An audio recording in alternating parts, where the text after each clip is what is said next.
Welcome back, everybody, to our coverage here of the 39th Chicago Finals here in Rosemont, Illinois. We're at the Hyatt Regency, and we're looking for some great matches here in our Pro A mixed bracket. That's going to be some crickets as we got picket fence taking on the chainsaws, and what should be a lot of fun. I'm Sean Green, joined by Gordon Dixon. Gordon, how are you? Hey, I guess Gordo's my name. That's my dad's name, but I'll go by it. Oh, there you go.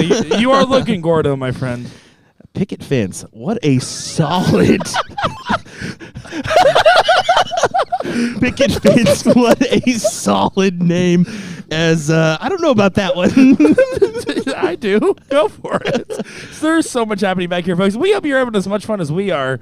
As man, oh man, we got Pops watching. We got everybody watching from all around. The love and support that we've had on our live stream has been incredible, and I'm looking forward to seeing every bit of this great matches in front of us today. As you can see right here, this is Carter Underwood, a man who has never hit a 9-darter on our stream, but has hit very near it a couple of times. And then a few. A few times, for sure. A few times. Playing with Jennifer Pickett. On the other side there, Joe Cheney, Kim Pantai. Oh, my goodness. Oh, hold on, Chad. I got something going on here.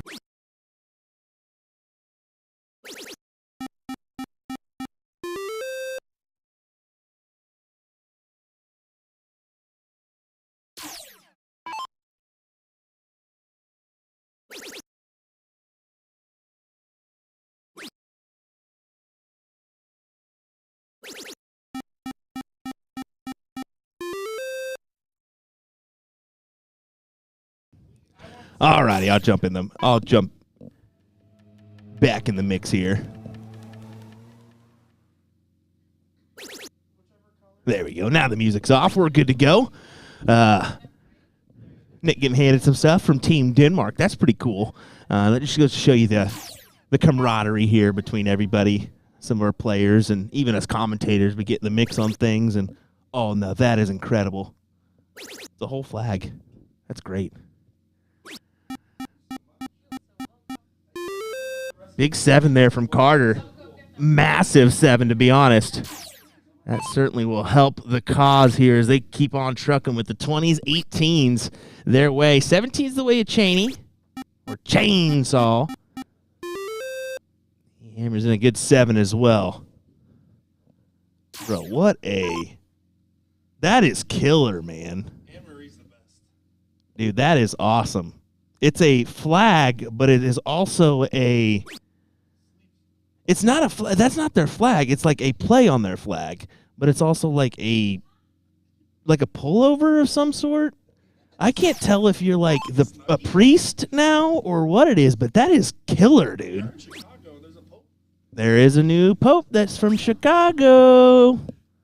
Dude, that's solid.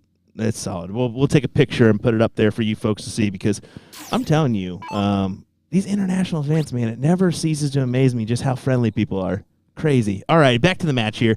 Picket fence, chainsaws. I'm sorry for the back and forth commotion. Within the last 30 minutes, we found some information out that we were kind of shocked by, and I guess I'm getting thrown into playing tonight, which is just crazy. Look at this turnaround. Joe Cheney there, 5 mark, but now the advantage is their way. They have the 20s and those 18s closed, the number that they were searching for, and they still have the 17s to point on. So Jennifer Pickett needs to find the 16s, open up the door for scoring. Not quite.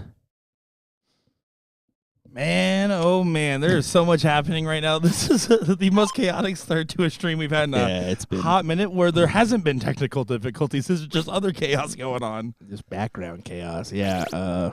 Hey, but it just at this point now, this is like you're coming up on the last day. Everybody's kind of at that ending point. They've been here. They're in the full groove of darts now. But yeah, it's starting to push more towards goodbyes than hey, I'll see you tomorrow. You know. Well, big 9. Yeah, that is a huge 9 from Underwood there. But what is so cool is I've been doing a lot of interviews with players out here talking about what darts means to them. And the amount of people that had the same story of these are the friends I get to see once, maybe twice a year, is super powerful, and it's really cool to see.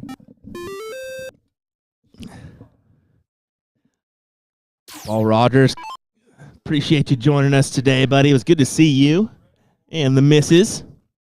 Absolutely incredible.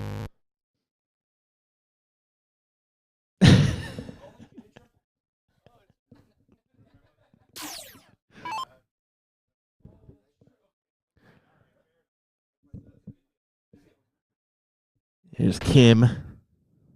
Just going for the Bulls here. 3 needed.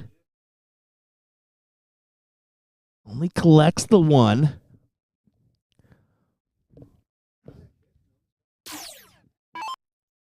Time is on their side. They should be able to make this a 2-0 scoreline potential in this race to 3 battle.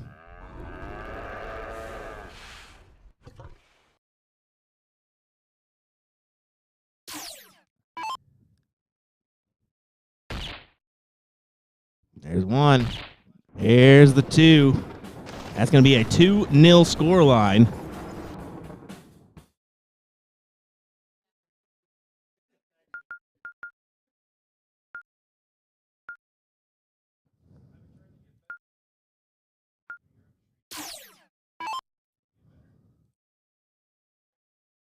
There we go. Make that adjustment. Pickett will lead us off here in this leg.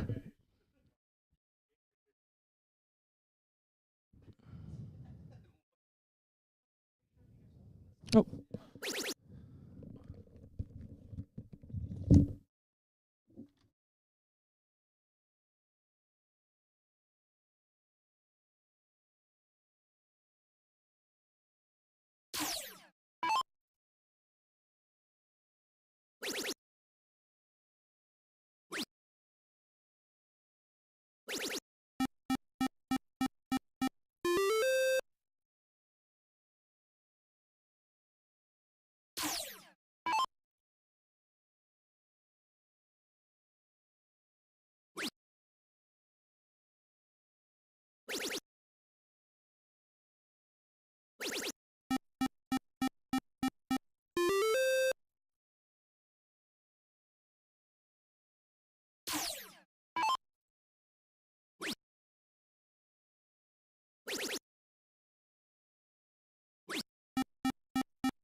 Well, we are back once again. I apologize one more time, folks, that we got pulled away there. We thought we were ready to get things going. But, oh, my God, the amount of Sean Green fans is shocking here. Let me tell you. They just keep coming in, keep making him sign stuff. It's a whole process that's been going on back here.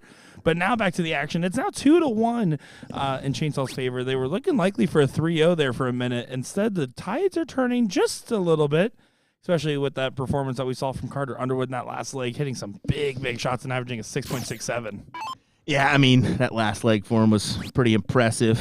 Joe Chaney, of course, doing a number with Kim Pantai on their end. Off to a good charge here in this leg, but yeah, no, we had a few people back here, some from the Denmark team. Yeah, all team Denmark, pretty much.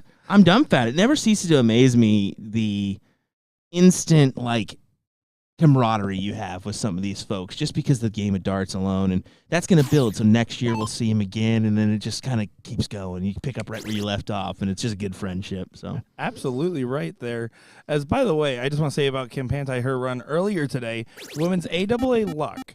Kim Pantai and Nikki Hinshaw got paired up together, but it says just Kim and Nicole on the bracket. So Kim's like, "Who's Nicole?" and Nikki's like, "Who's Kim?" And then they saw each other like, "Okay, we're fine." And yeah, we're good. They ended up actually getting double dipped by Devin Crow and Chrissy Grimmel, but they still got second place in a tough bracket. Not a bad win earlier today. So I expect to see Kim's form continue to be solid. Yeah, not a bad run at all. And we do apologize for not picking up that coverage, but timing just it's tough when you have so many events packed into a weekend. And we recorded those finals. Yeah, I'm glad that we did. Yeah, so I'm sure you'll be seeing them at some point. Right now, Joe Chaney and him are well out in front to pick this leg up. Also, a game for our viewers. Take a shot anytime you hear. Yeah, you'll see that content at some point from Nick Teixeira or Will Stewart because we have such a big backlog. You're turning into El David Irete right now. Okay. I don't have it all on tape, at least. Yeah. Travis, actually, if you want to come in here, we could use your commentary skills here in a little bit. Yeah, it's going to get a little thin in the room here. Yeah. Getting thrown out to the wolves here. Oh, man. I can't. Oh, my content quotas. Anyways. Gone. It's done. I'm glad you did a bunch already. I still have a few more things I still need to do. Well, guess what? You ain't getting them done. Here we go. Chaney, to end this here, needs just a single bull. Does he close his eyes? No. He just kind of looks like that. Well, he needs the bull and then some points. So, yeah, I don't blame him for not closing his eyes. But there you go. Joe Chaney and Kim Pantai extend and advance on here in this winner's side. Carter Underwood and Jennifer Pickett. Coming up next, by the way, should be L Squared taking on Bliss. If you're curious who L Squared is, well, so am I. Let's see. That's going to be Laneisac, Leonard Gates. Oh, nice to see a good amateur team in this bracket. And taking on Team Bliss, which is going to be Carrie Thaxton, Taylor Thaxton. How about that banger of a matchup? Some must-see TV. That's coming up next here on our bullpen. Give us a like. Give us a follow. Give us a share. Give us everything. And we'll give you all on the mic as we're looking forward to bringing you more coverage here of our Pro AA mixed event. Nick Teixeira, Will Stewart, Gordon Dixon, Sean Green. We'll be right back.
Welcome back, everybody, to our coverage here of the Pro A Double A. Oh, not luck. It's a mixed doubles bracket. Ladies, as I'm looking forward to seeing what should be an absolute bangarang matchup. That's the official terminology for this. This is a bangarang matchup. Can we make that like an event? What, bangarang? You know the song, like Skrillex, like bangarang. You think of the song Bangarang before you think of Robin Hood or Hook? Never seen. Goodness gracious, everybody. Nick Teixeira. I go Bangarang is from Hook, by the No, way. it's not. Yes, it is. What do you mean? Hook. Watch the movie Hook. Robin Williams, Peter Pan, Bangarang was a thing. Wait, you start off with a real person name, and then you went, Robin Williams, Peter Pan, Captain Hook. Robin Williams played Peter Pan. No, I Come got on, there, brother. But I didn't, the way you phrased it is like those three guys in a room. Guys. I'm dealing with a child, people. I'm dealing with a child. That is right, and we're dealing with a great matchup here. Laneisac, Leonard Gates, our WCS duo from the past, taking on Carrie and Taylor Thaxton, who started off our regional tour quite well in Florida, where we saw them put on a great mixed doubles performance that led to a finals of Tim Adams and Caitlin Myers at the end of that road. Yeah. Surprised I remember all that. Honestly, that was a while ago now. It wasn't even on stream. I sat there and watched that final. Big 7. Huge 7, actually, right there. Especially with Leonard coming up here. That puts pressure up against Leonard. You can see what it did there. Only a trip 18. Yeah, Leonard has not been on his normal performance at all. Like, this is not the normal standard of which we have normally expect to see him at. So to see that kind of continue on is mildly concerning, but his slightly below his standard is still better than most people's A-plus game. See, Paul Rogers says Rufio. He knows. He thought Bangarang was from a song, buddy. Skrillex. Not Hook.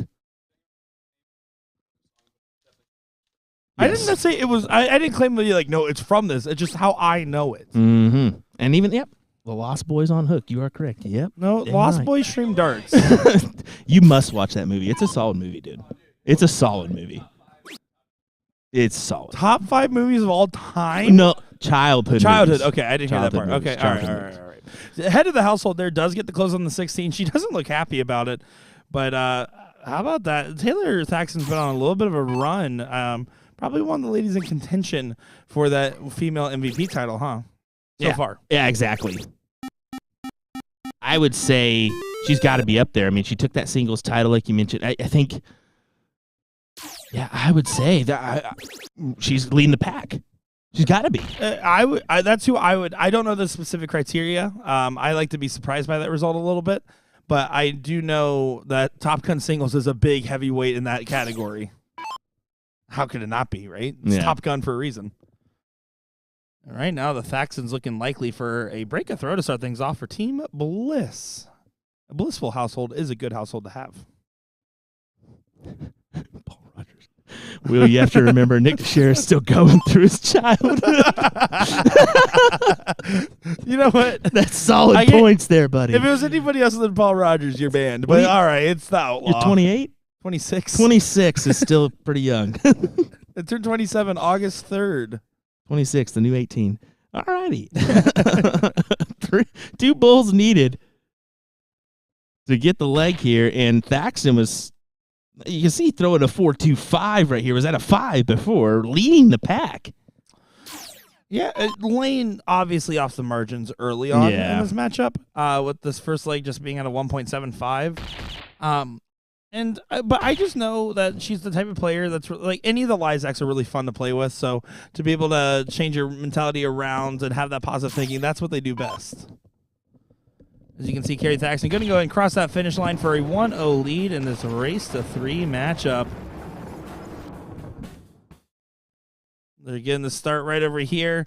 It's going to be Leonard Gates trying to set a good precedent. Laneisac to try to pick up the standard. But the Blue Bonnet is one to be feared. She has shown her ferocity. We've seen her have some great performances in the singles and the doubles versions of the WCS on our USA Darts side of the streams. You can see she's starting off quite well over here, getting a 5 on the open. The best worst opening there is.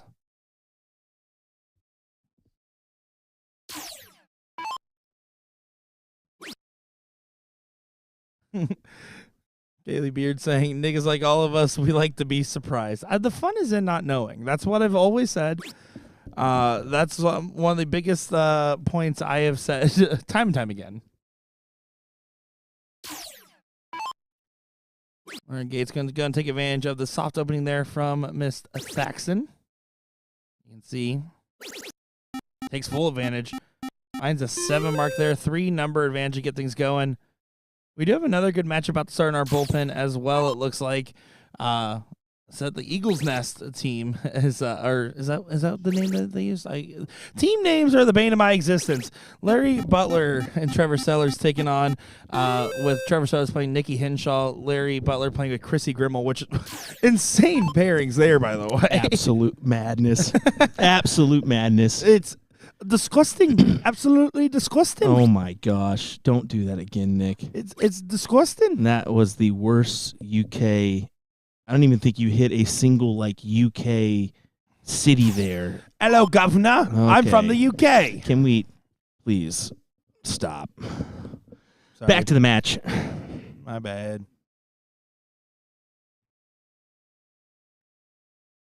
Yeah, they're still having some struggles in leg number 2. Not the same level of domination that we saw at the start. Leonard Gates with that early momentum between him and Lane, taking advantage of the early situation developing here in leg 2.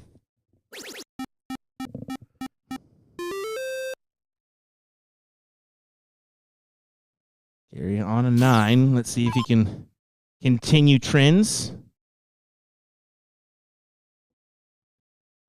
You see Lane already asking Gates some questions here in regards to what to do next.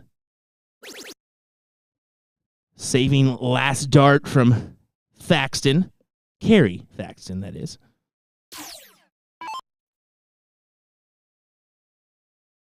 Yeah, I do think Gary and Taylor have some good team chemistry considering they're married.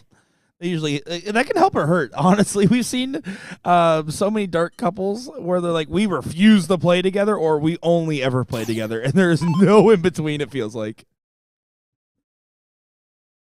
Would you play darts with the missus if she played? I've tried to do that, and I'm not gonna lie, Hannah is absolutely terrible at darts. So I get into a leg, and I can't do this anymore. I physically cannot do this anymore. You're aiming at the bull, and you are off the board, honey. Have you considered just working with her? I've tried, but she is uncoordinated, guys. She'd trip on her own feet if she could. Coordinates your household. Buddy, yeah. she's the Taylor to your Carrie. She runs a great household, but when it comes to darts, just a hit and a miss. Big miss. If she's throwing objects, they're going to be heavier and at your head. That's pretty much what I'm getting out of this. Good battle, by the way, from the Thaxtons on the 17th, trying to make a stand in this leg, who you would expect be pretty heavily sided to L squared early on.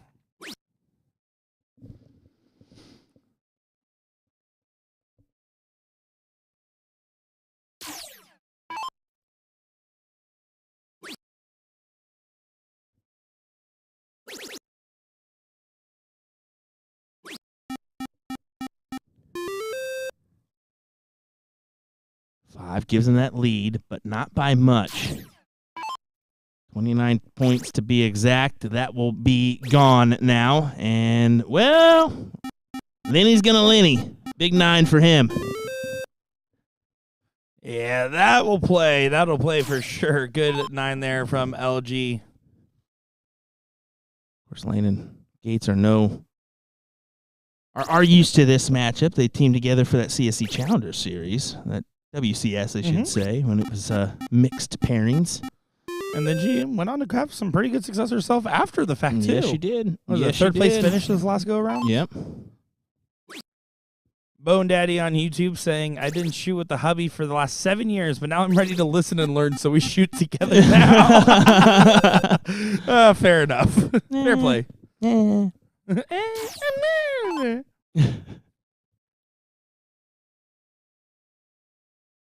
see Taylor just annoyingly shaking that one off.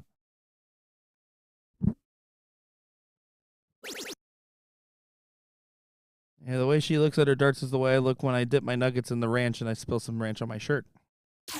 Frustrated. Wow. All right. Who is Blue Bonnet? That is Laneisac out of Texas. Hey, Sharon, how's it going? Thanks for joining us. And just a reminder, folks, we got a great matchup with Trevor and Co. taking on Eagle's Nest on our other board, like we mentioned. Go ahead. It's Chrissy Krimmel in the background, by the way. Hits a huge 7 for a big celebration.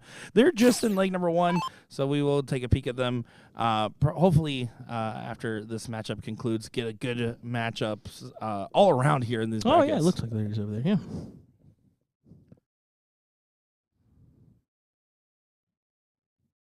Well, can't get it done there. Well, nice and easy. You just hit a 3 in the black, borrow a dart, hit them in the knees, and you can win the leg.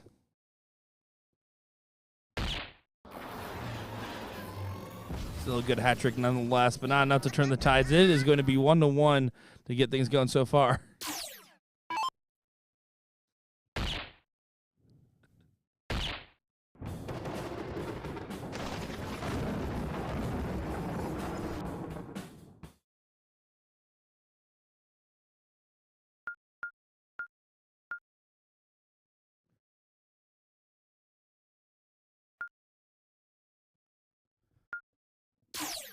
All right, so Taylor will lead us off in our third leg of action.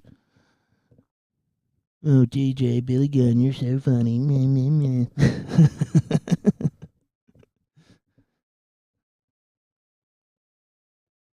Put that one in the archives. Here we go. I hate you. I did hear. Did you actually hear that the big arachnid announcement that just went out? By the way, they said the next color of the board is going to be magento. Nice. Nice. Sorry, did I get you going there for a second? Did you think I had like real information? And I definitely said magenta, not magenta. You said magento darts. You said magento darts. Don't you gaslight me? It was an accident. Oh, no. Now Sean's sending this stuff over Messenger. That's not good. Compliments? I think it's a funny, and I don't know if it's going to be funny or not. Oh, yeah. This is what they were talking about on Thursday. It's a whole thing. You're missing some context there. Okay.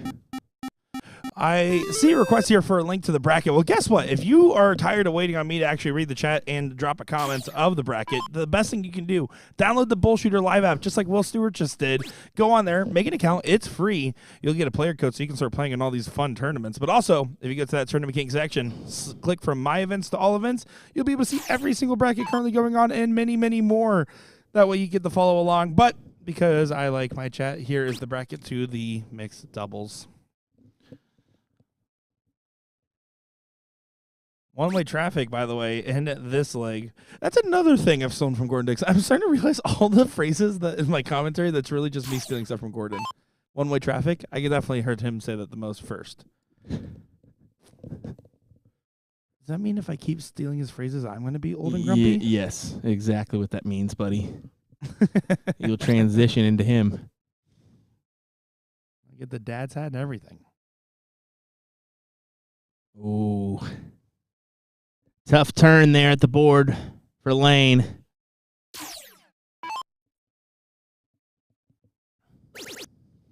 I was at an event in Oklahoma not too long ago, and when I was there, Lane and Mama Laneisac were playing together. And I got to say, one of my favorite things is making connections of watching players and who they learn from and seeing their similarities. Watching Mama Laneisac have the same like head shake frustration look that Lane gives to her darts, like spot on. You could tell me that was the same person, just taken at different times. Like they have the exact same mannerisms of frustration and celebration. It makes them really fun to watch as a duo. Certainly.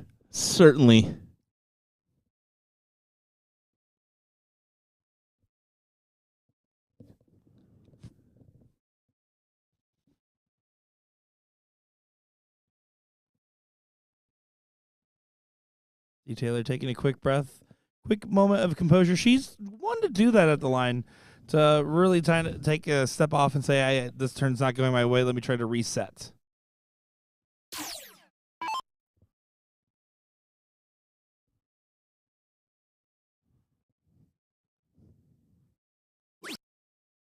Lane does find a single 16. She's going to need more on that transaction, and fortunately the card declined.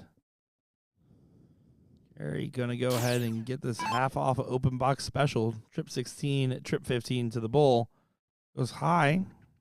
He was one of our participants in the quick tips with the pros. Gary Thaxton was.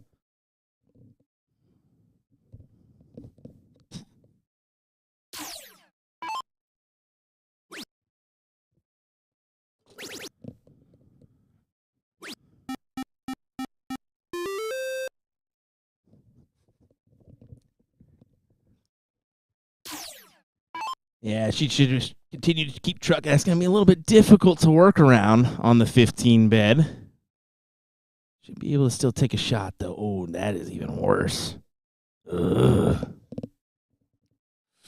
I almost think you abandon for more, but I mean, it is 4 numbers, but bull. This is where if you're going to abandon bull, you don't go points. Like I'm all for. I kind of get your point there on the bulls. I do. But either way, you just have to switch off that. You can't. Nick, did you speak with Larry? Not yet. You haven't spoke with Larry. Have you talked to Larry? No. We've talked before. We've met. Okay. In fact, I actually got a chance to play him in Las Vegas. He was playing with a youth player. This was years ago. Oh, okay. One of my first times in Vegas, I got a chance to play Larry Butler, and well before I ever picked up a microphone. But no, I do know Larry. No, we were supposed to have a conversation. He was going to be doing one of our interviews. I haven't had a chance to find him yet because every time I see him, I'm sprinting around like crazy, re-dyeing my hair. But I really do want to try to find some time. Hopefully, we can sneak it in today, or that's. If not, we'll have to do it on the next stop. But that man is a cornucopia of wisdom. Yeah. But also, I would love to hear his story about the emotional side of darts, especially seeing his son play with him so much now as well. I'd love to know more. Talk about that DPFL win a few years back. All right. We were there for that one. Yeah, that'd be cool. So much knowledge there, so much history that he knows about, like that happened firsthand in front of him. How much Larry and Sharon have done together too for the dart world. I mean, again, paving the path for people like us. True, very true. On the corporate side, I'm not a player like Larry. I'm not going to try to toot my own horn there. Frustrations still continue.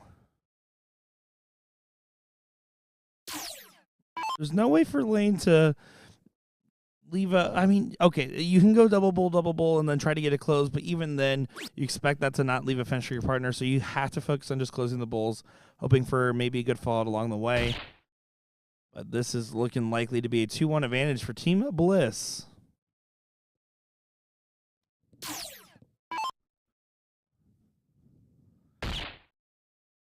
Yeah, it would have meant, Larry, that would have been 2018.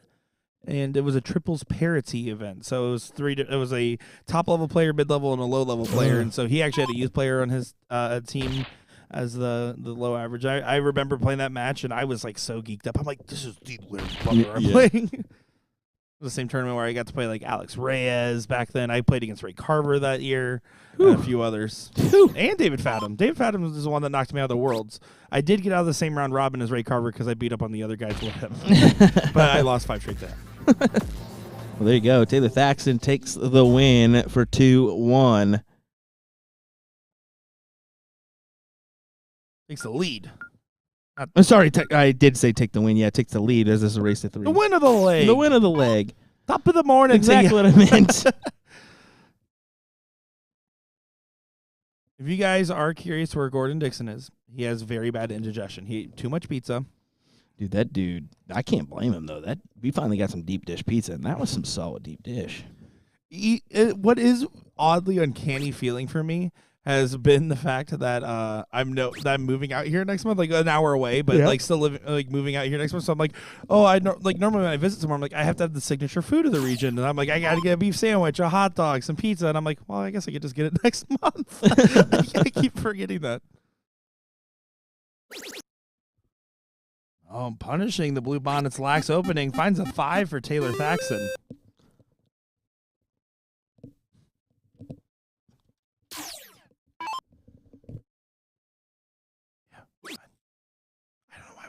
I'm still unmuted.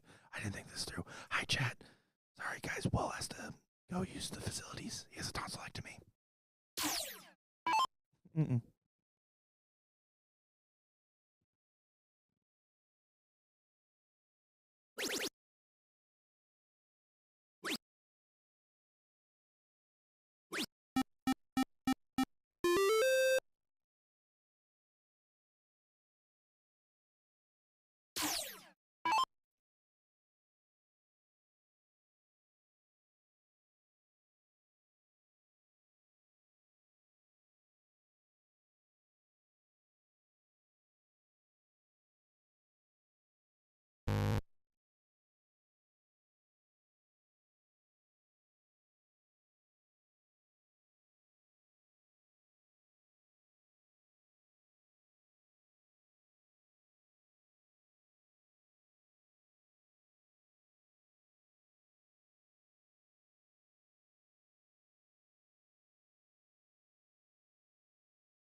All right, and Taylor does get the close on the 18s.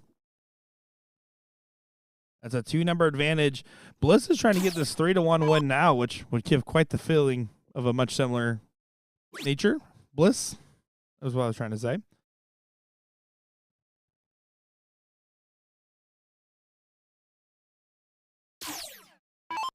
And Leonard Gates averaging a 1.5.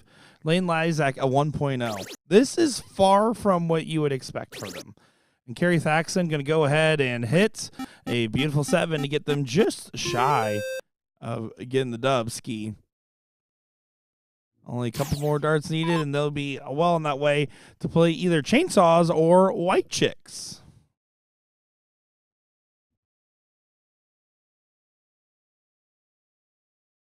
And just an update on our other board here, board 90. As we were trying to get that match as well, I'm looking at it, and if I'm not mistaken, it looks like Eagle's Nest is giving quite the battle. They're up 2-0. Very much likely to still go 2-1, so we'll get at least a little glimpse of what's going on over there. But that being said, I guess Christy Grimmel, she has an opportunity for 5 bulls for the win. And then it would be a 3-0 win. So who knows? We might get a chance to see them in just a second. If not, we'll see them in the next rounds.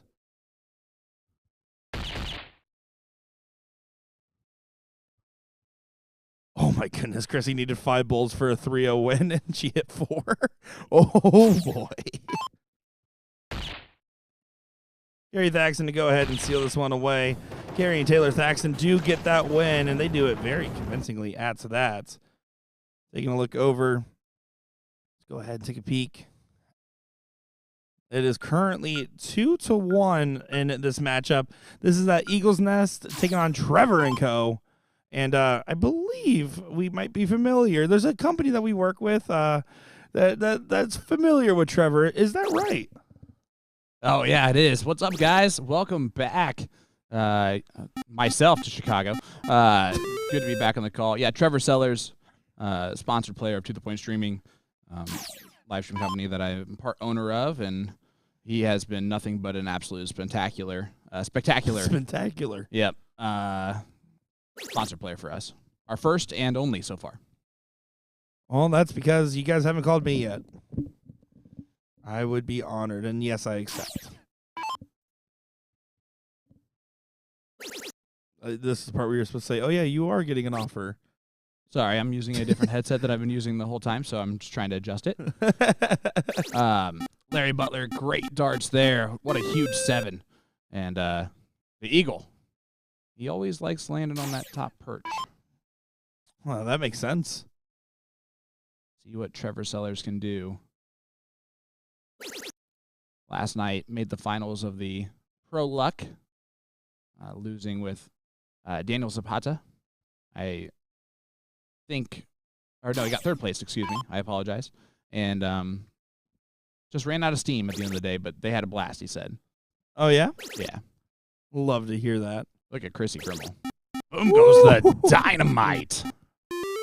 Chrissy and Larry looking dangerous. Larry just kind of throws up his hands. He's like, all right. Trevor's gonna walk back.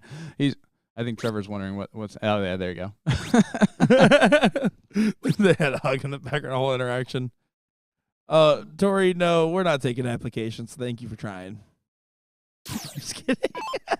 Tori is a very talented dart player. Let me tell you. If there was a female that we were gonna sponsor, you'd probably be on that list. Probably the short list of players there. I need to talk to Tori about a tattoo. Nope. Not that tattoo. I'm not. Nope. You don't want me to match with you. No. But I do have an idea for a tattoo that I think Tori would maybe like, maybe not. I don't know. I swear to God, if it's a dynamite stick with a green It's fuse. not a dynamite stick.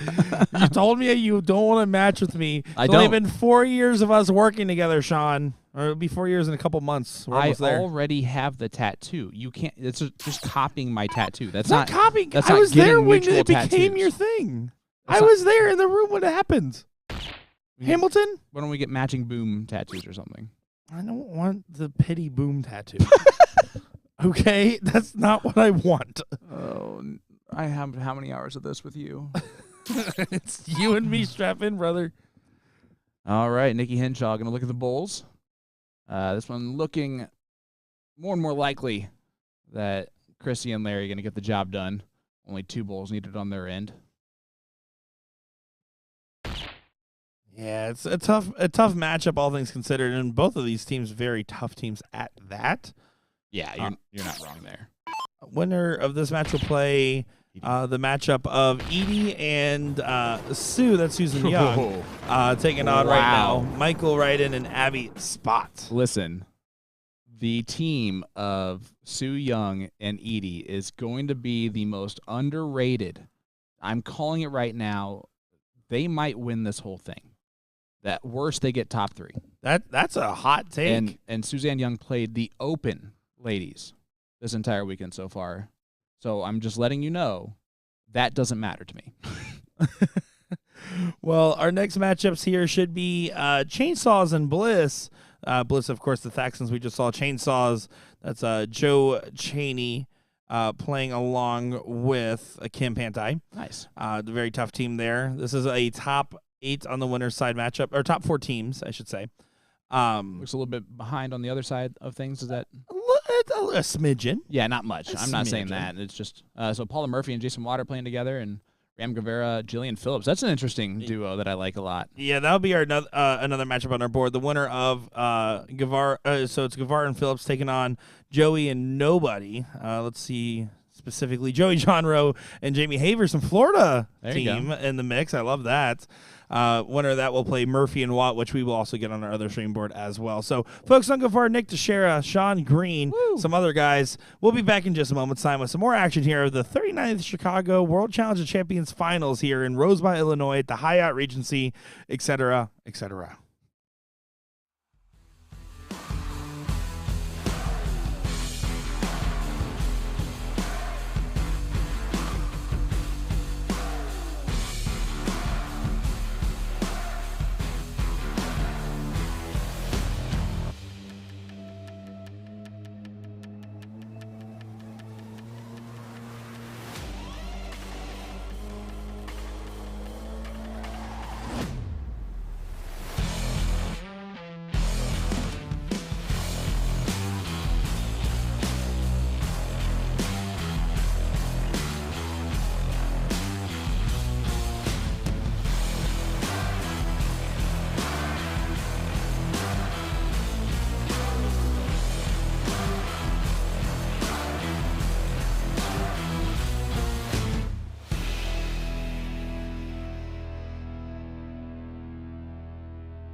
Welcome back, everybody. My name is Nick Sher, joined by the one, the only, the meanest, the greenest, Sean Green. What's up? As I just completely bumped our board cam the wrong way. I'm a little stewarding these controls right now.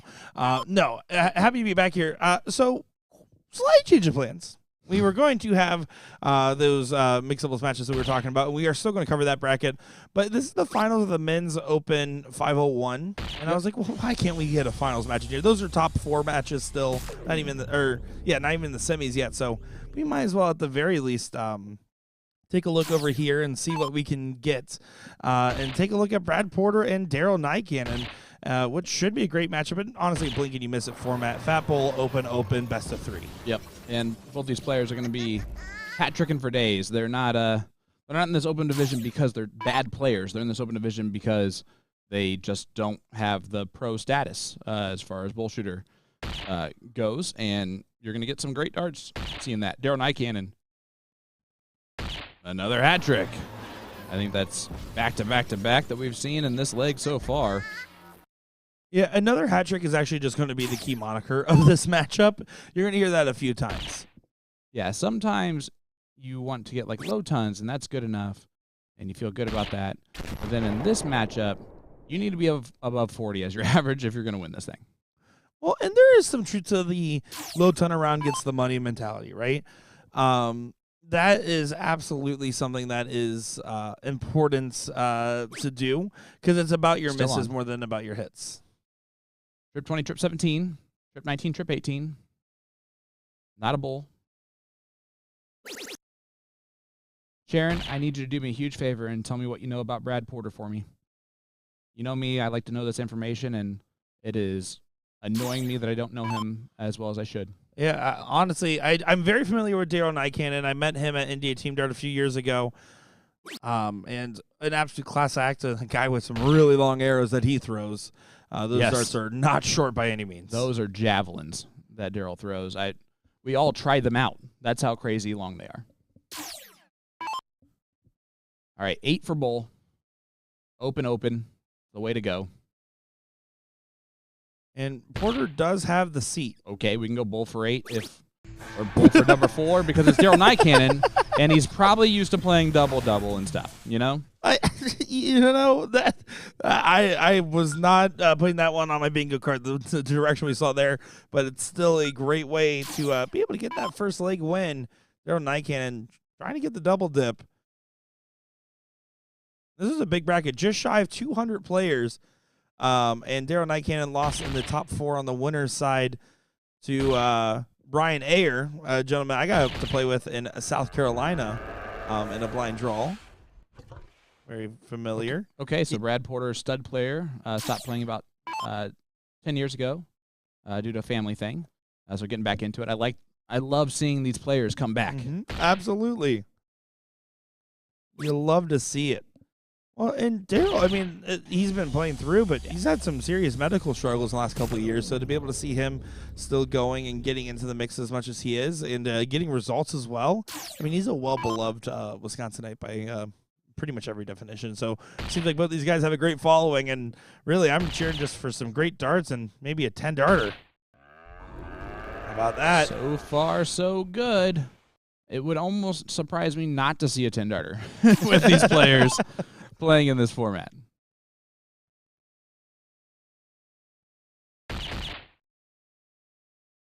It's almost like I wonder how many double bowls are they going to hit versus singles, because they match the same, and it's just fun to see if they get 3 in the black. They should get like 50.1 points if they hit a double bowl, right? You should get just a little extra. Well, he blew the 10. You know what they say? No, we don't. And oh, it's a bogey. And now he didn't just blow the 10. He blew his shot at being first at the checkout. Daryl, more than likely, I'm going to say leaves 88 half the time.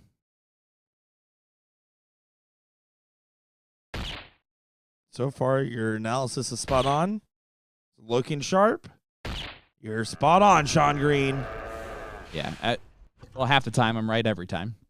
And Brad now reeling. They're gonna go dipping. Barring anything crazy happening, 88 and open with the talent level of Daryl Nycannon. And if Daryl misses, Brad's definitely gonna take out the 86 type of situation here. 9 times out of 10, maybe 8 times out of 10 for Daryl. Well, exactly right. You just go high on that double 19. You can shoot right at this. Go bowl first. There's no reason to go bowl first. That's what I said. Yeah, bullseye, double 16. And there you go. Let's go to the dip. That was blink and you miss it first set. This format is brutally fast.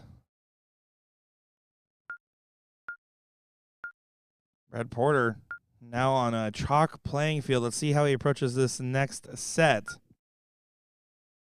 It was that one bad round after the back-to-back hats that makes all the difference in the world.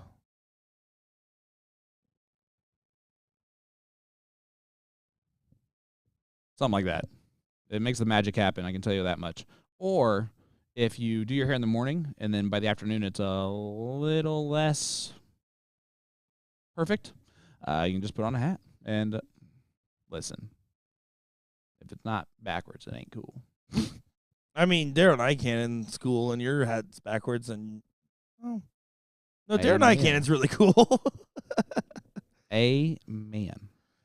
Look at this diddle. I do believe Daryl got the diddle as well, so he's going to have to start. He could potentially rip 3 off the spin. Did you just see that? These guys go hat trick, and they both miss the bowl on the diddle. They're saving them for when it counts. I believe that's strategery. I almost said amen again for no reason. That is strategery to its finest degree. Don't you quote one of my favorite presidents? Is that from a president? I've only heard you say it. Really? Yeah. Which president? Oh. That's a GB quote. Yeah. Now watch me hit this drive. That's also one of my favorite quotes. That one I did know. Darren Nycannon wasting no time. Gets a hat to start, and that one bull from Brad is one pull of despair, it feels like. You can see the reaction. He knows that this momentum is going one way. Well, here's the deal. At this level, in this format, you're expecting to go out in 12 darts or less. If you're going first, if you are going second, you have to go out in 12 darts or less. So in this case, you only get 2 misses. Brad already has both of his. So he has to be perfect from this point forward and hope that Daryl doesn't go out in 12 for Brad to be able to win this leg. And he's already now given Daryl 3 extra darts in this format. Yeah, this is Brad, who was back-to-back hats, accidentally out the 166, and has not been the same since. Back-to-back hats by the backwards hat here. That's back-to-back hat, trick of hats backwards. Back hat. Oh, What the heck was that, Daryl? At least get 9 into it. Brutal mistake from Daryl Nycannon. Yeah, 10 darter is way cooler than 11 darter, statistically speaking, as I am so happy to be on the microphone tonight. Oh, you needed the practice. That's the truth right there. I'm not even going to argue that one. I could tell how that was a real laugh out of you. That was where that came from. All right, trip 18 for tops. He can go about this any way he wants. He can tee it up. Bull double 13. Bull double 12. Yep, just tease it up, just like I said he was going to. Now, that last dart, to be fair, I think I know. I'm a little crazy. I would rather do the double 12 to leave the bull, especially in a singles format. I know, and I can't tell you how much I don't agree with that decision and never have thought of doing it that way. However, I see it happen sometimes, and I think that it's just not something that I've ever thought about going about that way. So from my perspective, it's kind of like a Maloney double in cricket. It's almost like you're trying to get too greedy on dart 1. That's fair. I just think if it's a matter of setting yourself up, I think I would rather have 1 dart for the bull. And now this is open. When I used to do that, it was usually in a master out league. Yeah, for sure. Which is a little bit different. A little bit different. In open, but what I do like about leaving the bull on that last dart, even in open, is it is impossible to bust if you're going at the bull with a decent attempt. Yeah, but you just lost your own argument on the open versus the master out, right? No. Because if you have a trip 13 versus going for 2 big numbers, it leads to more success. Anyways, back to the match. Leg number 2, Daryl wins leg number 1. He's won 3 on the spin. You got to wonder if Brad's had to wait a little bit to get this point. Without looking at the bracket, I'm not going to sit there and ask that question. Usually that happens a little bit no matter how brilliantly the bracket is ran. But Brad's also not seen Daryl Nycannon in this tournament so far. 1 hour was the difference, which is a very normal wait. Yeah, absolutely it is. Yeah. But unfortunately, it's causing him to get a little bit of a slow start, and Daryl has been en fuego. For our English friends, that's on fire. Oh, by the way, shout out to España as they get the first Indy 500 champion in history. Huge shout out there to Alex Palou for getting that job done. Yeah, no, I mean, great mentionable there. He's a 2-time defending IndyCar Series champion, right? He's never won on an oval course. Neither have I. And he wins on the largest oval. Sorry, I'm a Hoosier, man. You know? No. Listen, I'm not trying. This is my weekend. That's fine. You're shouting out Spain. I would like to shout out Denmark for a second here. Yes. By the way. How about that? Absolutely. Especially Anne-Marie for getting us set up, always having merch on her, always having the cool stuff, and she gave us some swag, Sean. You and I, not the rest of those boys either. Yeah. Well, good. They don't deserve it. No, listen. This is not why I go out there and talk to people and enjoy interacting with the dart community, especially dart community that I don't actually know. But just interacting with Darren Auckland and her outside on Thursday night. I did not know that she had multiple of those. I thought she had 1, right? So, and I thought that was for Darren, right? So I wasn't expecting anything of the kind whatsoever. It was such a cool thing, and I'm happy that I now get to be a part of the process of exchanging gifts with Denmark moving forward. That's awesome. Yeah. So thank you so much, Anne-Marie, and excited to be a part of that.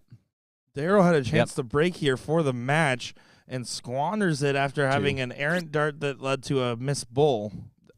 That last dart was not good.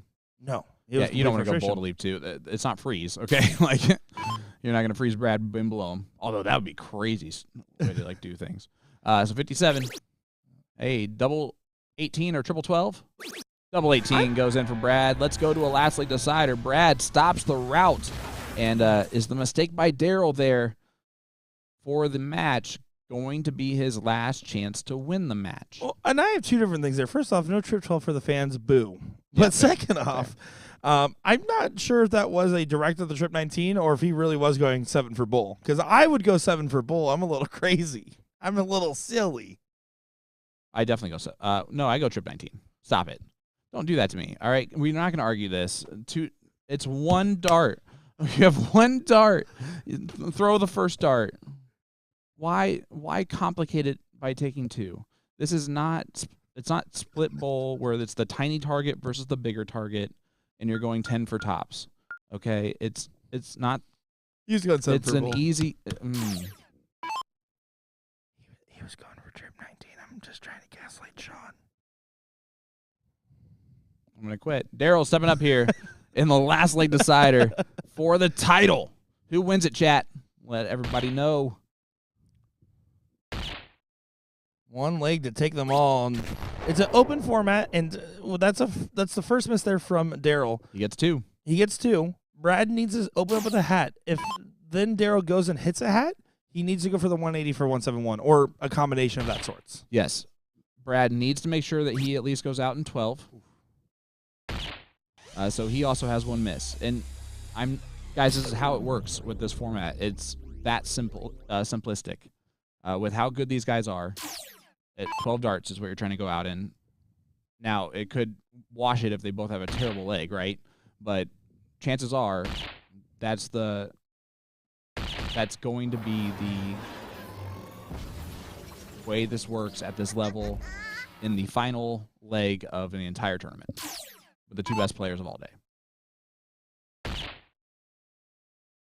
Well, the Bulls continue on, and There's that's the the second miss for Brad. Nope. There's the third. That's going to be potentially detrimental. You expect Daryl to leave a finish from here. Brad can still go out in 12. 309 can happen, but he has to be absolutely perfect from this point. Well, but the problem is Daryl's also going to have a more premium finish, assuming he continues on his current average range. Oh, he has to fade this 136 for sure. But first things first, you have to leave the 159, which is a checkout in this format, and it's the easiest way to ensure you have a finish. Nope. Oh. And doesn't fall out into a number that would help him.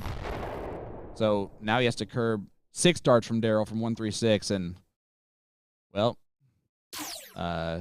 Bull trip 12 bull. you can look for the end of a rainbow, I think, and find that more often than you're going to see Daryl not go out in 6 darts from this. And it's not even going to take 6. Daryl Nycannon is the champion after the double dip of the Open Singles 501. Congratulations to Daryl. The Wisconsinite is your champion. And let's head on over to the ladies. All right, here's Kim. One of my better impersonations. That was higher pitched than normal. There's only one leg we miss of action here. Currently 1-0 to Team Bliss. Yep. That's the Thaxtons. Troy, sorry. You get to see the partnership play out in real life here. I know Troy that might here? be tough for you. I assume so. That's a fair What's he doing on a Monday afternoon besides working? It's not an afternoon for him right Oh, it's now. Monday morning. Yeah. I mean, don't you want to wake up with USA Darts and BullShooter Productions? He should. Here is Chainsaw. And it would behoove him to hit the 3 in the bed, and he does that. Boom goes the dynamite. Consider it behooved. The axe. Gonna take some wax at the 20s. See what he ends up doing. Gary's had some up and down moments so far, but when he is on, let me tell you, I think he's definitely one of the more underrated guys because he has such a good high end. He really does. I would say a little bit more inconsistent than the top guys overall. However, there are times where when he is consistent at that high level, he's dangerous, and there are absolute times where he is that way. But I gotta be honest, I don't care who you are. I'm gonna be, I don't care if you're the husband of the singles Top Gun shootout champion. I'm gonna be a little bit nervous to play with her, and I'm pretty sure Carrie's a little bit nervous to play with his wife because he knows that if they lose this, she's the best female in the field. She proved on Friday. Yeah, it has less to do with the wife, more to do with the fact that she is the head of the household. Yeah, absolutely. She is, and the household being the Chicago BullShooter, it seems. Well, you can see who's wearing the pants of the family in this match. I will say I did go up to Team USA and I said, "Hey, so I appreciate you guys really playing at all team shorts as they were all in short. I can't believe they got Mike Porterfield peer pressured. Yep. In that player chat, I'm in that player chat. They peer pressured Mike Porterfield to not wear slacks. I think it paid off. It must have. I don't think they're allowed to wear pants anymore. I Shorts are fine. I did They have to fully. at least wear shorts. I did love the 180 from Mike Segal at the end there to pull it all back together. That moment in that room and the reaction on Team USA's face when that goes in was just massive because they needed a 140 minimum. The fact that it was so powerful. Yeah, it's like hitting the winning putt in the Ryder Cup for Team USA. It is the celebration moment, right? It might seem likely in that case, but when that putt drops or when that dart goes in and it settles it in, it's good. As Chainsaw continues to make tough work on the 16s and make this a little bit more difficult on Team Bliss, who are trying to blissfully get themselves to the queen seat. We're going to call it the queen seat. We know better. Look at that. Edie and Sue defeated a really tough team in the previous leg or match. Who was that? Abby Spot. Heard of him. Yeah. So, Edie and Sue, I called it. I would just say,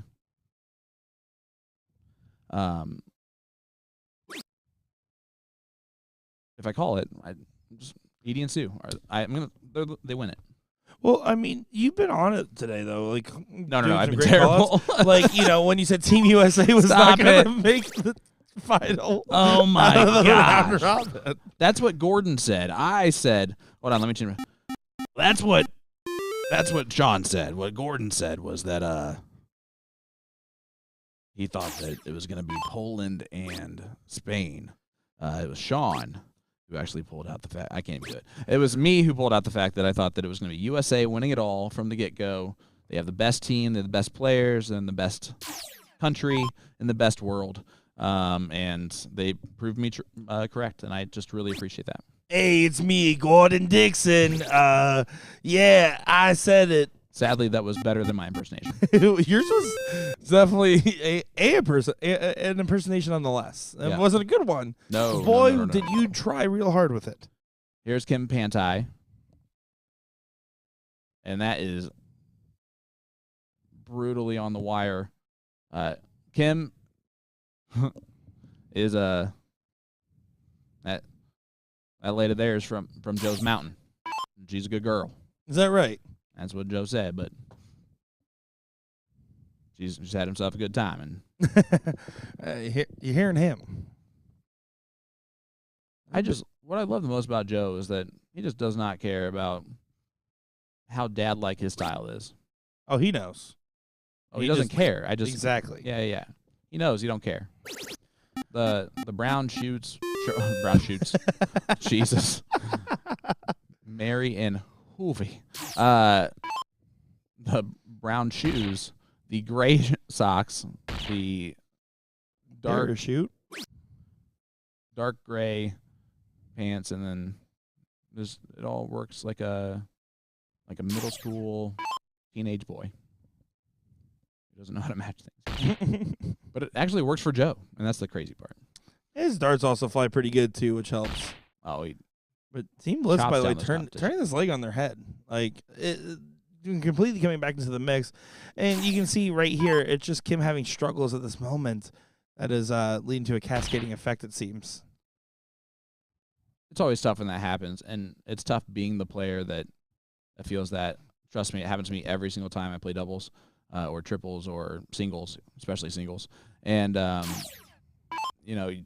you just don't want to be the reason that happens. And sometimes you miss on the wires, and there's nothing you can do about it. You and I both know 2-0 down in this format feels like a death sentence a lot of the times, because even if you don't win the next leg, you'll get a chance with the start.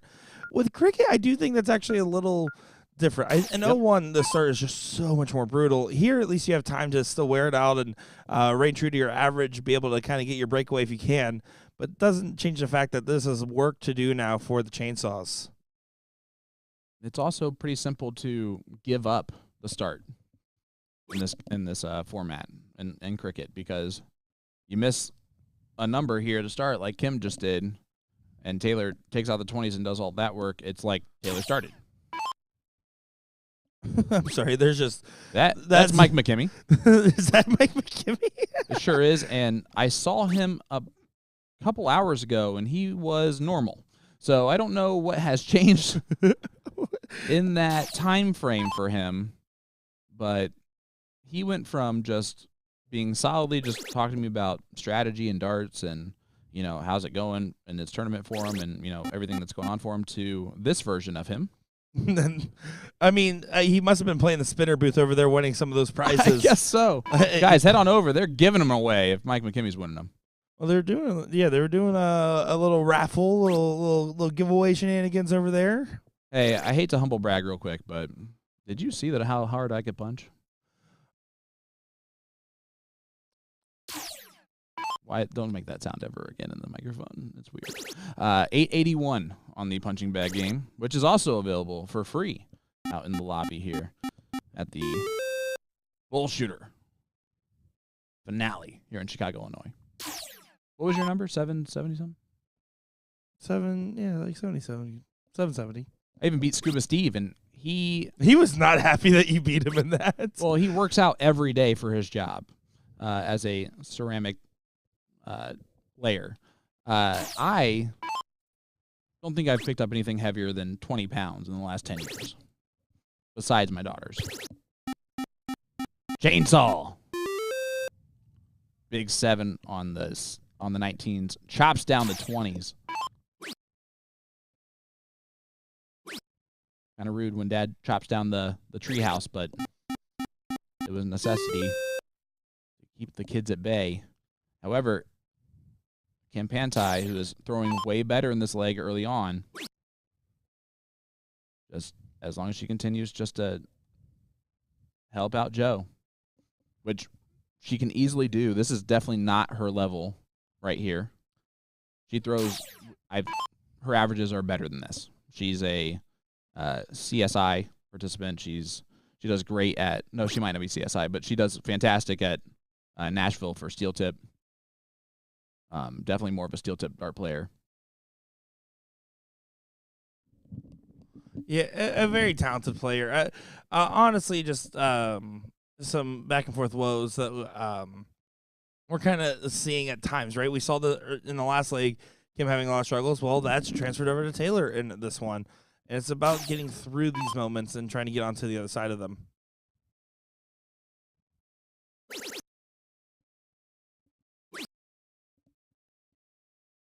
And Joe gets the trip 18, does the job that he wanted to do, but anything that helps, that's not Mike McKimmey. That's, as that guy just went to help out Kim Pantai. And is it Mike? No, it is Mike. She asked him to move. That's actually gold. Is that real? And look at Joe doing the Captain Morgan back there in the background with those tan thighs and legs. Oh, man. We're having some fun out here, aren't we, Sean? It is Sunday Fun Day. To the umpteenth degree.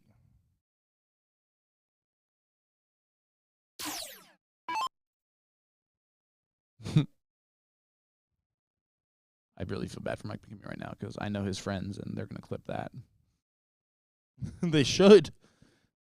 They absolutely should. I just really assumed that Kim was talking to that. I knew it was Mike McKimmey, but talking to him, and I was like, if she's familiar with him, I don't know if they wouldn't know each other. So, but it's just a move. Just him getting in trouble. Don't mind him. Well, those flashy lights maybe at eye level towards the board might not be the best idea. Carrie and Taylor well behind in this leg. Taylor's just having an off one. It happens. Kim going to try and take out this. Kim already had her off leg. And I like the last dart. Mike won a whole bunch of prizes. Did he cheat or something? We just don't want to pack him back up and take him home. We're kind of giving him away to anybody. You heard that, ladies and gentlemen. Sunday Fun Day here live at BullShooter finale, the 39th edition, 40th tour starting up. Our XL season. That's the extra large. And Roman numeral for 40. Boom. Goes to Dynamite. And Chainsaw puts a leg on the board for the Chainsaws. There he goes. Fancy Pants Paul in the chat saying, how you doing, bro? What's up, brother? There's 2 Fancy Pantses? Yeah, you should see Fancy Pants Paul. He actually... Does he dress up more than Jillian? You know WizKids pants? Oh, boy. Now I see. ×2. Okay. All right. Yep. I'll allow it. They are very Peter Wright-esque, to say the least. The least. Ashley Ritchie in the chat. What's up, Ash? Hope you're doing well, my dear. Taylor... I don't know how she makes the game look so smooth and simple, you know?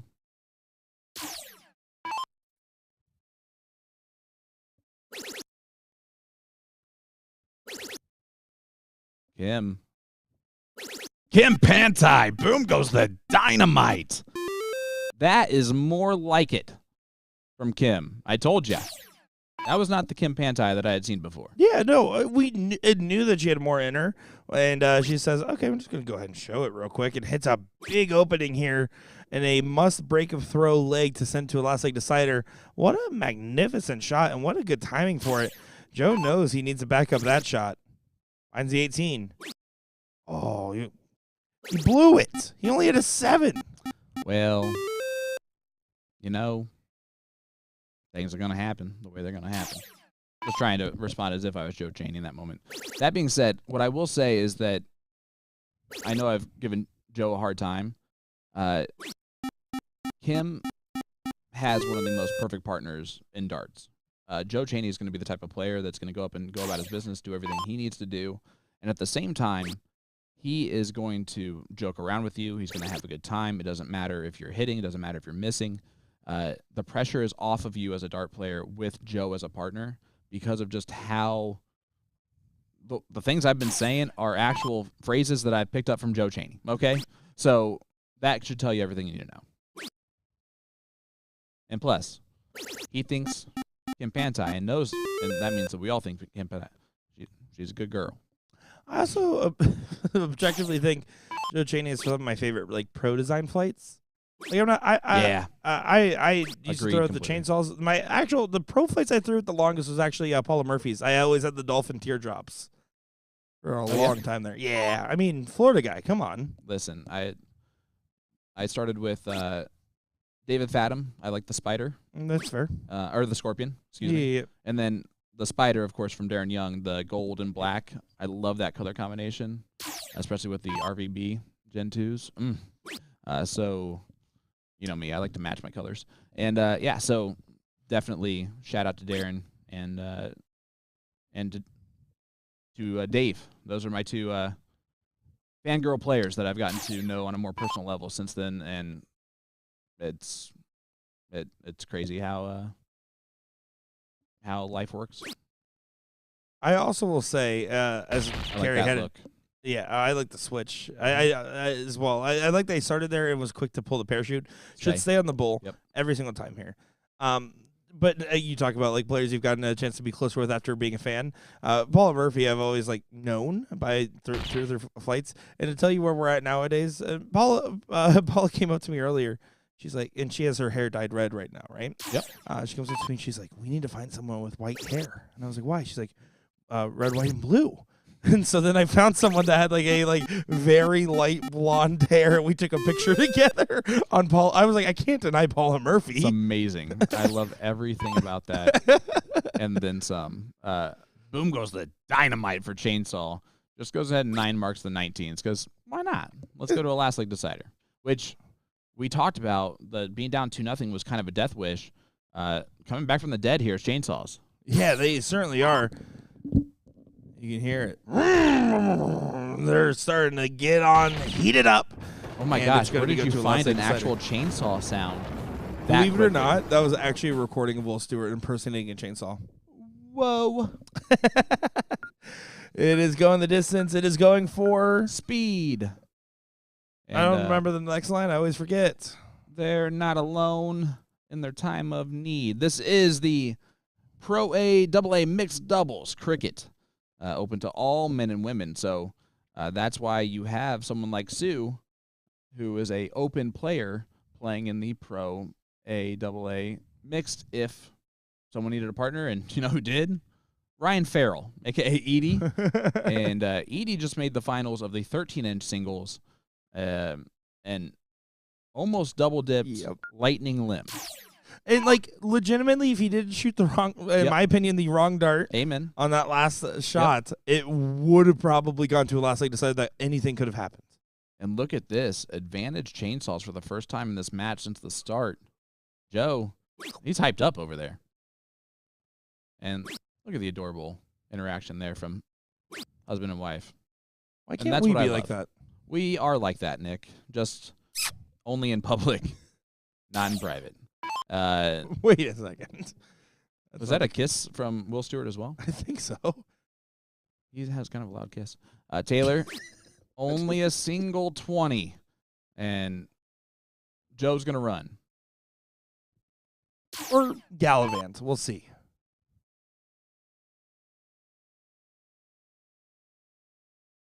That's looking more like a run. Yep. It is a solid, He saved that last run dart at because he thought that last dart was off into the ones for sure. And last second kind of laid it back on par. He did what? Laid it. Oh, okay. Good to know. Do you know the team name for Gordon and Will? Because we're definitely going to have to follow that from the start. And I hope Not they lose wrong. quickly. Except for I hope they win everything because of Mama Laneisac, yeah. It sucks that I have to root for that team. Oh, boy.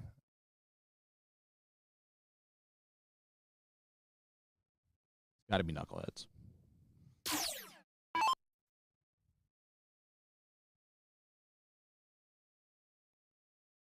Make it right. That's very fitting.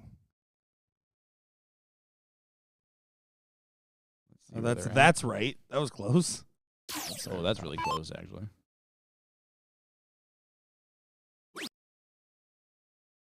All right, as I'm looking here at an early lead from Chainsaw, but that is an opening. Only a single 19 from Joe. And Carrie Thaxton, you saw the hype up from Mrs. Thaxton.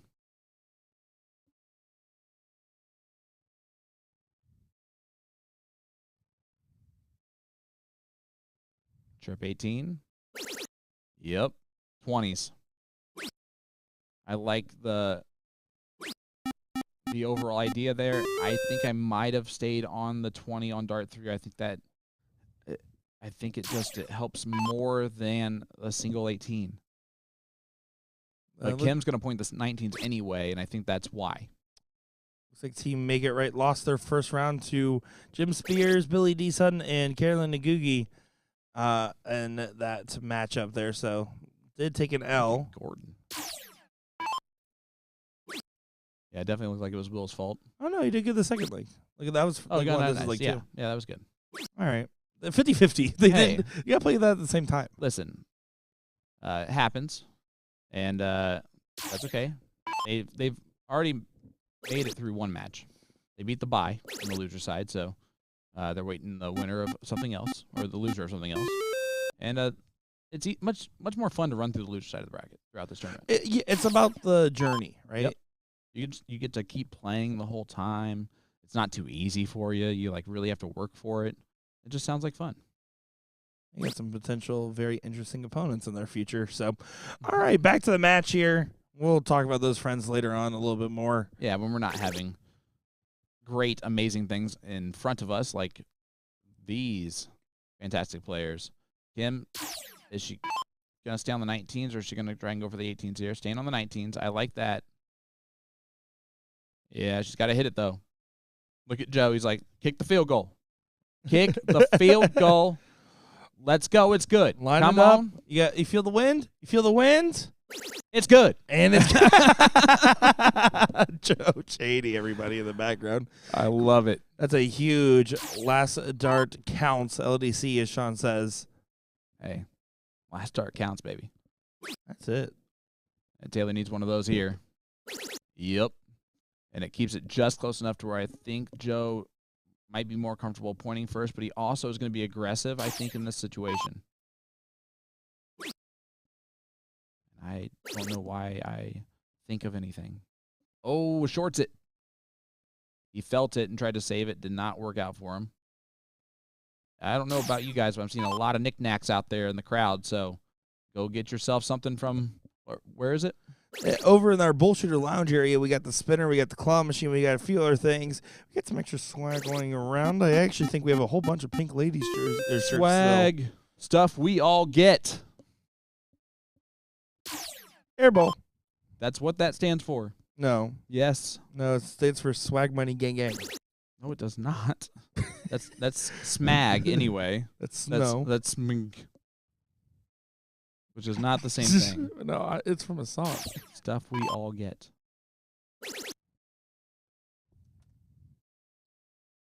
Yeah, it's Shadow Wizard. That's what I'm thinking of, which is not the song. I have no idea. Swag is spelled S-W-A-G, bro. Anyway, as Nick tries to look up swag spelled S-A-W-G, unique spelling. Swag means a curtain or piece of fabric fastened so as to hang it from a drooping curve. The informal slang term. It can refer to free things that you are given, for example, at an event. Stuff we all get. I'm an English teacher. According to Merriam-Webster, it says goods acquired by unlawful means, also referring to booty and loot. Booty, rocking everywhere. Promotional goods are items. Valuable articles are goods. Goods given to people who attend an event and overall. Money liqueur.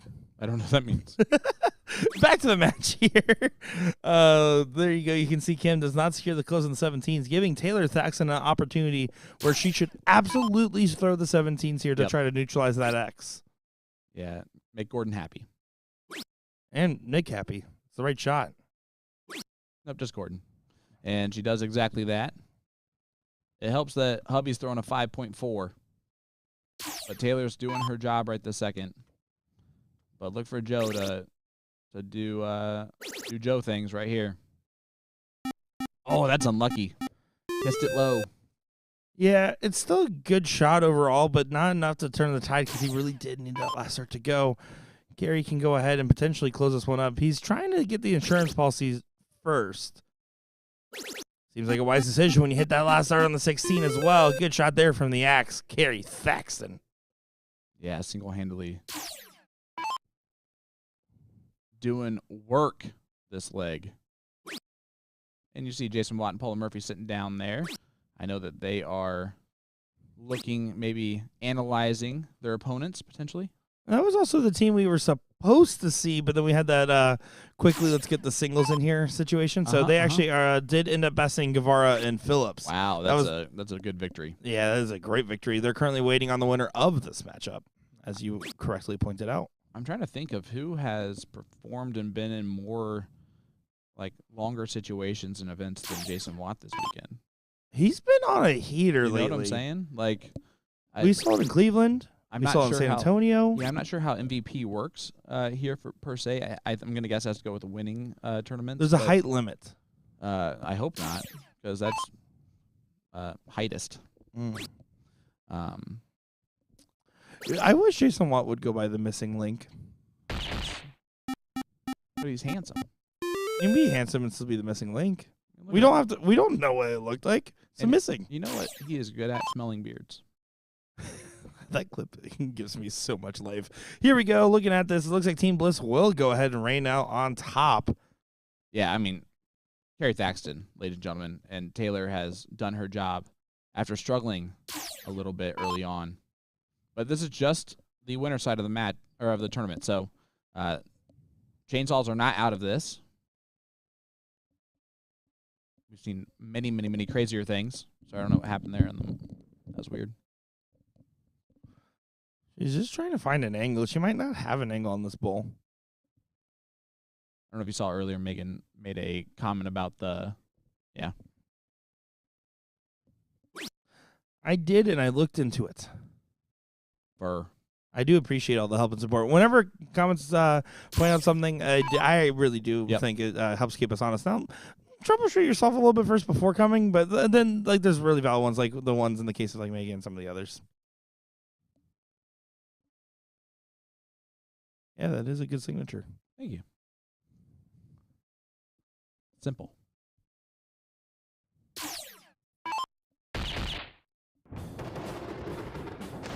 And Kerry Thaxton 559 as the husband-wife duo continue to march forward in this tournament. That puts them in what position, my friend? It's going to put them into the top of 4 on the winner's side. Good spot to find yourself in, as we will go ahead and get the remainder of this match, and then we'll also go ahead and head on over to Eagles Nest and Edie and Sue, as well, as I did promise us some true Larry Butler coverage there, and of course Chrissy Grimmel and Edie and Sue. Sean's hyped up team. We got to see that matchup. Everything there sounds fun. I'm telling you, if there is anyone that likes to help promote dart players and wants to kind of help kick a dart career into gear, that is talented and just doesn't really travel much until they have the ability to do so. Edie and Sue, I'm telling you right now, they are not going to let you down. Build me up, Buttercup. As Maria Carley wins that one. Was that it? No, couldn't be, because the Barbie's getting ready to step up here as we get ready to go. And leg number 3, race to 3 on the winner side still, right here? Correct. All right, cool. And another great matchup on our board. And like I said, we got that Eagles Nest, Edie and Sue match coming up. Then we'll be getting into that top 4 on the winner's side before going back around and seeing what's going on the other side of the bracket. As I realize I'm doing something silly over here. Don't mind me. First-time streamer, long-time commentator. Sean, do you like playing mixed events? I do. Why? Because I like being carried, and usually it doesn't matter who I play with, they're going to carry me. I really actually enjoy playing with my mother-in-law a lot, Lynn, and it's just because I find myself really wanting to perform well for her at the dartboard and get her titles and victories and do that, because she is just someone who has a great time playing the game and enjoys it. So love playing mixed events, love the aspect of just camaraderie and teamwork. Megan and I have been mixed doubles champions for leagues before. That actually earned us situations where we got to go to Vegas. And so, yeah, it's always great. And plus, having Megan, who is way better at darts than I am, in the family, makes it a pretty good situation. Oh, absolutely. Well, on top of that, the reason I ask is because me living in Florida, well, up until in a few weeks, if you go to the States, it's not a humble brag. I'm leaving Florida for Rockford. I'm excited. Humble brag, baby. I'm telling you what, you're not going to be living with Dominic anymore, you know? That is true. Man, I'm going to be in a nicer smelling apartment. No. Wowzers. But I will say, the reason I ask you that is because I felt like, for me personally, at our state tournament, winning singles was a big deal. Singles is always going to be a big deal. But then it felt like mixed doubles was the next biggest deal, because we have so many talented ladies in Florida that it means something to get a win in those departments, especially because you're going against long-standing, top-tier, dominant duos. Yep. So to be able to get a run in one of those brackets is a huge honor that I never got a chance to achieve, but I always took a stab at, because you want that event. You want that win in your repertoire. As I talk about Sue and Edie being that underrated duo, it looks like we might have another one. Scott Farian and Barb are just threw a 6.5 and a 4 combined together. I don't care who you are, that good. And they're up 2-1 on the prolific Canadian duo of Jason Barlow and Maria Carley. Yeah, I'm not nearly as familiar as I should be with Barb and Scott. And they're clearly showing that I really should be. I mean, this is some great performance from them so far.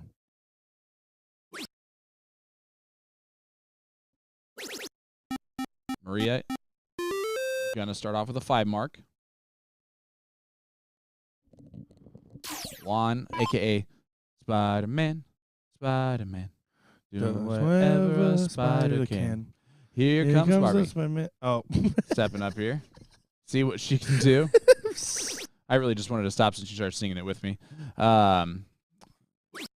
It was sounding brilliant. And that sound in the headset's got to be weird for everybody, including myself, who is the only one that can hear it. Here is Jason Barlow. WS for short. Gets himself a 7 mark. Another player whose flights I used back in the day is Jason Barlow. I love the green and black, almost look like a Matrix-y looking flight. And speaking of Jason Barlow, as we see him do pretty decent in this league so far, I forgot, I'm completely blanking right now who I was talking to about. They were like, yeah, so in the Pro Luck last night there was a redraw, and I was like, well, who'd you have in the first draw? And he was like, oh, I got David Cameron. I was like, oh, man, that kind of sucks. They had a redraw. He's like, yeah, well, and then I redrew, and then I got Jason Barlow. And I was like, so you traded one Canadian for another? And he's like, yeah, I wasn't even mad about it. I wouldn't be either. That's a pretty fair trade, and those two going head-to-head. Now, if it's like CDC event, I'm going to take David Cameron. But if it's head-to-head soft tip, if it's a wasp nest, I'm also taking David Cameron. Amen. He actually still does have a B sticker on his dart case in that moment. I'm surprised he didn't switch from Excalibur after that. He was down 2 sets to nothing and 2 legs to nothing at the World Darts Championship before that Wasp showed up. And the Wasp was up. The Ali Pali Wasp is a actual urban legend of luck that it really does show up every single year. It's almost insane that it actually does happen, and it always turns out that whoever it lands on ends up winning their match more often than not. I want that as my what was it, prop bet? I want that as my prop bet. Does the Wasp show up, and then does the Wasp contribute to the win? It should be. I'm gonna put, if I had $100,000 to put down on the Wasp showing up, Wasp's gonna show up. You want to do like a $5? David, both of us don't laugh like that. Come on now. Yeah, it's just me for the both of us. I'm not even laughing today. Great darts from Barb. She's throwing absolute fire. All 4 of them. Look at this, man. Incredible standard in this league so far.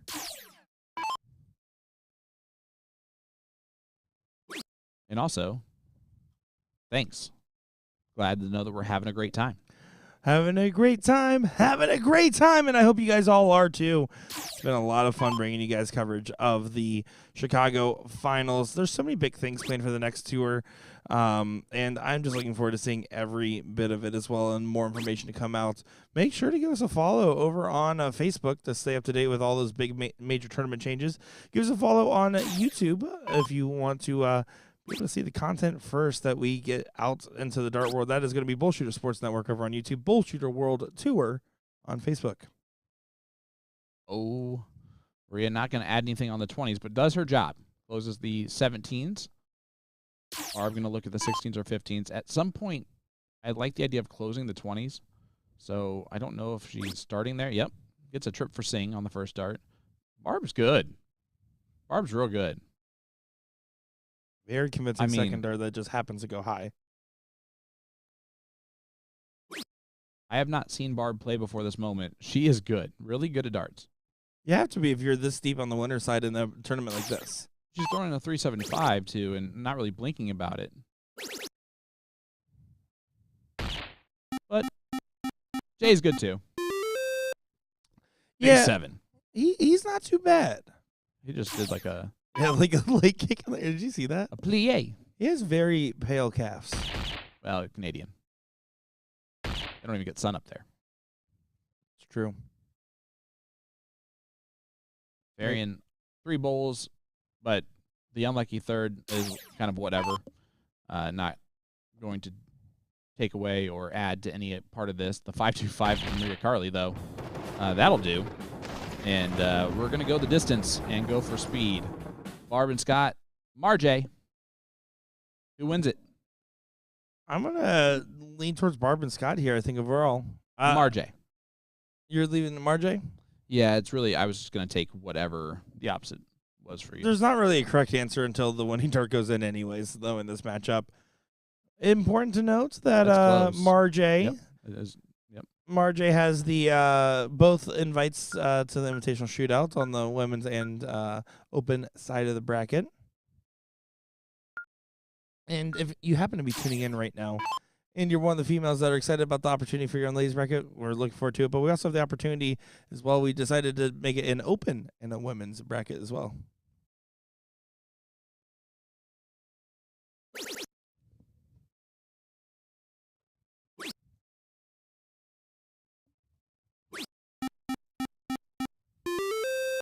Good 5 mark.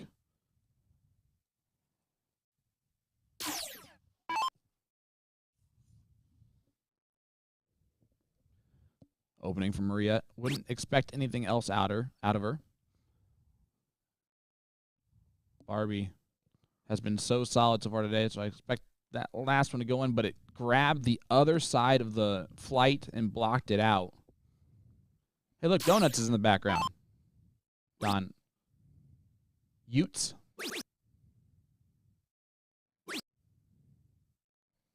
Jay Barlow does his job completely.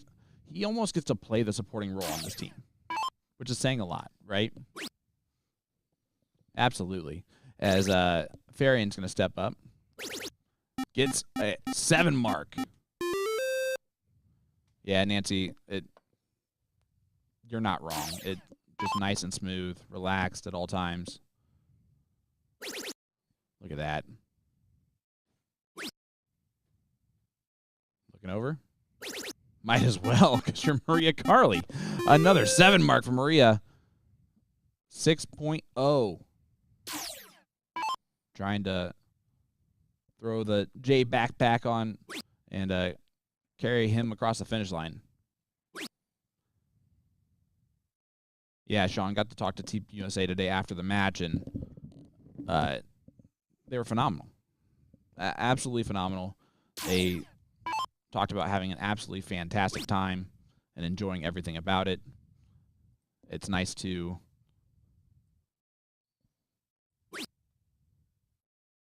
see that happening. And for it all to click together for those 4 guys was really special.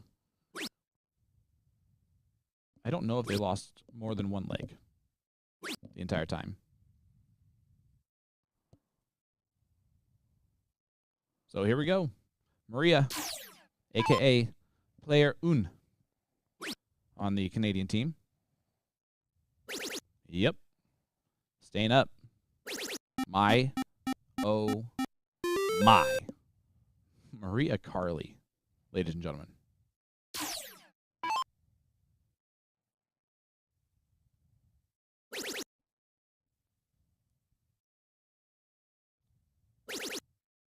Barbie going to come alive with a 7 mark of her own, but is it too little too late? Barlow has a job to do. It's close to 16s, and just root on Maria. But he's going to do more than that. He says, give me some of that. Boom goes the dynamite for Jason Barlow. An effective coffin shot if I've ever seen one. And it looks like it might be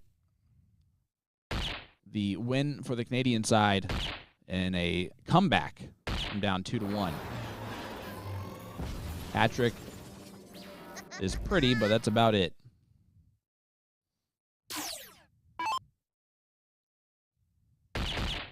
Maria will lower her average no matter what, but a double helps it.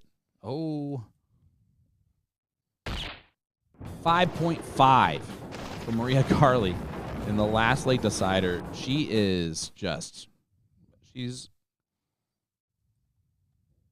amazing. Like, I don't know how else to put it. Maria Carley is absolutely fantastic. When she is on, it is almost impossible to beat her, and that was shown right there. We're going to go ahead and take a quick break. We're going to have no commentary just for this next little section here, as we're going to look into some of our audio issues that we might be having in the background here. So don't go far, folks. We're going to go ahead and kick it on over, though, real quick to go see our friends that we will join back in just a few moments. So don't go too far. This is going to be Eagle's Nest taking on Edie and Sue, as that's just lake number 1 getting completed. Nick Teixeira, Sean Green will be right back.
.14.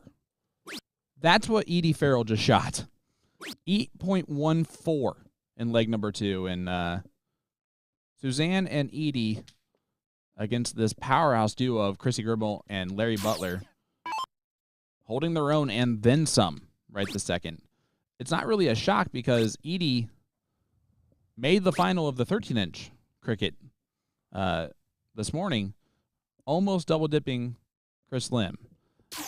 Sean Green back in the action with Nick Teixeira. We went back to YouTube to try and see if we could hear the issues that you all are having with the cutting and cutting out.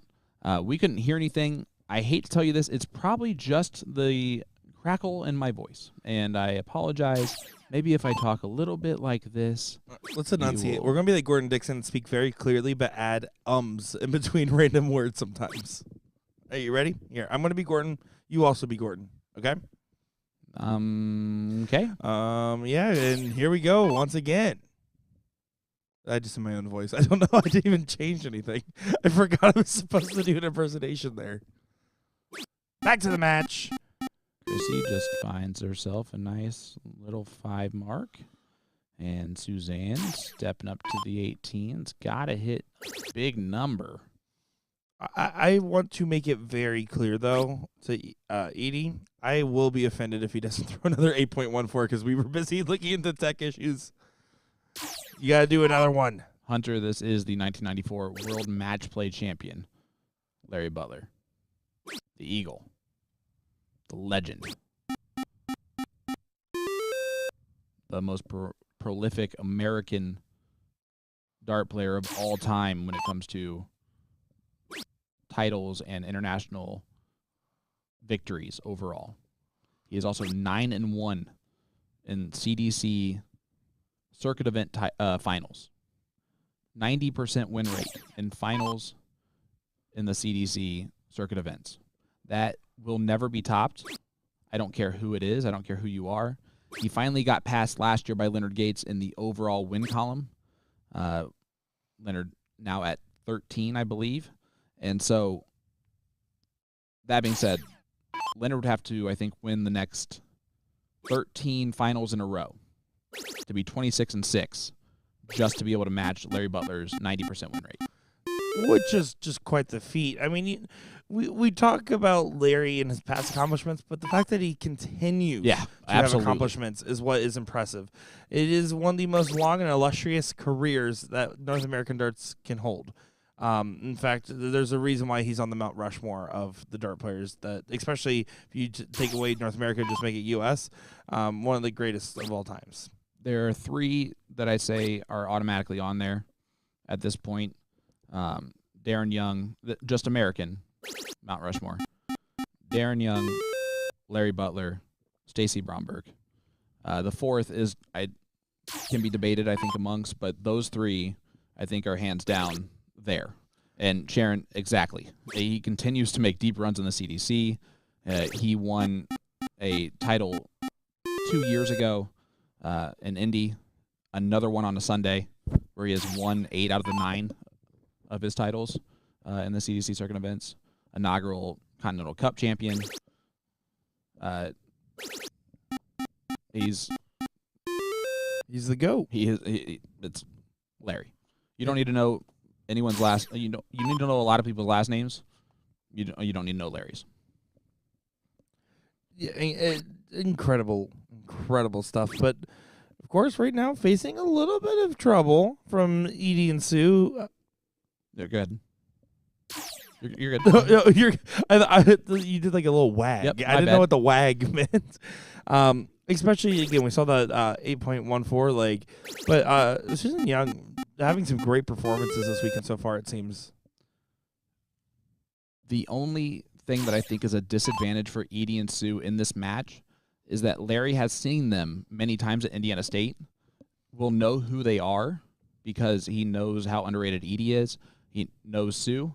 I'm going to assume at this point, as that young team is just insane, with her being, I think, the best player out of all of them. So, again, it's I think it's a little bit of a disadvantage. If they come into a match and they're like, who are Edie and Sue? All right, cool, let's wax these two. And then they come out and fire an 8.14. You okay, but if you're also, to be fair, if you are playing in a Pro A, Double A luck, it's Sunday, multiple days into this event, and you're at the Chicago World Finals, and you're underestimating people, so you're not going to win the event. No luck? Not luck. Pro A, Double A mix. I keep doing that. Well, for sure. But you weren't going to win anyways. And Larry and Chrissy are smart to not underestimate anybody, regardless if they know them or not. And there's the Eagle doing Eagle-like stuff. Great 8 mark to have the lead going into the Bulls. Edie going to go another double. Oh, my goodness. He puts it on Chrissy, though. Is this going to go 2-1 Edie and Sue with a break a throw, or is Chrissy Grimmel going to hit these 3 bowls? Uh-oh. It's hard. Oh, that's a great second dart. She, of course, finds it. It's the Kraken. 2-1 lead for Eagle's Nest. My, oh, my. Buckle up, ladies and gentlemen. If this is how this mixed is going to go tonight, we are in for a fun evening. God, don't clip me saying like harder with like struggling to say the words. I'm so glad you're here, Sean Green. There's a reason I've been on production. It is so. I like to give you such a hard time, all the time for many things, and you usually deserve it. But what I do also want to say is, man, it is hard to stay professional and stay articulate on the mic. Amen. And you have been doing such a good job. It is so hard. Once you get in commentary mode and you're there, it's one thing. For me, swapping all around, I've been definitely struggling with the transition as this month on the road is really starting to get to me. I'm sorry. Why did you stop? I didn't tell you to. You can keep going with these compliments. Oh, and you're so cool. I like that your Larry hair. Butler stepping up here, looking at the 19s, gets the trip on the first one. When is he going to take a look? Well, now for sure. Oh. He looks at it to see if it did hit the wrong side of the wire. My goodness. Sharon, I appreciate that. World Masters runner-up as well.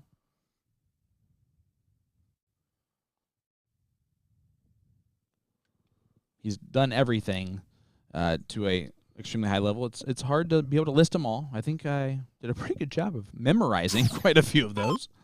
He beat Nick Teixeira at a tournament in Vegas once, in a triples event. That's probably something to put on the resume. For some reason, I did not memorize that fact, and I apologize. Yeah, please just. That was the year I was the rooster. Look at this. Chrissy Grimmel is starting to turn it on, and I don't know if it's because she's realized he shot an 8.14. I'm gonna have to really start doing my thing. And great darts from Farrell. Well, it just shows one, and this is true with any dart tournament, but sometimes it's just your weekend, and right now his form has really been showing its best stuff. There's multiple events to back this up. It's not just a fluke. It's not just a good leg. It is a great leg followed by a great performance that we've been seeing from him.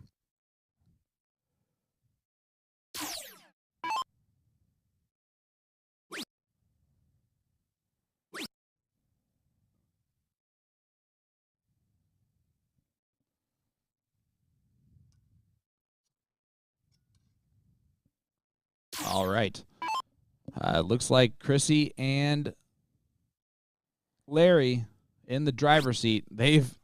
Listen, this is a gear in which few teams can be able to reach at any point in time in this tournament. They're throwing a 11.5 combined NPR. I mean, you can't say anything more than it's just brilliant. It's just brilliant. Hunter Young, off-the-wall question for Nick. That's the kind of questions I love to answer. Who would win the fastest burrito eating contest between Junior from Lost Boys or Porky? Porky has a big stomach. He's not a speed eater. Junior, when he did you see that second dart? No. It crisscrossed the blocker on the 3 so hard it actually crisscrossed into the treble 19 and gave him 57 more points when he was shooting at the 17s. I don't know how often we're going to see Larry Butler miss by 2. That one was the most amazing miss by 2 I've ever seen in my life. Well, I just want you to know that we've known this. The reason you have a career as successful as Larry Butler's is because you have magnets in your darts. Amen. No, he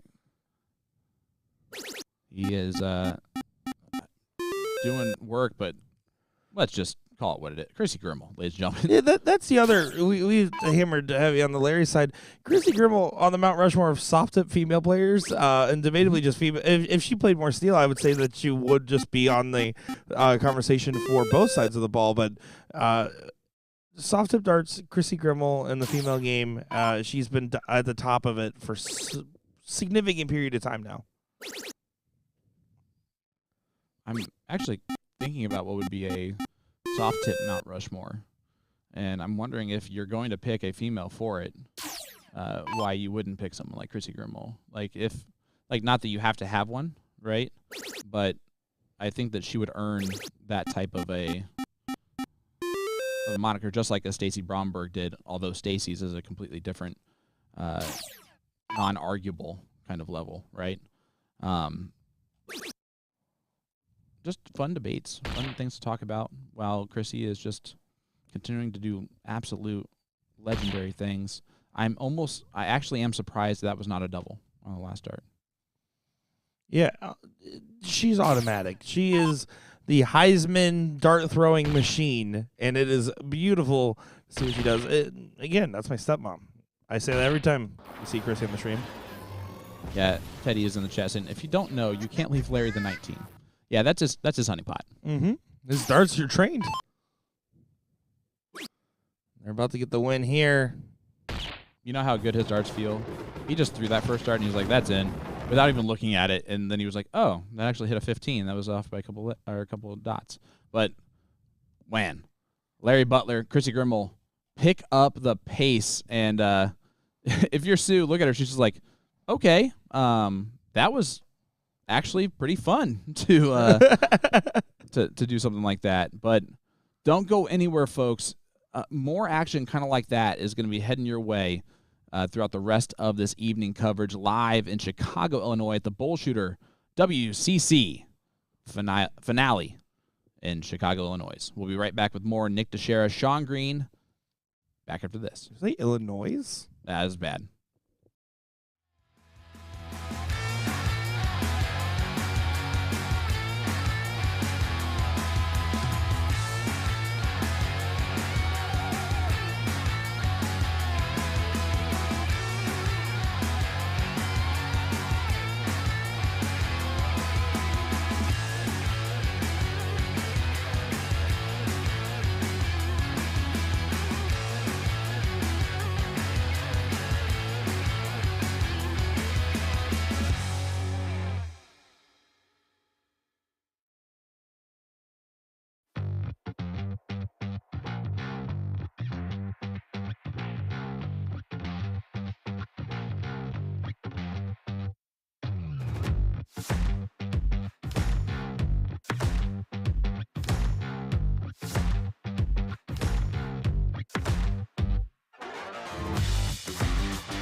Welcome back to the BullShooter World Tour Finals here in Chicago. We are live for mixed doubles AAA. This is for a spot in the, we're just going to use the right way, the queen seat, and it features the husband-wife duo of Taylor Thaxton and Carrie Thaxton taking on the great duo of Paula Murphy and maybe that's one of this weekend's hottest players, and Jason Watt. I'm Sean Green, joined by Dirachi, Nick Teixeira. Nick, this is going to be a great matchup. Yeah, I'd love to see the fact that Paula Murphy's taking time to play with Ram Guevara's son in this matchup. I'm happy to see Paula on stream. We haven't seen that yet. Is that true? That is true. Yeah. We did get a chance to see her in the no commentary coverage of Trips, to be fair. But in our main coverage, we have not yet seen her. It's also just a testament to how powerful our ladies field is out here currently. When otherwise a Paula-less stream would be impossible.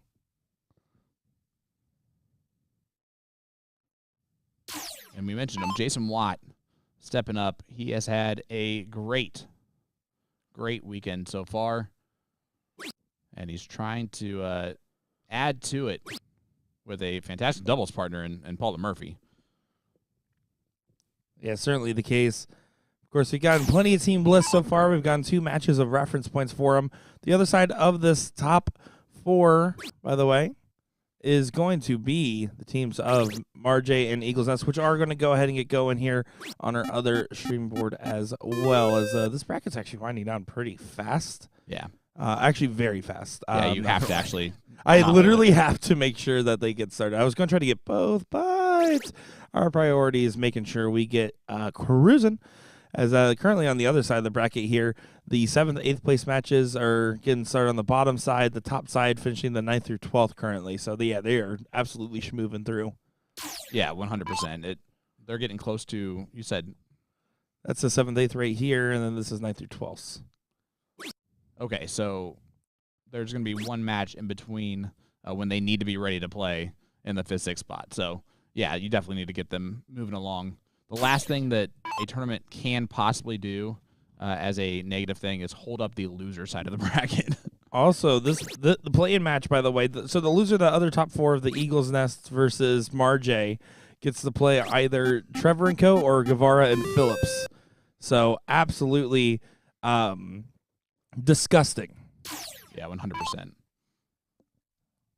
Very disgusting indeed. But taking a look here, back to this match, Bliss, the happiest of households, continuing to have some happy results on the dartboard. Leg number 1 looking very likely for the Thaxton Square duo. Mike Redmond asking a good question that I actually don't know the answer quite to. I know we touched on this earlier, but who votes for MVP? Jason Watt has to be the front runner, right?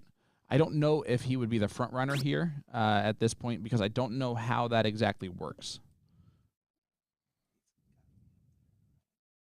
I mean, he's definitely got to be up there. It's a height of joke. The results, but at the same time, he's also got to be up there earning it, like he has been so far. Do you know how that works? I know last year was your first time. Last year was my first time. I know that there's certain events that do qualify. So, for instance, like I know like Monsters of the Midway is not like considered, right? It's a 4-man team. Yeah, I mean, God forbid. Okay, I'm okay. All of it should be considered, right? Rough crowd. I would have to look. I have not worked on that. I worked on the criteria for Team USA this year. I did not work on the criteria for MVP. It's got to be a points thing. I believe it's a vibes thing. So I think any player is eligible. All right, then I'm going to win MVP. You are a Golden Bull dart player, let me tell you. Not a last place finisher either in one of them. You weren't in first place either. Or a second. Here we go. Who's counting? Paula Murphy. Also, by the way, I did 2 extra speed crickets just for funsies on the sideboard after whatever, and I found out the right strategy. Should I tell everybody now? Yeah, go ahead. Start on the bull. That's what I do. Yeah. I did it multiple ways. I still sucked. Don't get me wrong. I still was over 2 minutes every time. But starting on the bulls, if I would have hit the other things as well as I know I can, it would have gone so fast, Well, so much quicker. Here's the other thing about speed cricket and starting on the bowl. The reason why I like that strategy the most. What? Fallouts. No, Oh. that's not what I was going to say. Totally. Well, then Strap in real quick. I'll let you know. So the other reason is because you can blow a run on the bull way easier, and it's better to know if your run's dead or not by starting on the bull. If you take 9 darts to close the bull at the beginning, you know all this wasn't going to be a record. But if you hit the white horse and you hit another white horse and then you miss the bulls a bunch, you're going to feel a little silly. And it's the only one that takes 2 darts to close. That was also my point. It's also the only one that takes 1 dart to close if you need a double and you do a no look. Yeah, it's true. You just get bonus points. It's the only thing I did cool. I did have to relook though to see if it was actually in the double because I realized it was still speed cricket, and I didn't want it to be in the single and have to reshoot the last dart. Back to the match here. Taylor Thaxton opens up with a whole lot of none. And Paula Murphy starting off with her patent 19s. Yep. Her honey pot. That's going to feel like a gift, though. I mean, this does not... you could have gotten punished significantly by being down 2 numbers and points. Instead, down 1 number, and you can neutralize the X here. There's a lot to like about this shot here if Carrie clicks big. Hey, look at this. Pat Gallagher in the chat. And everybody out there that's watching along, make sure that you drink it up for Pat. Drink it in. Drink it in for Pat. That's his signature move there. Oh, very nice. Yep. Carrie to follow with just the 2, some frustrations, and Paula Murphy giving the float away to her darts, but that's still, they did what they needed to do at the start effectively. She's still going. She's still Drink going it away. in. Thanks, Sharon. I got it after the first take. And you knew that. I corrected myself so quickly, Sharon. That was not very quick. There was a good pause in there. You were definitely confused for a minute. I was confused the whole time. Again, I say the wrong things, but I will correct myself if I need to. As long as someone else tells me that I was wrong. What? I want... What? What? What? Why are they selling? They're selling chocolates. Sorry, guys. In the reference. Something with SpongeBob. All right, Lady, Carrie Thaxton here should be able to try to get the point lead back when needs 7 on the 17s. I'm 11 years older than you for a reason. SpongeBob references is not going to work for me. You're 11 years older for a reason? Yes, it's because I didn't want to have SpongeBob references in my life with from a single episode. That's Have you tried turning it to Wumbo? See, now that's fine. I would have understood. You actually do really good, Patrick. It's my middle name, so that makes sense. No, it does not make sense just because of that. Paula Murphy, going back to her honeypot, finds more of them. Is mayonnaise Stop an it. instrument? Stop it. Taylor. Looking for more. The inner amalgamations of my mind are an enigma. See, Bone Daddy's got me, Brenton's got me, Ashley's got me. All right, it was my fault, okay? I stand corrected. I understand that Nick is everybody's favorite. Let's move on. East? I thought you said Weast. Back to the match. Sean, stop messing around. We got a good one here. This is a top 4 in the winner's side to get to the seed match. Can anyone tell that I'm trying? Okay? I'm trying. I'm clearly trying harder than you. I'm trying to talk about darts this whole time, and you're over here talking about SpongeBob. Carl asking, American cricket strategy is king. Carl, I don't know if there's any other cricket strategy that I would prefer, but if you are from a different country, maybe overseas, yes, you want to utilize our cricket strategy if you're trying to play that game. Well, okay. For the most part. And there is regional differences in cricket strategy. I do have Sharon, to me say, too. I do have to say, okay, I'm taking that one personally. You should. Fair enough. I do have to say with cricket strategy in general, the creative strategy of America has also grown and changed a lot in the last 20 years, right? Yep. There is a very different sentiment and approach to a lot of different shots, especially at the highest level of the game. But every level of the game has been really refined to the point where I feel like, we see the more agent-centric strategies of extreme pointing, and you see that in Germany as well. And you see some of the more hyper-aggressive closing strategies that are more popular in the Canada area and like the UK and whatnot. So very cool to see. Really, Sharon? Oh, I love seeing the regional differences, but I do think the American strategy, where it stands now, is currently probably the best. It's our game, right? Even if the international players always show us how it's done one way or another. Although Paula Murphy goes ahead and gets this to a 1-1 matchup.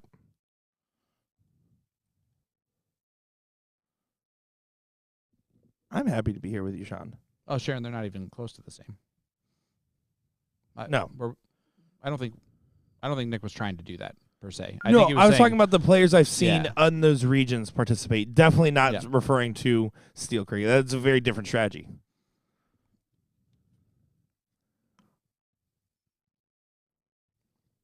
and most of the time, Did Austin Braswell That's- just give us that's the a- wave? that's a practice game that is played without any points. Austin Braswell's giving us the wave back there? I mean, he just asked Cam Pentai to do it with them, and she goes, "No." He got denied on the wave, man. Yay! Yay! There we go. It almost looked like Watt did the wave too, just because he stood up. And like, walked That's just towards the Watt ball. and how he exists. Yep. All right. Taylor going to get the start. Team Bliss, Murphy and Watt, 1-1 score line. The hard part about Jason Watt is that if you want to give him a high five, for him it's just an average 5. It's not even high. It's just like for him, it's like, oh yeah, this is like normal height. Everyone else has to jump to reach the hand. Yeah, the way I like to describe it is he has Dr. Frankenstein's preferred body type when he was looking for a large human to make everything work.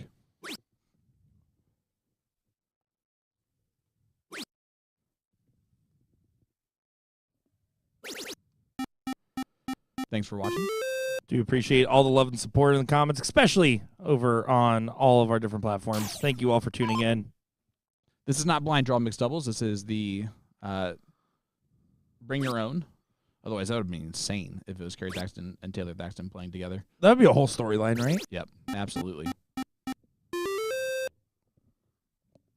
1-1 score line. Race to 3. Top 4 side of the bracket.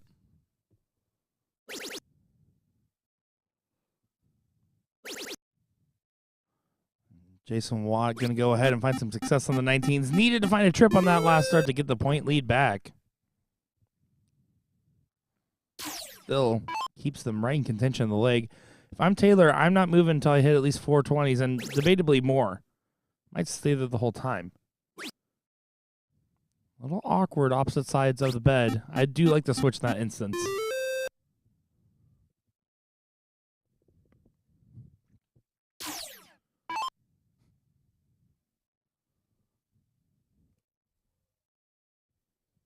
You can see Paula not happy with that first start. Got away from her.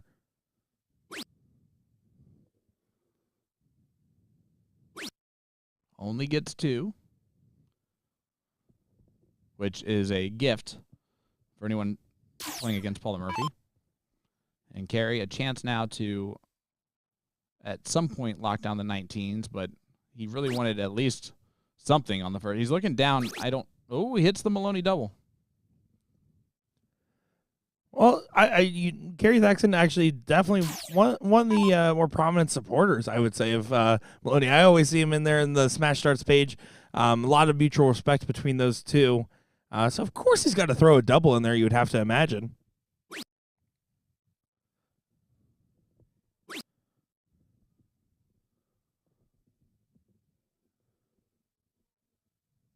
See what Taylor's able to do, averaging a 6 at the moment, and right now 318s is a massive step in the right direction. Usually when she is throwing this well, this early in a leg, it tends to continue throughout the rest of the leg. She is a momentum player, and you saw that in her Top Gun singles title. Leg number 5, she starts off with a 2 mark. Chrissy hits 4, and then I don't think Taylor missed more than 2 triples shooting at them the entire rest of the leg to win that with a 5.63 average in the last leg decider. No, and that's just shows her perseverance. I will say one of my favorite parts about Taylor Thaxton, and I always start off a lot of sentences when I refer to her in that sense because there's a lot to like about her dart game, but particularly I was a fan of the fact that she said and proclaimed that I'm going to commit the next year or two really trying to make a push in her own game. And we see her make the Invitational Shootout. We see her now out here winning Top Gun singles. We see her continue to accomplish great feats. Yeah. I love it when you make a big claim and then it gets backed up. It's great to see.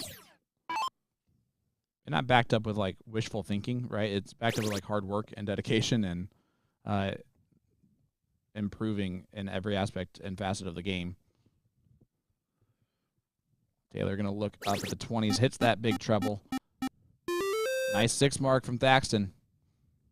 Look at these averages. There's nothing between any of the 4 players.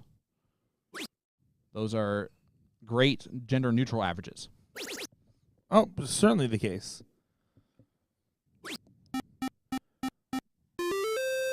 Solid 5 found by Paula. But Carey can go ahead and shut the door on this leg and get that 2-1 advantage. Looking for a coffin shot. He's going to stay. Yeah, he's going to move back up now. Smart dart, big hit from Carey Thaxton. Yeah. High ground, played perfectly. Yeah, you got to play that. You don't want to give any inkling of a chance where Jason Watt and Paula Murphy, if they go on full speed, and this applies both ways, but you don't want to have to deal with that scenario. You would rather just go ahead and avoid it by playing some smart darts and teeing it up a little bit. I like it. Yeah, they are a duo that can go 9 mark, 9 mark, 9 mark very quickly. Jason Watt and Paula Murphy. So ain't that the truth? Yeah, you're never too far ahead against that duo. And one mistake can really cause them to attack. No mistakes have been made by Taylor in this leg. Looking more and more likely for a 2-1 lead for Bliss.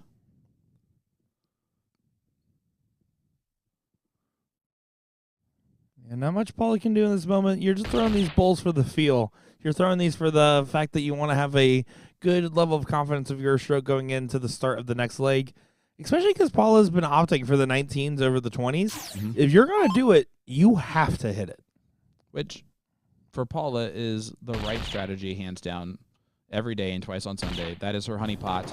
That is her scoring power when she plays steel tip. She is not just quick to switch to the 19s. That is where she scores in 501.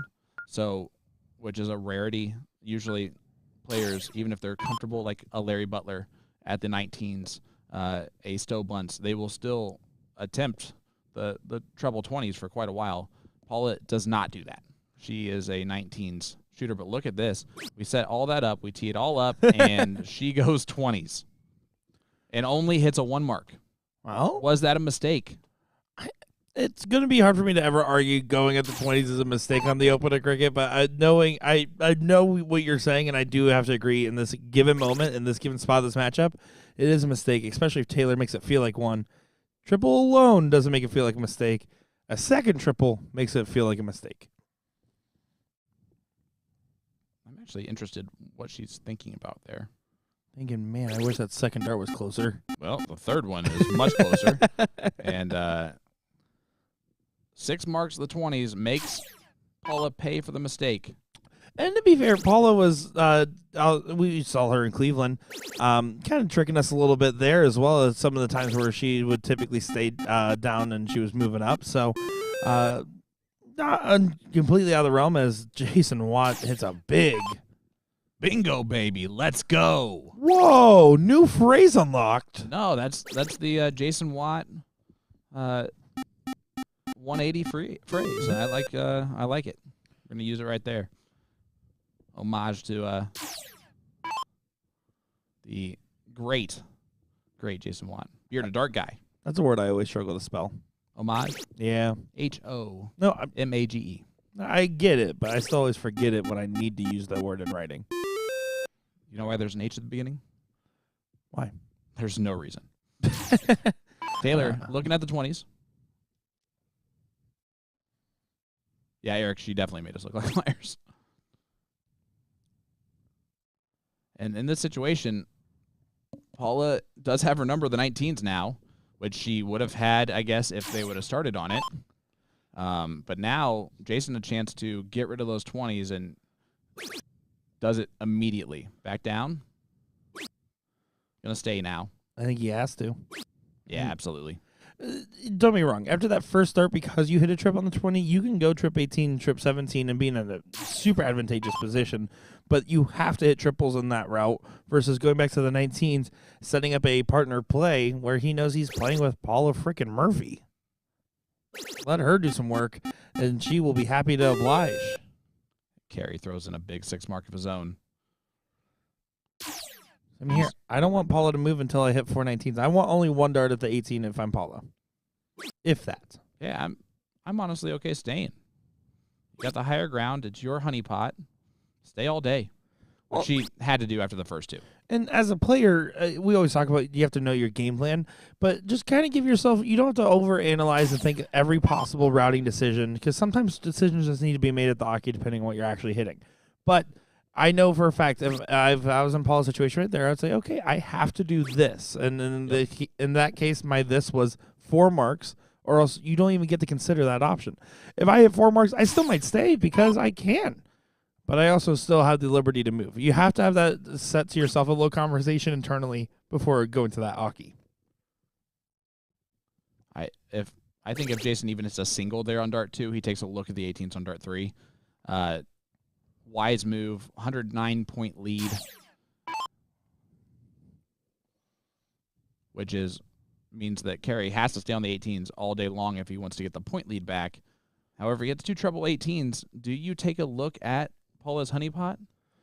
Oh, I mean, no, not in 1 this point. Not in this. Not if I'm up 2-1. That's a risk I take if I'm down 2-1 and I need to try to turn the momentum.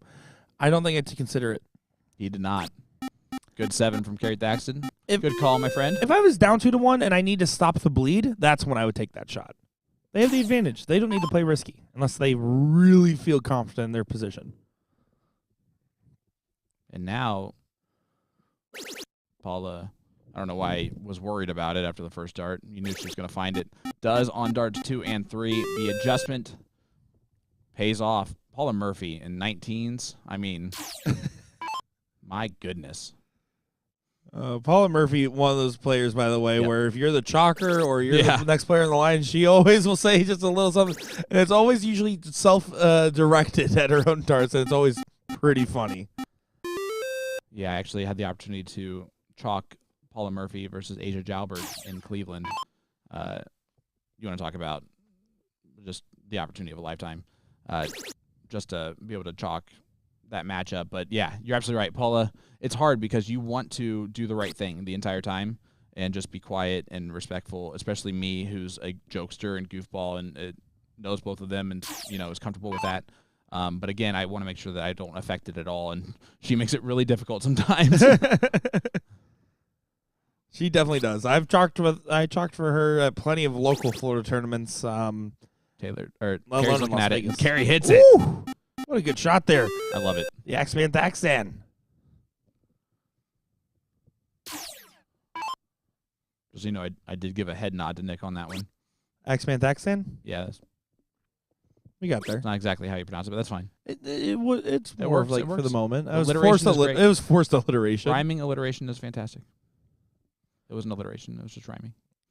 Taylor, You're the English teacher. I know. That's why I corrected myself. 3 17s. Yep. Don't even consider the 18 unless you miss. No, don't even I mean, steal it.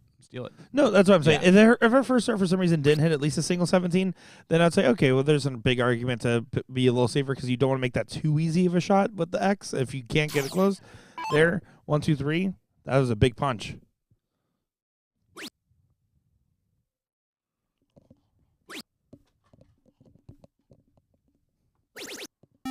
Can I just say, Sean just did one of the funniest celebrations I've ever seen in my life in the background here. Carey stepping up, looking at the 16s.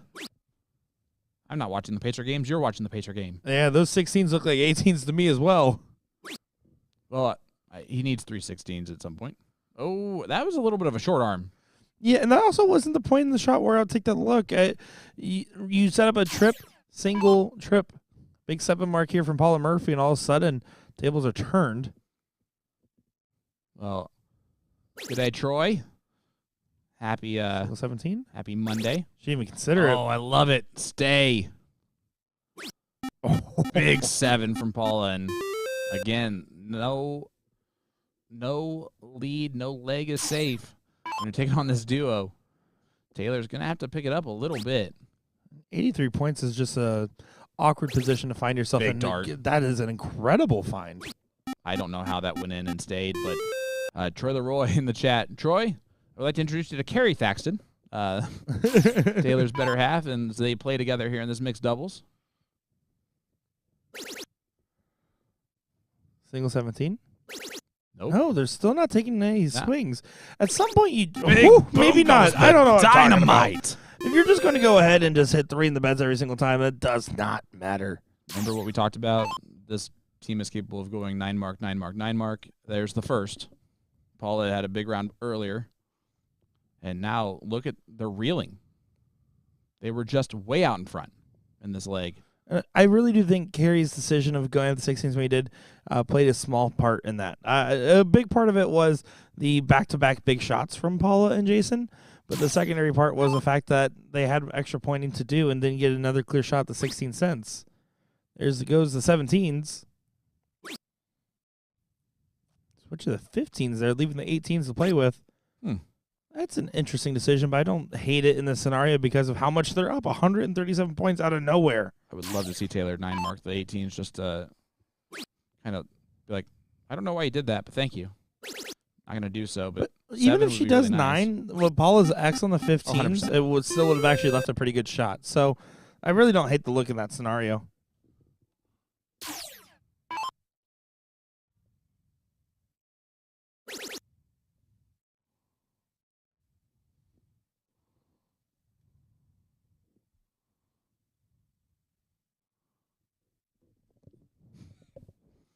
Nick is watching to see what the celebration was about that I did earlier. And guess what his face made? Ooh, same type thing.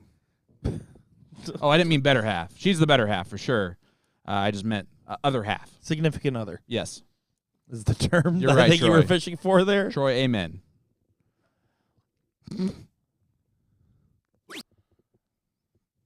Gotta try to find a way out of this scenario. You need a triple on this last or on the 18. There's no other way about it.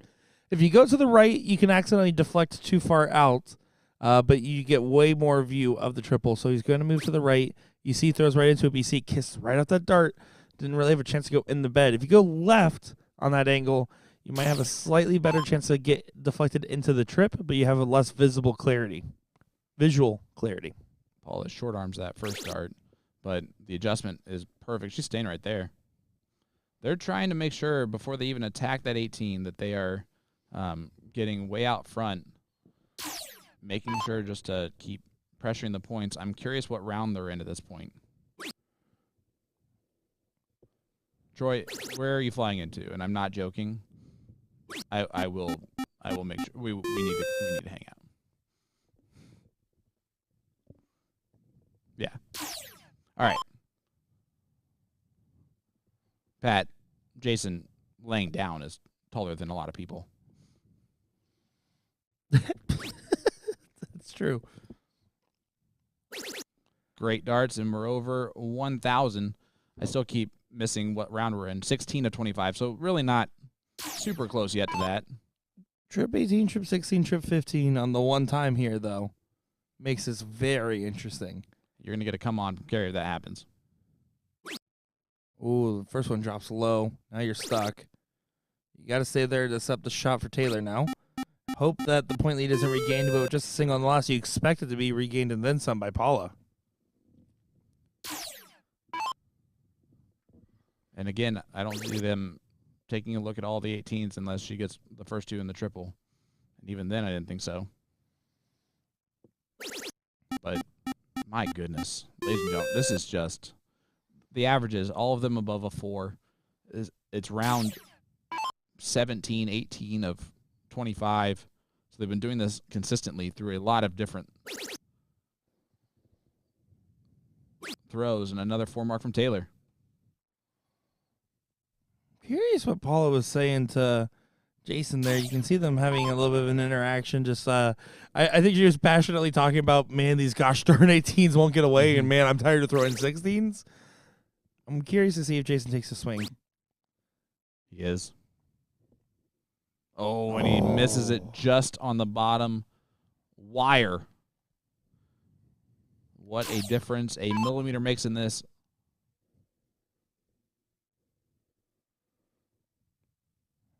Giving him a pat on the shoulder. It's okay, buddy. I love Paula Murphy. I absolutely adore her. Again, another opportunity for the Big 9. That's the first start to it. He's looking at it. Gary Thaxton, trip 15, does go! The Axeman gets a big one. Huge darts from Carey. And they're already up 2-1. And blink and you miss it. Paula still on the winning darts. Oh, the double trip 18 would have done it. That would have been a little Pedro Serrano action, which you have no idea what I'm talking about. Not a clue. Is that poker player? No, Major League 2, he goes, throws a pitch, and he goes, that last pitch, that was beautiful, man. And then the next pitch happened, he hits a home run, he goes, not as beautiful as that, though, as he starts running the bases. Now, if I'm Taylor, at this point in this match, I don't even look at the bull. Go for it. I don't even look at the bull until I hit at least 2 trips. Go for it. It's high risk, high reward. That is so unlucky. I don't know how else to. It hit the dart dead on. It just didn't get. It just didn't collect. Right. It was definitely not a single 5. But again, that situation now arises. You have to go back over to 18s. It's a 11-point difference. Single 18 adds 1 bull, but you need to find a trip. Oh my goodness! darts from Taylor Thaxton. Wow. Whoa! That was not what I expected there. She stayed, she saw, she conquered. My goodness. What just happened? That was crazy, man. That whole leg was insane because they were so far ahead. Then they came all the way back. If you're from like Juan Paula came all the way back, and then they got all the way back the other direction, and then it almost got squandered, and then it all happened. And I don't even know what happened. That was okay. Well, that's some brilliance. Let's head on to some more. Maria Carly, Jay Barlow taking on Chrissy Grimmel and Larry Butler. This is the other top 4 match. And Sean, without paying too much attention to game screen, what do you think the score of this match would be right now? This is game 3. 1-1. It's 2-0 right now. Marjay in control. Wow. That is a bit surprising, not because of the difference in skill level. Maria Carly has been an absolute domination of everything that we've seen from her in this so far. It's more so the fact that the format here almost allows for that to happen. You just don't expect something like this. And I say that just because, again, it's Chrissy Grimmel, it's Larry Butler. You don't ever expect them to be 2-0 down in a race of 3. It doesn't matter who you're playing. If there is a team to do it, this is a great team to do so. As Maria Carly making up for some earlier misses in this leg. How about a beautiful 7?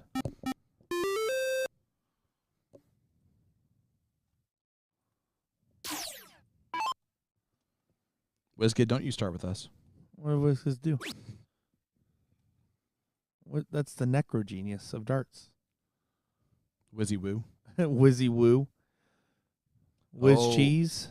Wiz Well- Khalifa. Butler unable to do much there, and that's a gift that's not going to keep on giving. So take advantage of it when you can.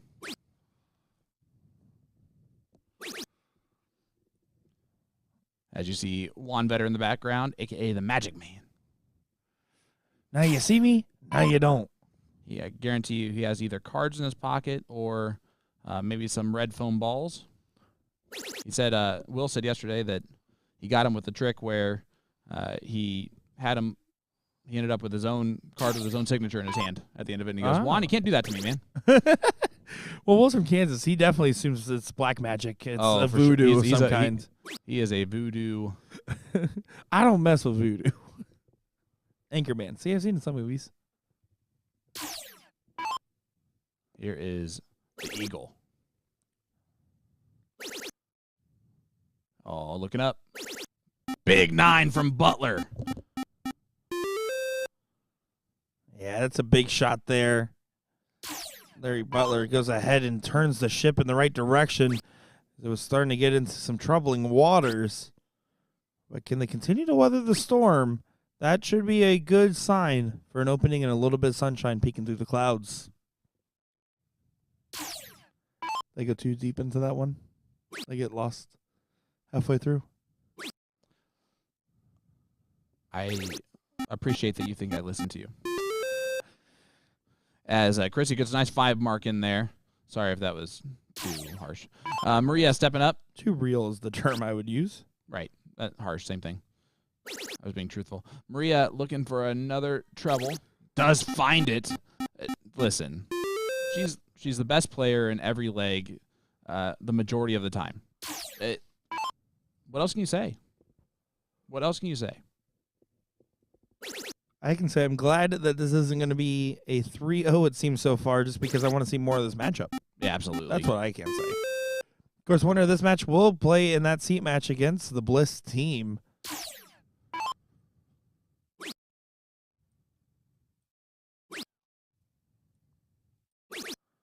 Jay throws a Maloney double on dart 3.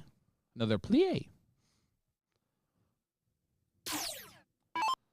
Chrissy with the point lead. Just needs to close the 16s, but I guarantee you she does more than that. Most likely.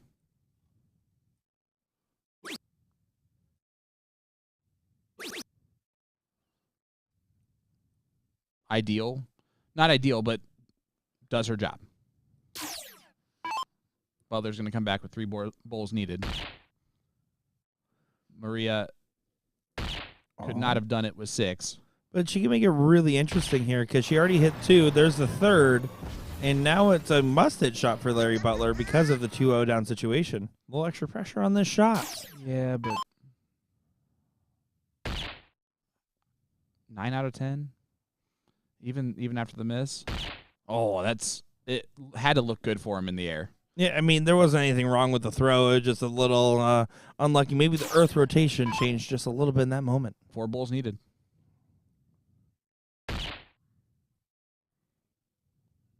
Oh my goodness!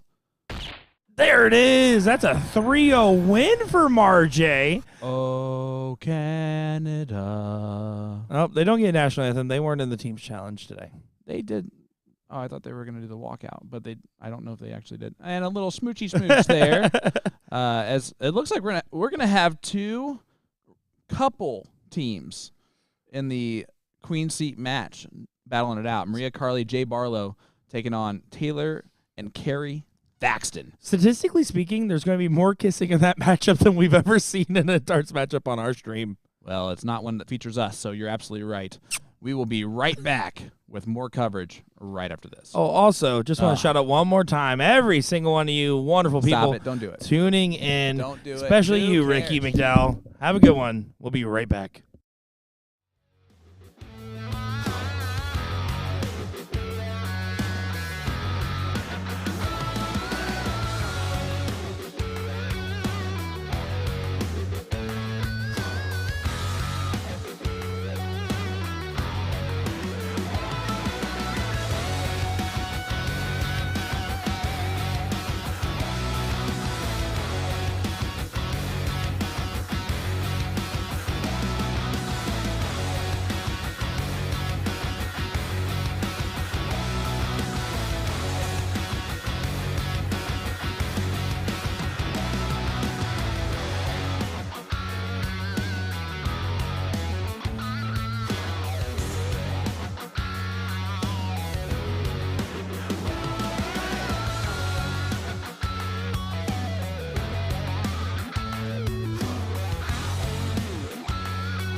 Welcome back to Chicago.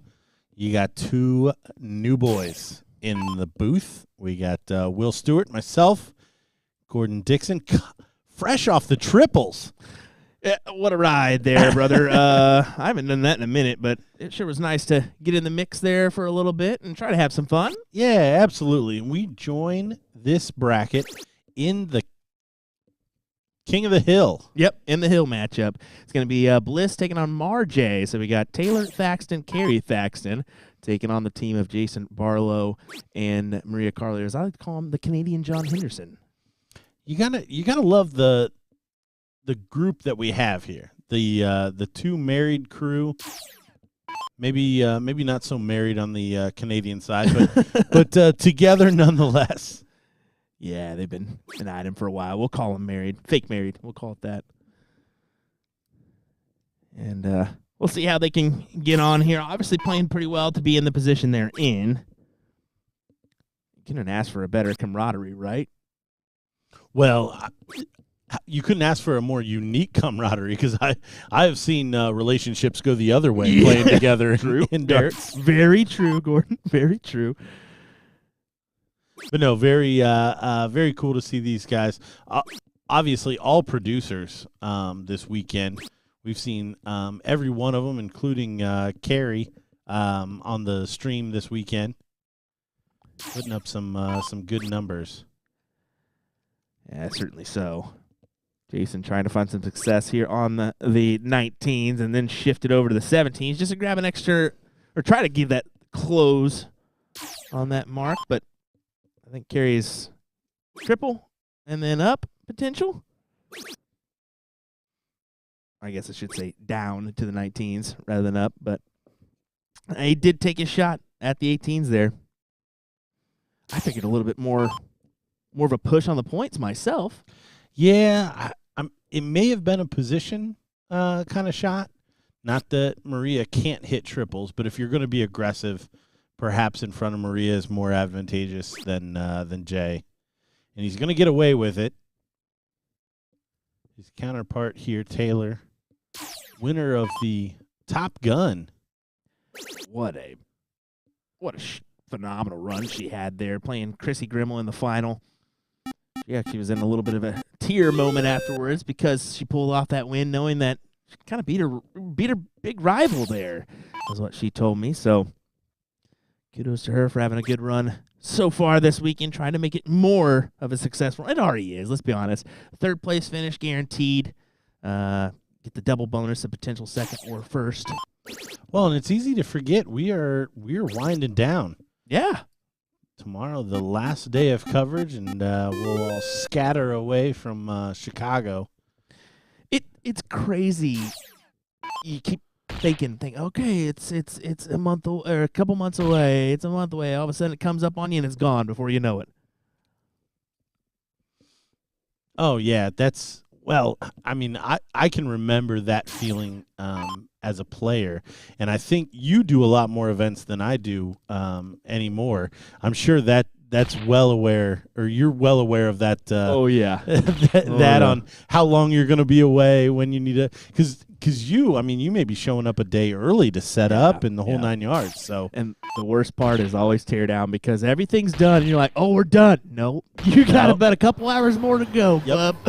You basically got to do the part that they're actually paying you for. Yeah, exactly. Exactly. This is kind of the easy part. One needed here, and then some points for Carrie to get her done. There you go. 1-0 in favor of Bliss. Playing 3 out of 5 here in the Hill match. Winding down on the other side, we already have one of our 4th place teams ready to go. Looks like Edie and Sue.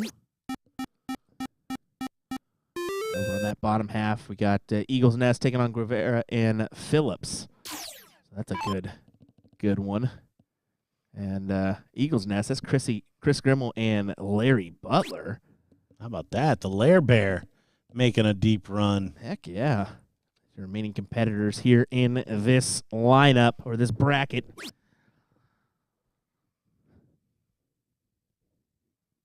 Later on, we'll be bringing you some trips action, but that'll be on our Twitch page. So if you want some Sunday evening darts, look for that one.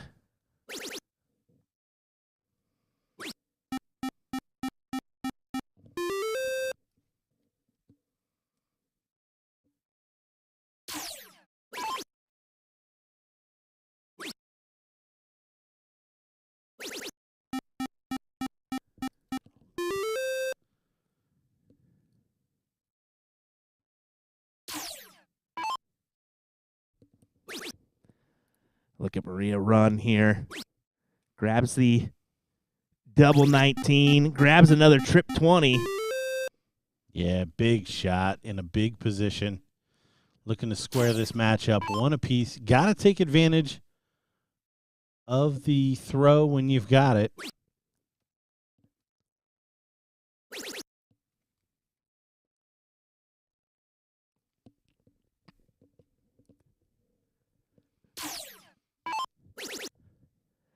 Throw, very important in cricket. You get to control that 20, or hypothetically, you get to control that 20. Hypothetically, because it doesn't always go his way, does it? Yeah. But taking full advantage here.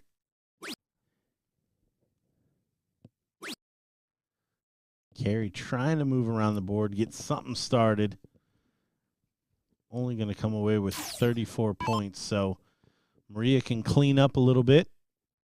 Oh, a little unlucky. 217s won't let them live. Yeah, just go ahead and close that door. I that's perfectly fine where she's at on the points here. 115 point spread, so force them to a new wedge. Commit to all darts on that bed.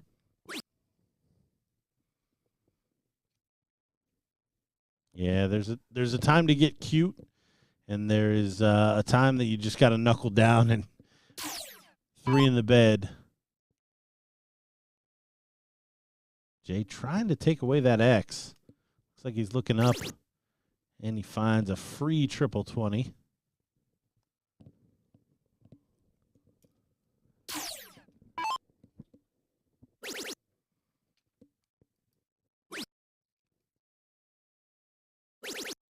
Yeah, 7 marks. It's a nice 7, but it feels like too little too late in this instance. Yeah, granted, they've got the 1-0 advantage, so no harm if you take the L here in this one.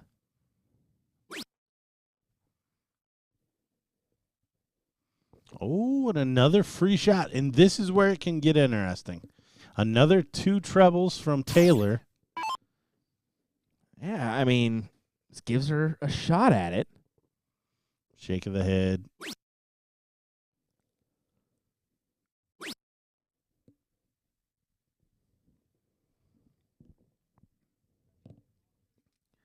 Yeah, Taylor, just that unfortunate scoreline there. Barlow does close over to the 16s, and how about a single bull? We'll leave Maria with 2. Canada looking to tie it up at 1 apiece.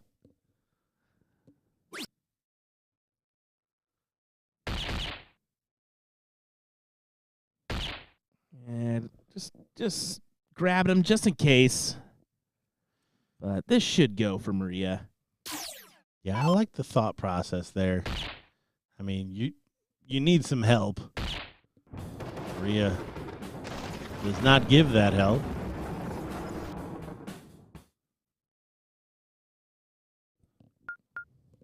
We'll go to 1-1. The Thaxtons will get the start here. And you almost think 4 mark minimum, at least grab the wedge and then an extra point there. Well, there's not a lot of advantage in terms of the match as far as going first, because even if they were to lose this one going first, they would get to start in the next. But you always want to be the person up 2-1, and an absolute monster open That was from Taylor Thaxton. huge opener for her. The best open in cricket, IMO. Really? Cannot come back to the board losing. True. I'm always a fan of the. Now this is Steve Brown talking. You know where I'm going with You're this. a double bull guy. That's it. Yeah. I knew you'd know what I was talking about. Yeah, that's a close second. Don't get me wrong. gotta be. It's just demoralizing. See so many people happy with the white horse to open. 20s, 19s, 18s, and then somebody buries 102 points on you, and the tables have turned a bit. Good fight back here. Gonna need a little bit more to continue that lead.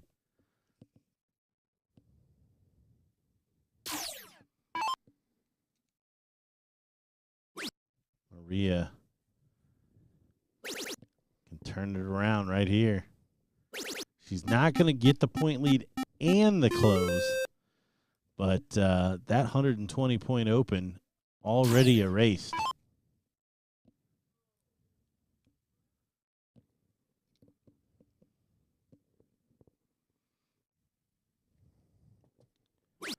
The axe trying to find the 17s. He needs a big triple. Oh my goodness. Can you believe this here? Start off with a 9, and now you're in a detrimental position here.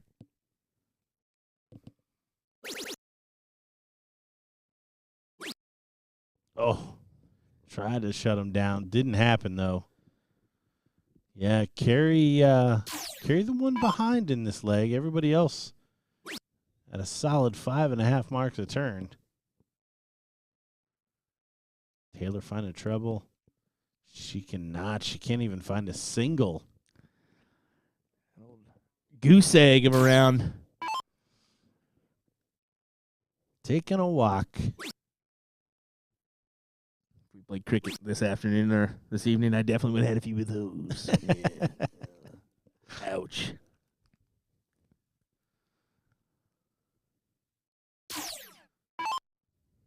I just pushed to a new wedge. See how aggressive Carey is here if he can find the trouble. May go up and try to snatch that 18. It's not going to happen. He's going to have to stay there.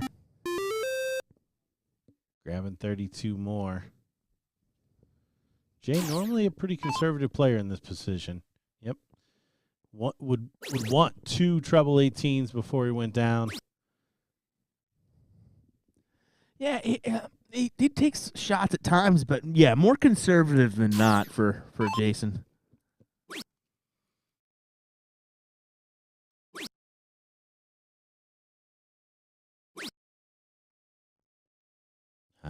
Only 3. So 48 points reeled back, but not enough. Still down 38 in this spot.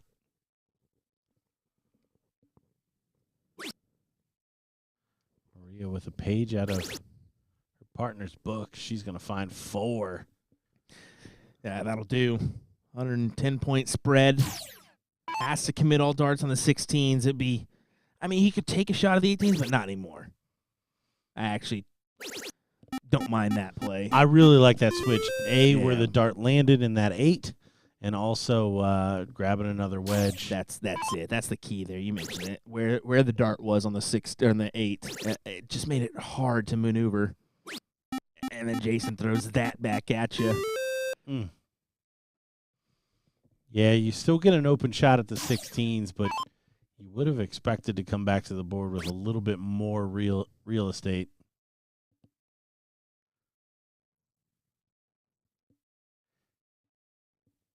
We talked about this the other night when Taylor ended up winning the Top Gun. The body language does not always equal how she's going to respond. I was a little worried about that.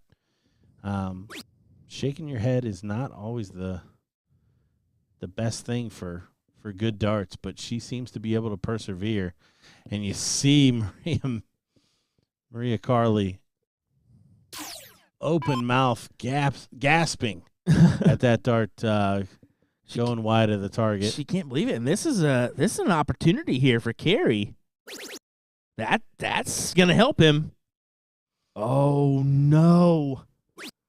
He needed that second dart to land in at least a single 16. It's almost an 0-1 shot where you have to hit the fat Yes, to get to a double. He should have.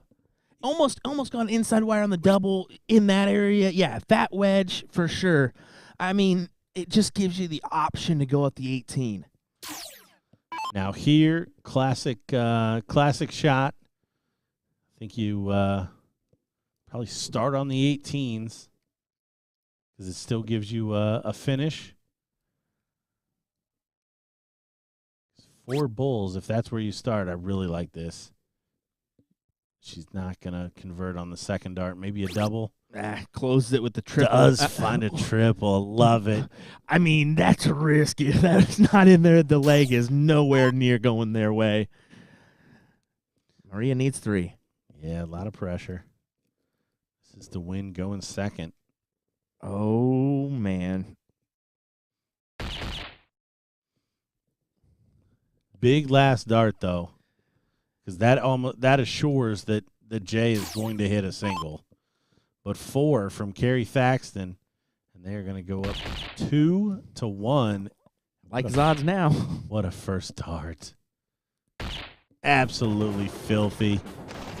Yeah, that first dart, getting a double, you just kind of cue it in for more, and yeah, exactly what he does. Gets the leg win. 2-1 for Bliss here.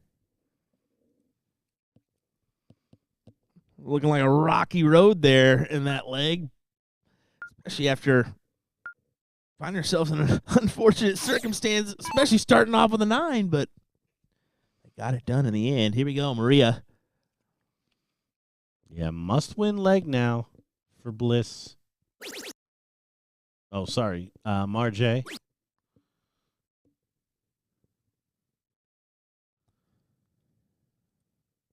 Good find. That's probably bare minimum.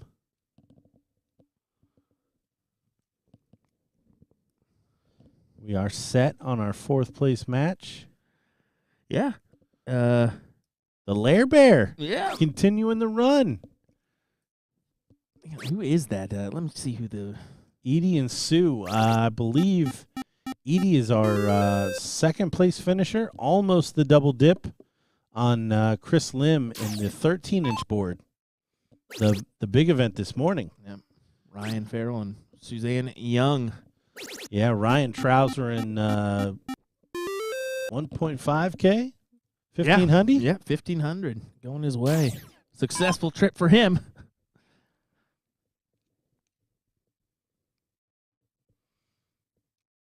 Carrie Thaxton options here. Oh, and what a first dart.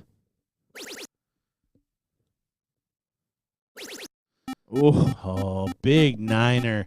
Takes the big 20 away.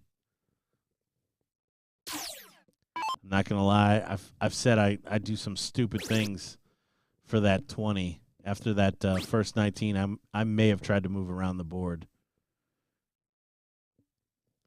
Okay. I mean, up 2-1. Yeah. Why not? Give it a shot, you know? And that's what you have to think about, too, is this current scoreline of the match. You can't be making risky plays when you're down. But if you have the advantage, even with a leg, you can probably play a little more aggressive. Well, yeah, if you're going second, I mean, you have to do something. Yeah. Or you're counting on the other team. And let me tell you, in the King Seat match here in Chicago is not the time to count on your opponent to miss. No, definitely not. They've been hitting and collecting all night long or afternoon long. So you better bank on them hitting it. Just like I kind of bank on Dexton hitting a nice round here. Yeah, just a little 9er. Why not? Is he going to miss? Oh. The hesitation. I'd still give him a shot of penicillin just in case. Just Because to the make man sure. is sick. He's downright nasty.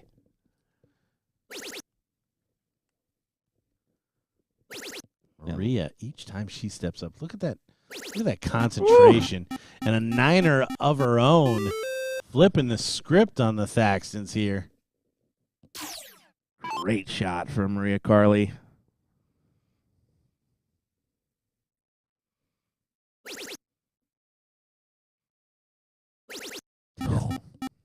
What a battle we've got here, folks. This is good, man. 4-3-3, 4-5-0, 8-0, and a 5 at 6-7.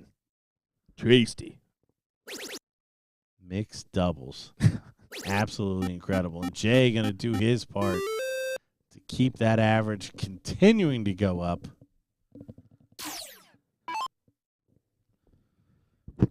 Carey missed one dart so far. Went 9-7 to get to that 8 average. Ah, what a hack. Missed 2 darts now, or 3 darts now.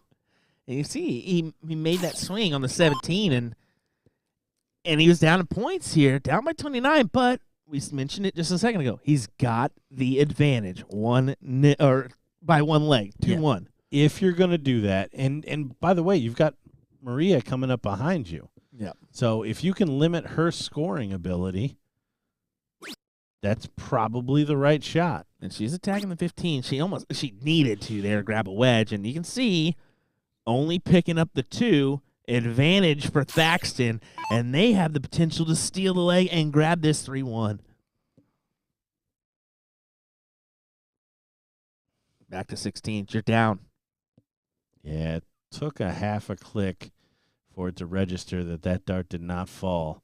I think she has to stay there. I think this still has to be a 15. A single The 16 doesn't do anything. Nope, doesn't change. So you take a shot, potentially double or triple here. She did take a swing at the 16, and yeah, nothing of value there. I mean, don't get me wrong. 48 would have been handy, but if we're looking at where would the best single mark? Mm-hmm. Oh, and That's a difficult dart there. You can see Jason well off of our target here. I'm going to have to really maneuver over, and then he's going to go all the way over to the other side. he's almost like on a board goofball. 90, isn't he? He is. He's on the other throw line. Just kidding. Oh, what a beauty dart. They may call it the best dart ever thrown. That was tasty right there. I mean, that's a good shift over to collect and snag that 16 away, force carry to the bull. And a little bit different of a scenario. So we suggested 18. Taylor closing the last time. Mm-hmm. This being 5 bulls. Maybe if You got to get one. he is going to close it. Yep. Yeah. I was just going to say, little bit different scenario where you may want to crab a couple bulls before you take a whack, just so that, again, 5 bull, very big difference between 5 bulls and 4 bulls. 1,000% agree with you there. We saw Carey collect on the 4 earlier, but yeah, 5 is just awfully tough. And you see Maria here, 2 singles, and now Thaxton's. They got an option here. They're going to get another whack to take this leg. She does find one. Again, still important because that means all the way down to Jay's last dart, he can finish this. Mm-hmm. But can Taylor Thaxton now find 4, just like hubby Carey did in the last leg? This would be clutch to guarantee a first or second place finish in this mixed event. There's the double. Oh, one more. Oh, gets the single. Oh, my. I thought that was going to go. She threw the first one in there like it was free. It was awesome. Jay Barlow probably going to find the 2 bulls here. No problem to take us to a decider. There it is. Not bothered. What a leg. What a leg of darts there. Moments where it shifted back and forth. There was a lot of give and take. I mean, that was a really good leg. It is going to come down to this cork. It's hard to see a big shot because both of these players, or both of these teams rather, are going to be playing a little bit more conservative. We may not see them moving around the board as much as they have been. That's just not what you want in a deciding leg. Jay going to give it to him 2 holes out. Wow. Carey 1. And Thaxton's get away with the first one. How many times does that happen though? Where you're like, you get lackadaisical, but you're like, oh, that's easy, I got this, and then you just absolutely pummel them, just terrible diddle. Yeah. Or you're staring at their dart like, I'm gonna beat that, no problem, and then it grabs the flight and throws just it kicks 3 it. holes out. Yeah. Still need to convert though. What a dart! Job done. Job done. Yeah, at least close. I mean, yeah, we mentioned 4 is the ideal turn. At times we're like, well, you need 5 to start us off. But yeah, 4 here would have been great, but at least grab the close. Maria leaving it open. Now this should be a 180 from Carey all day long. Looking down.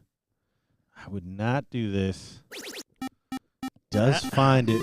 It's an important shot, but man, with that all important big treble 20 wide open.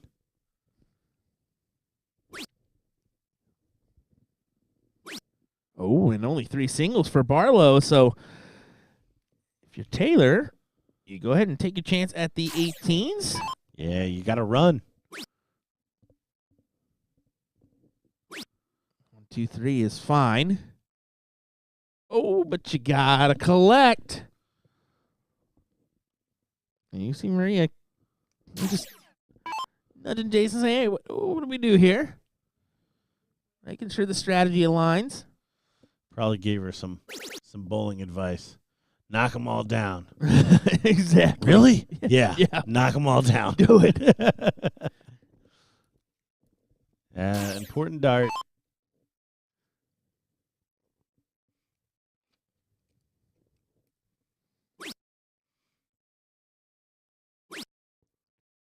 I'm always of 2 minds on a shot like this.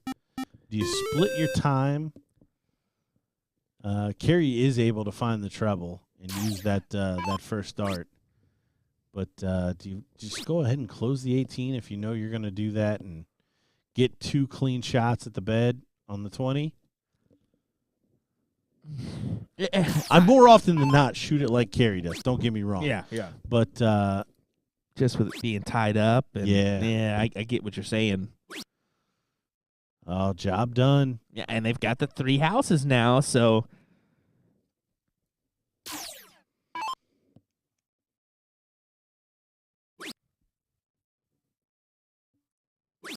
you're taking a shot here. I don't know about that, bud.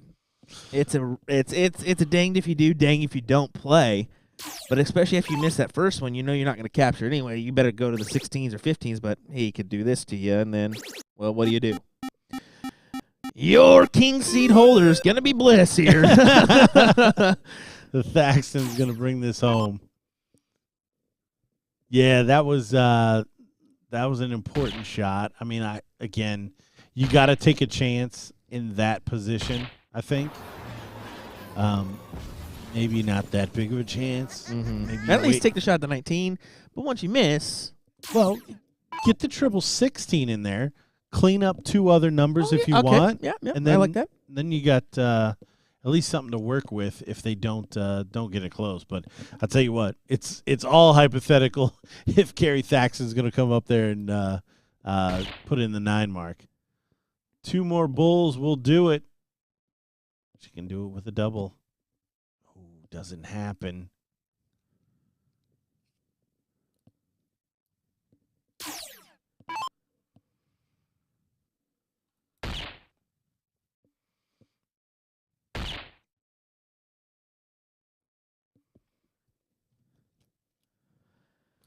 Team's having a good time here.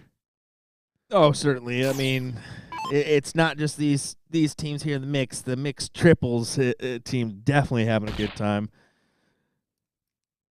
As Carey puts this one away. 5-7-3 for him there. Just really the hefty score there in this leg to get it done. Well, I mean, Barlow and Maria, they're not done here. They're going to head to that 3rd place position. It'll be Irisu and Eagle's Nest as they take on the 4th place match right now. The winner will take on RJ in the next round. So bear with this. I'll see if I can find this matchup. 175. I have no clue where that is. So I'll see what I can do. And if I can pull it up, I'll give you the overhead. If not, we'll be right back with some more action. What do you say, folks? William Stewart, Gordon Dixon. Stay with us.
Welcome back, ladies and gentlemen, to the third place match of the mixed doubles AAA here live in Chicago, Illinois at the BullShooter finale. I'm Sean Green, joined by Good Stuff, Gordon Dixon, and, well, they took 85 warm-up darts apiece, and now the diddles are taking longer than normal. Great. Yeah, 85 warm-up darts after a 34-minute break. Those were all made-up numbers, but yeah, at this stage of the night, I get it. We just saw Jay and Maria lose in the King Seat match. We got an excellent angle to watch Larry and Chrissy take their fourth place match, and that brings us to where we're at. I almost got it right about ED too. By the way, that was my dark horse pick to win the whole thing was Edie and Sue. Well, it's tough to bet against Edie. I mean, But did you see Sue? I only the half a match Yeah. that we got to see.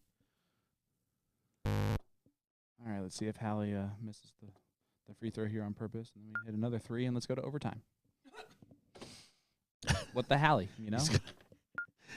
We Oh, may yeah. have a little basketball commentary mixed in here during the matches. Oh no, I'll just keep doing it. Unless like something major happens, I will yell loudly. Sorry about that to everybody at home ahead of time. Chrissy getting us started here in leg number 1, race to 2. So this is the third place match. When it goes to the finals, it will be race to 3. Back to that format, all cricket. Maria Carley this evening has been in fuego. I don't know how else to put it. She's been the best player in most of the matches that we've seen this duo between Marjay this evening. And, of course, as I say that, 1 mark. Maybe they didn't warm up enough. Yeah, well, definitely an absolutely incredible hill match between Marjay and the Thaxtons. It was really, really good.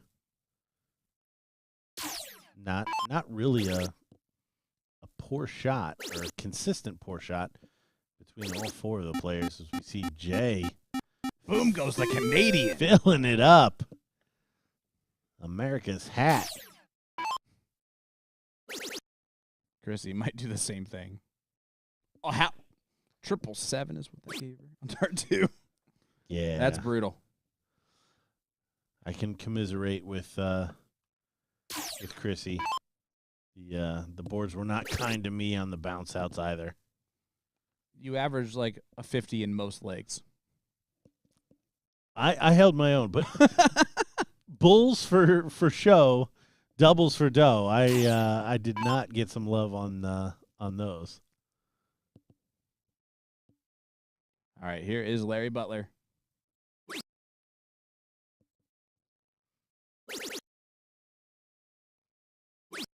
Ooh, I think he went for Maloney double. Does not hit it. By the way, fun fact, something that Mike Maloney is really good at, that is a secret talent of his, the hit the boxing thing. Okay. Yeah, the punching bag. Okay. I walk in there to show him that I had like 908 as my score, and the high score was 923. And he goes, "Where's it at? I'm going to beat it right now."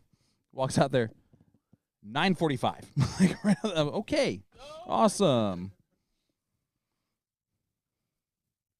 Oh no! Wow, the window walk from Chris Grimmel. That is just not something that you see at all. And Maria's just going to be a killer. She's going to stay there, ideally. And again, the gasp.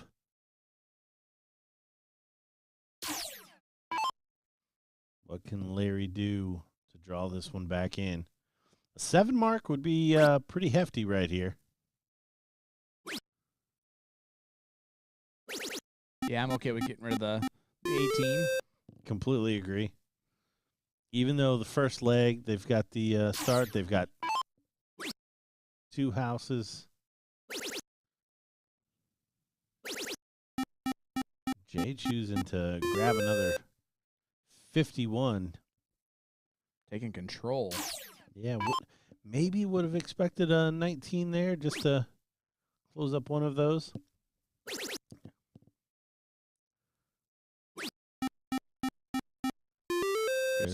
Yeah, gives yourself a nice 5 mark. Yeah, back at it.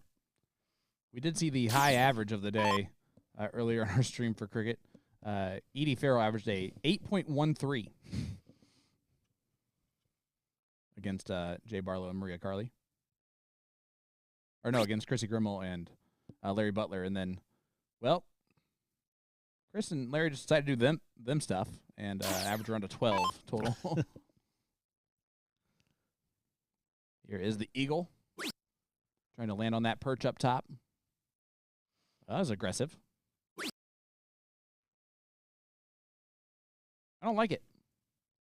I like it if he hits it, but he didn't hit it. Yeah, no, odd spot for it because they're finally kind of turning the corner here, and Chrissy is back there trying to sweep the leg of Jay Barlow. she's been trying to kick him the entire time they were warming up too. I mean, and by try I mean fake. she was like right behind him doing it that time. He only gets 1 mark, so it paid off. That was a little bit too close to the center of the trip too. Yeah, just a little gitchy from all 4 of the players here. I mean, tough to say that with Jay and Larry both averaging over 4.5, but with the spots that they're in, you would have expected some conversions here.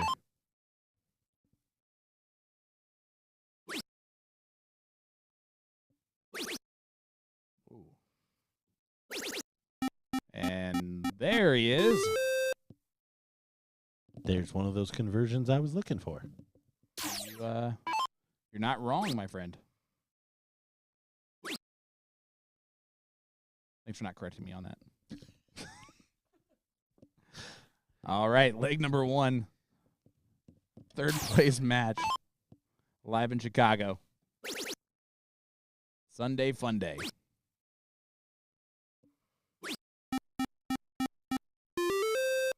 $80-point lead for Grimmel and Butler.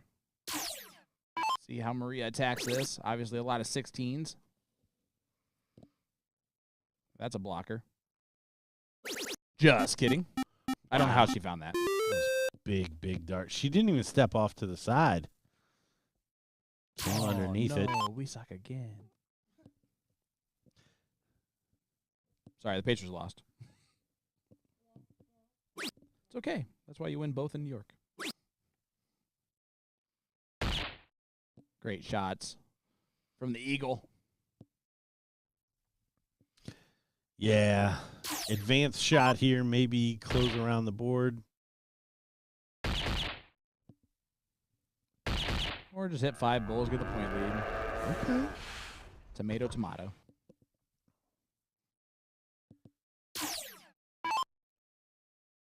Guess he needs to put some work in. This is a big dart. That was huge. Yeah. I mean, they still had 3 beds. Big pickup. She found the treble. Yep. But a dart at the bull, and they still didn't have a game shot, even if she missed it. But Maria does find 75. 20 and 2 bulls will do it. So now Larry chooses to attack here. That doubles duo in the background is Porky with his daughter Zyla. Oh, wow, look at this. That No could be finish. huge. No finish, but it but still could be huge. But five bulls is quite annoying.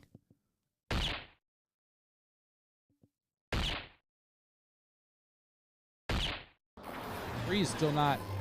3 bulls is still not fun. Yeah, no, not at all. Because now you need at least 4 marks. Look at Oh, there's 3 of them. There's 6 of them. Oh my goodness. Double bowl is what she looked for. I thought she was going to smoke it. What a dart. Was that a look away? No. That was her patent, just like shoulder turn. I mean, I think it was in disgust of the miss more than look away.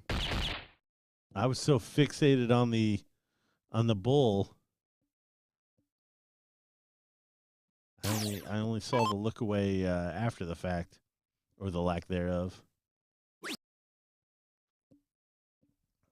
Oh, this is a big dart. And again, no winning darts. No finish. But they're starting to play with a little bit of fire here in leg number 1. And they should be way out in front here. Oh, look at this. How that wasn't a double. I was just going to say, you don't want to be too greedy, but oh my gosh. And now, my, how the turntables. Well, I tell you what, Chris came up with This is at least 6 the last time, and I think this clean leg's shot. over. Yeah, this leg's over. clean single shot double. for Marjay. Starts on the 20s. No. You get the easy ones out of the way. You want to give yourself that winning dart.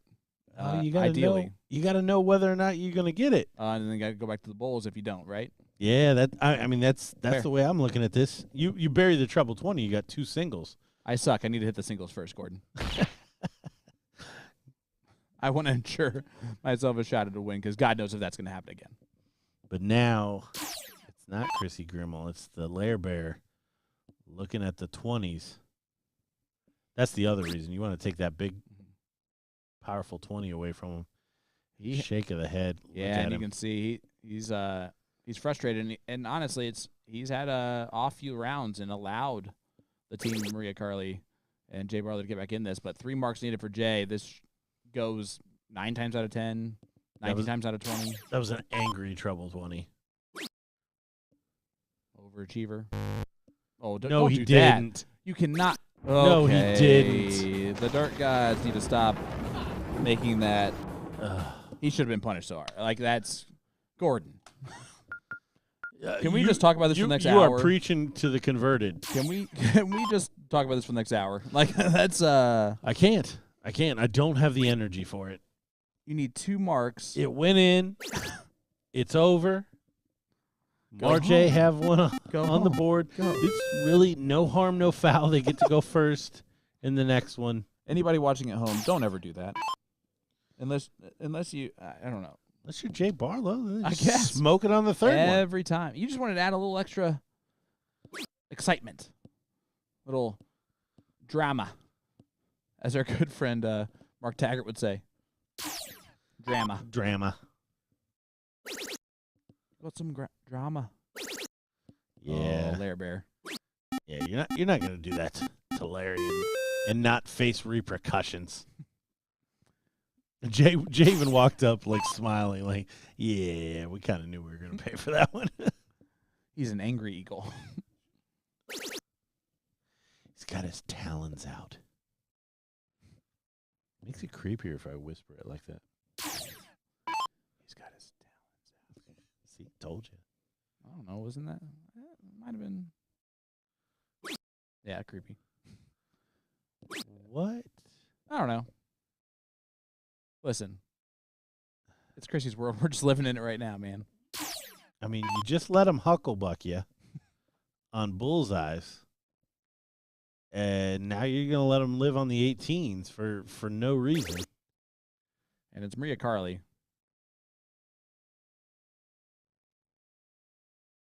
Okay. Poke the Lair Bear. Poke the Lair Bear. That's fair. Oh, it just keeps going.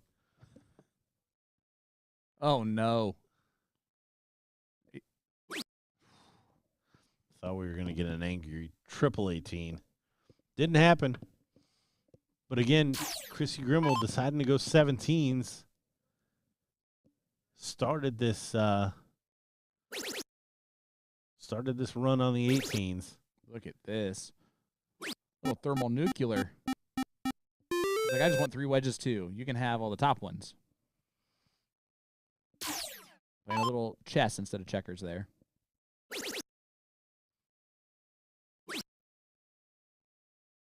Looking up. I like the dart. I like it going on the inside wire. If you're going to shoot at the double, do that. Don't shoot at the double. If you're going to shoot at the double, you got to do that. And there's only very few people that can aim at that wire, okay? Oh, I thought she was going to bury it. So, after the first half of this, thought this was going to be a runaway leg for the Eagles' nest. Still could be. Feel like he's doing this to taunt me. They are, I feel like all 4 of them are just deciding to play with our emotions.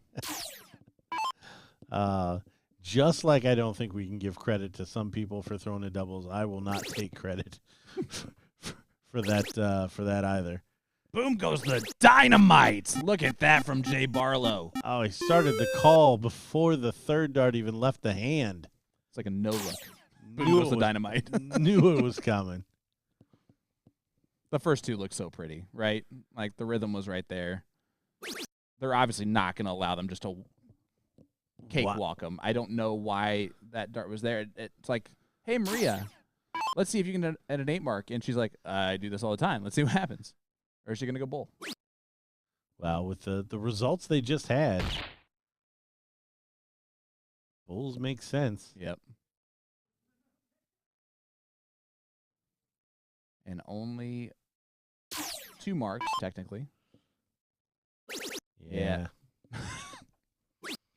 We both were thinking the exact same thing. Larry's going to get back control. Yeah, it really didn't surprise me. I mean, honestly, the couple of 2 marks that we saw Larry the last time on the 20 is more surprising than Larry hitting a ton.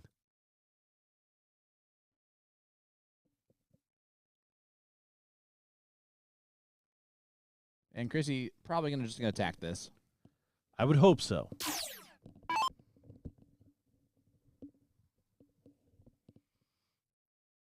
Now not. Needs. Oh, she doesn't find it. And the math there. Still up. Yeah. Still up 3 numbers. I mean, but that was the same. This is the exact same scenario. Yeah, it was the same position they were in last time, and ended up letting it get away. It's almost like let's try this again and see if we can do something different this time. It's a bold move, Cotton. We're gonna see if it pays off for him. Oh, and again, look at this. Larry cannot believe what is happening. And the window walk. Winning darts right here for Jay Barlow. Needs 7 marks. Or he can do that too and just not go for the winning darts for no reason. What is happening? He gets 5 bowls. Like, Maria Carly's going to get a shot here, but what is going on, Gordon? I am so confused. I mean, great shot, If you're gonna do it, hit 5 bowls. but The only thing that's gonna shock us more is if Maria just hits bowls too right here. I mean, he probably sends her up for at least the 20s because you want to take those out of Larry's hand. Not that he did a whole lot with it. I mean, I'm at a loss. I am at a loss. See if she stays up there. Yeah. Nope. I like that. It forces a 9 mark, which is kind of the case anyway at this point, but let's see if he can settle back in. It's a great first. Grip is definitely playing with him a little bit. That honestly is just a kind of a settling move for Larry. yeah, that's I fair. don't know that that's ever an That's so actual concern. The only thing that I didn't like about the shot at the 20 and then leaving is it doesn't change the shot for Jay. Yep. I mean, the best you can say is now he needs 3 doubles. That first start is half an inch above the double 20. And again, if he shoots that at the triple, he's at least got a mark. I don't think we should talk anymore. We can't guess anything that they're doing right now. Yeah, this is all right. Solid ton. The longer This is winning the only darts. thing I don't. You're letting Larry Butler and Yeah. Chrissy Grimmel live on the 20. It's worked out for you. Like, is it going to continue to work out for you? That's a frustration after the first start in the double to go miss. Yeah, because eventually he's going to do something like this. Boom goes the dynamite for Larry Butler. Yeah. Eventually he's going to do that, Gordon. Yeah. Well, and eventually is usually a short time. Exactly. And I'm going to say strategery played into the fact that they're going to lose this leg, even with the two doubles. Well, the only shot that we can point to was when Jay had a shot to close out. Absolutely. That is just a hole to throw. Yeah, exactly. But And that's the second try at a hole to throw yes, that they should have won cleanly anyways. What a cork. I mean, you just let Marche go first, right? You're like, no way I'm going to be able to actually get this, right? you see what Chrissy did there? It's almost like a jinx doing that. Well, anyone can beat that diddle. Just kidding. Just gonna redo it. You got a stick in the board, and not ideal.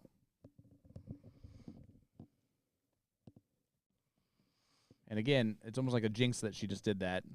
She put her and Larry going for. Oh, it did not work out. Jay Barlow's gonna get to go first. Oof.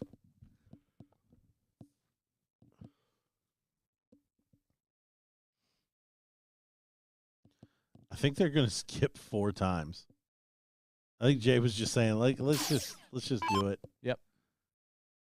Oh, like now it's gonna be interesting because now it's gonna be going first is Larry. Larry. They skipped Chris's turn.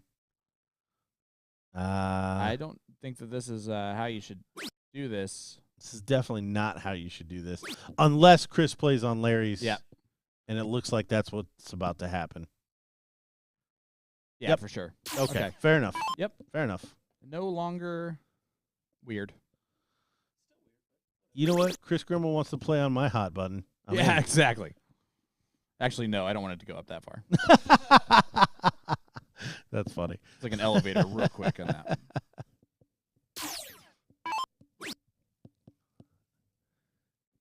Sean, you went from a 2-3 to a 4-8. What, 2-3, that's so kind of you.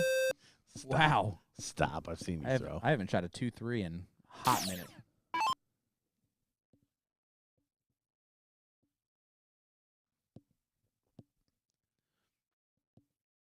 Speed cricket? Was it supposed to be speedy? I kind of did not realize that aspect of it. And look at Chrissy Grimmel hit a big 6 mark there. Keep in mind. Yeah, they're on the different score lines. Yeah. This is Chrissy and Larry are going second in this. Yes. So that aggressive play makes more sense in that context. So here is Chris. Look at the 18s.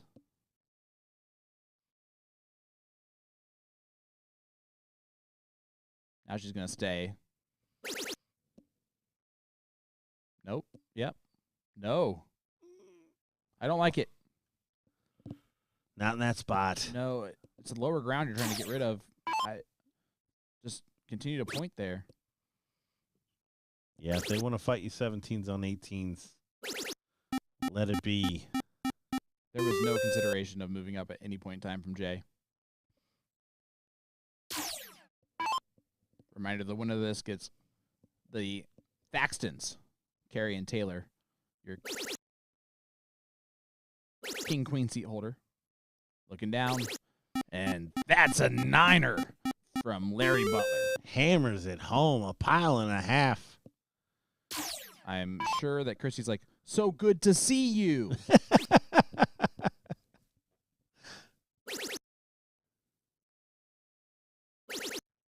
And of course, Maria is going to continue to fight and scrap and claw and make this. There was an absolute incredible Kings match or seat match between Marjay and the Thaxtons, and it's really continued over. I mean, it's been strange. Don't get me wrong, but the quality and the back and forth, the drama has been there. Another one of those gets the point lead looking up. Yeah, big 9. So anything you can do, I can do the same as Jay follows Larry's 9 with one of his own. And, well, we need one more from Larry, and he has control going into the Bulls. Yeah, Larry giving flowers after that one.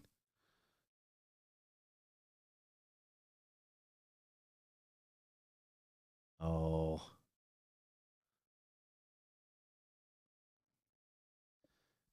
Larry having a full-blown conversation with himself there, and I don't think he was telling him how pretty he looked. Well, he wasn't looking in a mirror. Look at that. She's going straight, like, as fat as can be on all three of those were condom darts. Those were the safest things you've ever seen right there. Nice and safe. There are phrases I'm not going to steal from you, Gordon. Not because it's not brilliant. Because I don't have the... And Jay, after absolutely murdering the Bullseyes, Nothing. is going to give a free turn back. And this is where, I mean, if Larry and Chrissy can take a page out of their book and hammer home 5 bulls.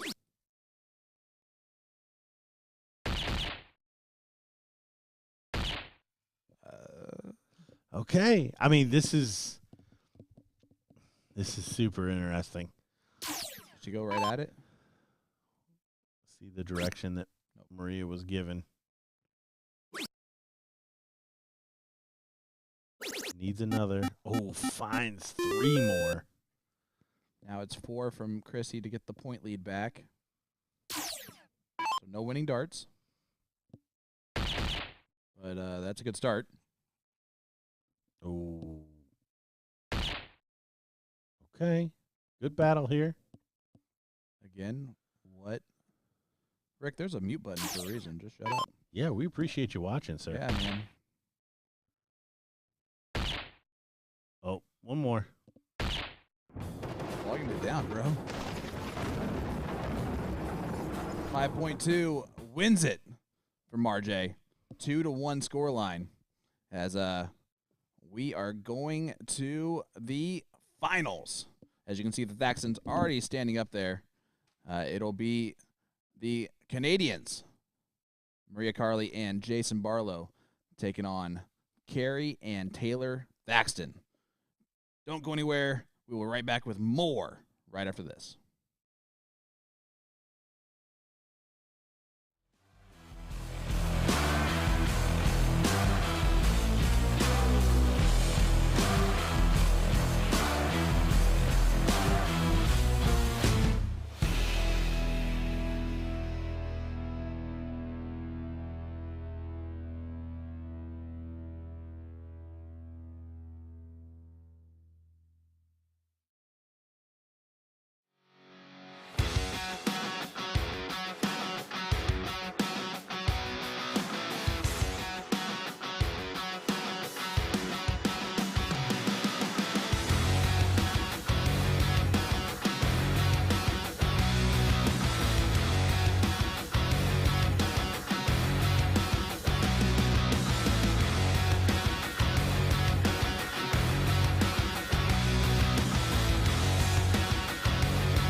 Ladies and gentlemen, boys and girls, the moment we've been waiting for, the finals of the mixed doubles AAA here at the 39th annual BullShooter finale in Chicago, Illinois. I'm Sean Green, joined by good stuff, Gordon Dixon. Gordon, a battle of teammates, a battle of life teammates, and it's going to be a great show. The King Seat match rematch here in the final, and I think this is going to be a epic show. Yeah, well, if it's any indication from their seat match, this is definitely going to be a good one. Back to race to 3, which will be a happy return for Marjay. Yeah, reminder here. The king seat holder is Bliss. That's the Thaxtons. So Marjay will have to double dip. If it does go to the double dip, it will stay a race to 3. And the Canadian duo of Maria Carley and Jason Barlow, Jay is starting to really heat up a little bit. And, well, we know Maria. I think that she just stays in Fuego. Yeah, Maria, really good weekend just overall. I don't think she's put up any W's just yet, but consistent performer in each of the events thus far. You see Carey try to stab the 20s. I don't hate the shot there.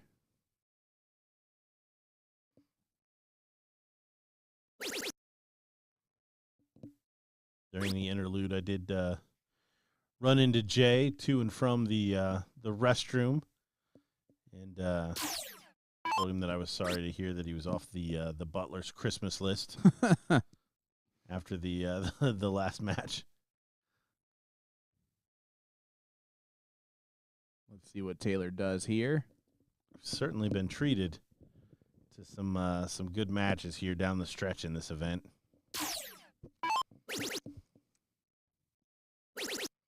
Oh, look at this. I like the follow through there. You like extra Yeah, finessed it. over exaggerated the last one there. Carey, this is a big shot here. He needs to come up big, or this one may get away from him quickly. Just 4. Yeah, probably not enough. Couple 19s and a treble 17, couple 19s and a treble 20. All not leading to good things for the Thaxtons here in this opening. No, it's not. Taylor going to look at the 17s, try and just hammer a lot of them. It's a good start.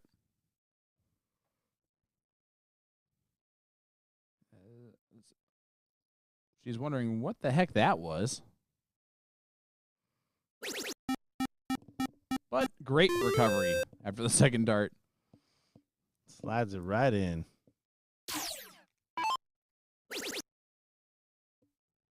And again, oh, that's an interesting. Yeah, that's some Jay cricket. Yeah. I I love the foot kick every time he has to pick up a dart. thought we may be seeing Jay go over on that one, but Carey again needs to find something. It's not going to happen. We'll see what Maria does here. Jay may be instructing to go to the 17s to not leave Taylor a clean shot. Maybe chasing that mark on the 15. Couple of options here. I do like how well they communicate before taking any shots.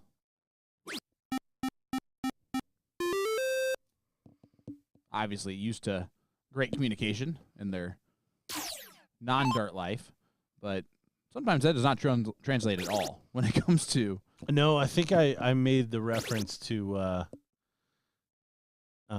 the fact that these big 9 mark following the 6. Yeah, that's The last time up on the 17s. I mean, Taylor Thaxton, ladies and gentlemen. Top Gun champion from this weekend. Jay continuing to do some thermonuclear.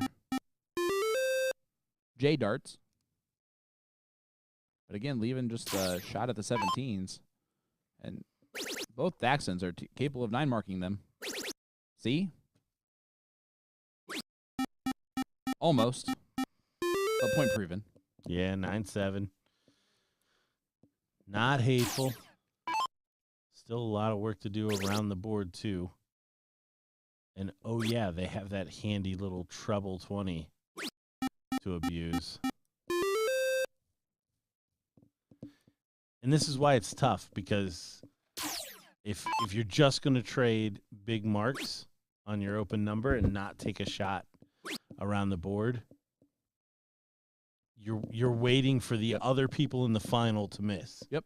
And that doesn't happen in this game. It's not a great strategy. When it does happen, we go, oh my gosh. We don't say that when 9 marks are hit, right? So that's the difference.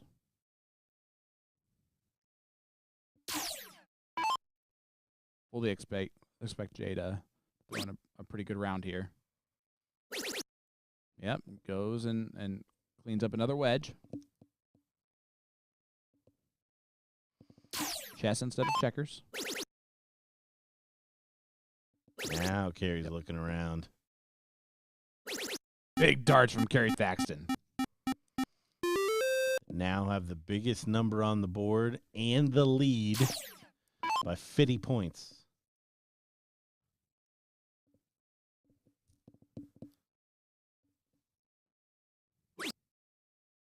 Closing first is Maria.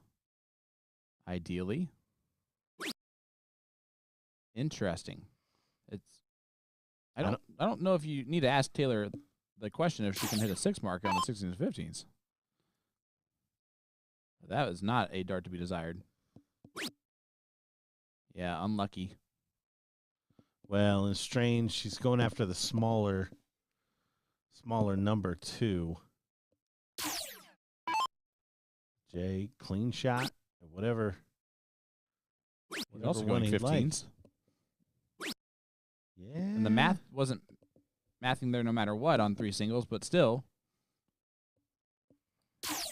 a shot here for Kerry to not only get the lead heading to the bowls, but also clean up a bowl if he wants to, or 2. Yeah, Kerry the best player on the board average-wise right now. Coming off a 9 mark. Oh, that is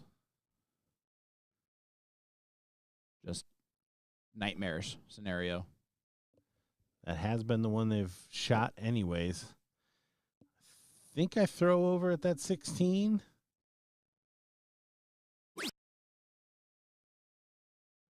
Kerry elects to stay on the 15. Maria, barring anything crazy, they will have the darts heading into the bowl, and by a lot. Oh. That one was in the 7, but it looked like it kicked real hard down into it. 60 points. May see a treble 16. You saw a treble 7 just below that treble 16. 3 bowls for the first leg. One step closer. To dipping? To the dip. To the moose tracks.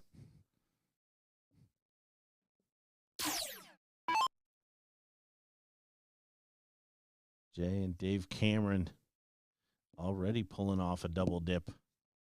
Winning darts here. Just kidding. No, that is. Double. Wouldn't have gotten it there, but yeah, the 4 bowls needed. Yep, needed the double on the first. That's when my mind was like, there's winning darts here. And then my brain was like, but how?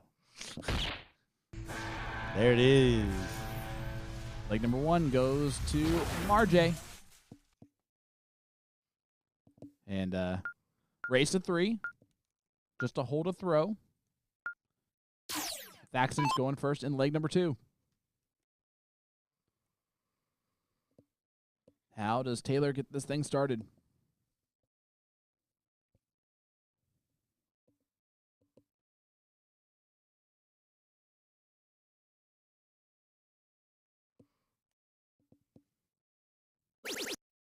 Good adjustment on dart 2. Only a close. So options here for Maria. Interesting. Very interesting. Now it's just 20s are gone, and now Carrie gets to go first. Yep, that's exactly what we're looking at. Carrie's utilizing it. Carrie really picking it up the end of that last leg. Not able to completely overcome the deficit that that they had created for themselves, but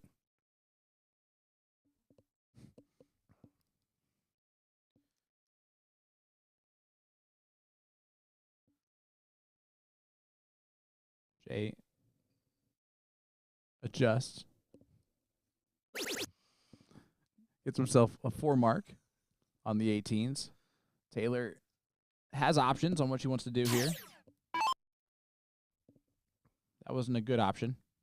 She's thrown a couple flyers, but the adjustments that she's made have been absolutely fantastic. I tell you what, that was a pretty nonchalant It was. treble 18 right there. It's like, I think I'm just going to switch here real quick and just drill it. Oh man, I hit a single one, triple 19, triple 18. Maria Carley. Oh, flattery. That was a good dap there from Carrie. Game recognizes game.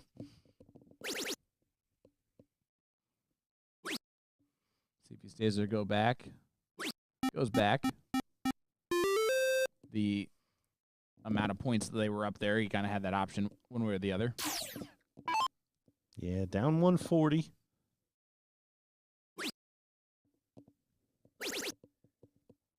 Jay, again, trying to utilize wedge game versus the typical scoring aspect of the game.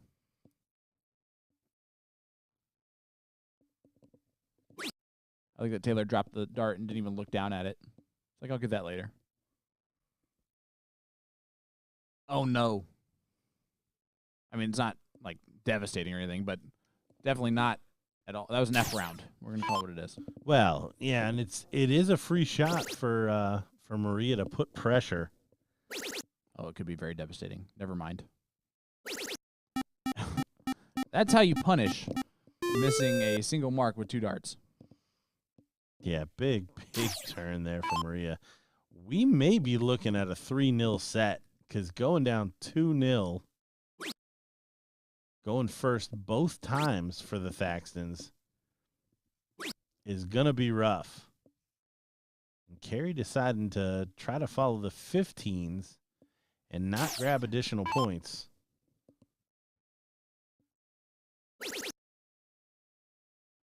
Jay taking a step back and just thinking through everything. 60-point lead.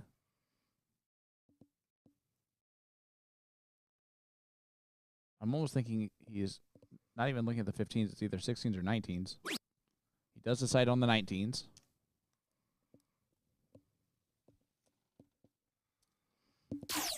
But again, a free opportunity for Taylor, but her adjustments have been great after the first dart. Not this time. Punts it. A slack leg for Taylor, and yeah, this is not the time for that. Yeah, no. Down potentially 2 legs in a race to 3. Loser goes first. That means even if they do win the next leg, they happen to lose this one, win the next leg, Jay and Maria will get a free whack. Starting that leg, polishing it up. Still some time here, though. Carrie going to need to find a bunch of 16s.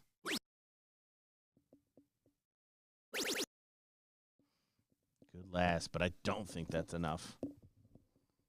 Most of the time, that's not enough in this type of situation, and definitely not going to be enough. Oh, look at this. 2-0 lead. He was aggressive on dart 2, and it pays off. 2-0 lead from RJ. This race to 3. This is the first dip. Bliss is the king seat, so if RJ does win one more leg in this set, we will go the distance.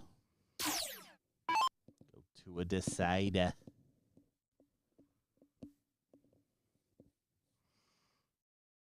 So Taylor going to step up for the third time here.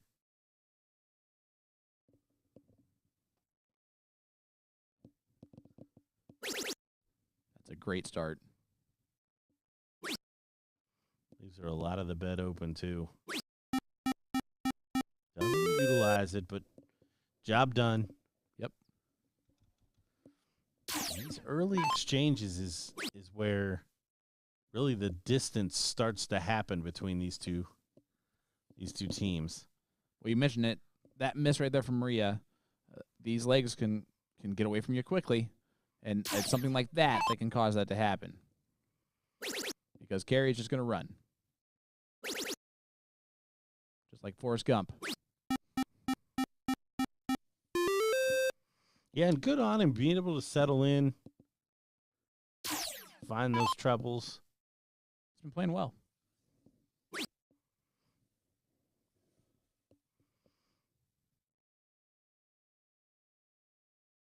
The team from Canada will know that they've got the start in the next leg if they do end up losing this one. Oh, no. See the shake of the head. She's going to want to stay there. I don't know that there's any advantage to even 60 points. Well, she didn't want to stay there. She wanted to find the Yeah, double 18. I didn't know it had to be that specific. I don't usually like to blame you, Gordon. It's fair. It's fair. Maria is really good at punishing mistakes from her opponents over and over and over again. She's a killer. She's a killer on the dartboard. See if Carrie can keep things rolling. He's picked it up in this set, but they still find themselves down 2-0. Oh, what a shot. Carrie doing all the work here, keeping them at arm's length, advancing the game. Everything needed.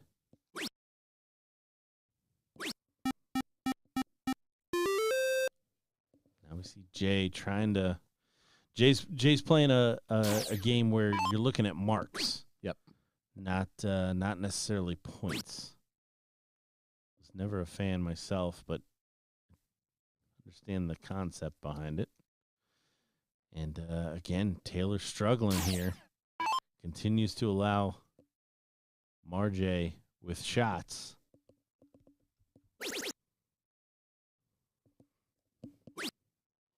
And it's so interesting because it almost is like Maria's playing a typical strategy game while Jay is kind of moving around and playing that marks. I also think it's just a little bit of trying to confuse your opponent a little bit. Like, what should I do here because he did that? Yeah, I mean, it certainly can throw you off if you're not familiar with it. That is certainly kind of a byproduct of it. I don't know that that's exactly what's trying to be implemented here, but it certainly can. If you're not familiar with, hey, why in the heck is this guy closing in front of me, Right. and not trying to score points, it can confuse you on that side. I don't think that's what's happening here. I think this is just a struggle leg from Taylor. It is. I mean, for sure. But, again, we have to reiterate that now's not the time to do this stuff. Yeah.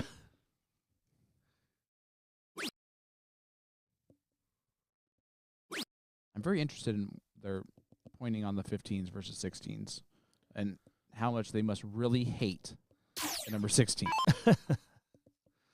Yeah, well, and I mean, I don't know how to figure that out either. Like, there wasn't even a transfer advantage for it. And that's where I was going to go with it. Like, even if you were trying to come up with, oh, well, after I hit the 15s, I got to close the 17s. Like, I could almost buy that, but it's 19s and 20s.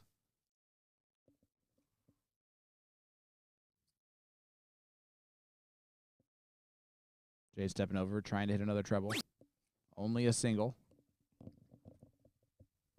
So Thaxton's trying to just change the momentum up a little bit. Taylor does get the close there. Back up, that'll do. Carey is Push the helping bull. out in this one. Yep. Say push the bull. Yeah. Yeah, because they were at 340. Yep. Yeah, adds an extra one there.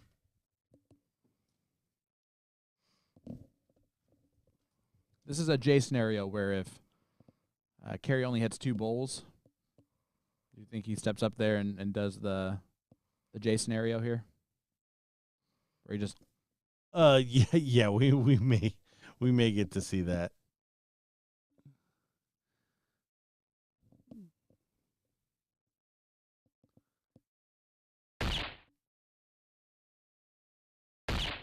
well, there we go. Yeah. He looked at her. He looked at her like, I want to do this. I think that she says, don't ever do that here. He really wants to do it. I think that's true. He's going to push it like on the misses. Yeah, he's going to push it. The leg kick. He didn't push it. Oh, I'm surprised. He just faked it out.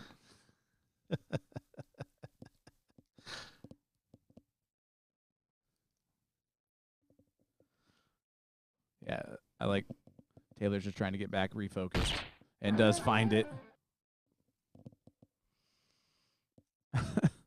So here we go, leg number 4.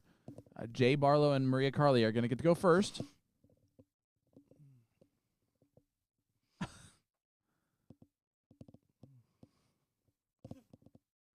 I think they're just putting some voodoo on some stuff. Yeah, I think they're celebrating the bullseye.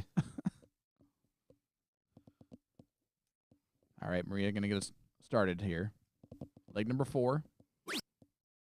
If Marjay wins this leg, we go to the double dip. If Bliss wins it, they will diddle for start in the last leg decider and only a 3-mark opening.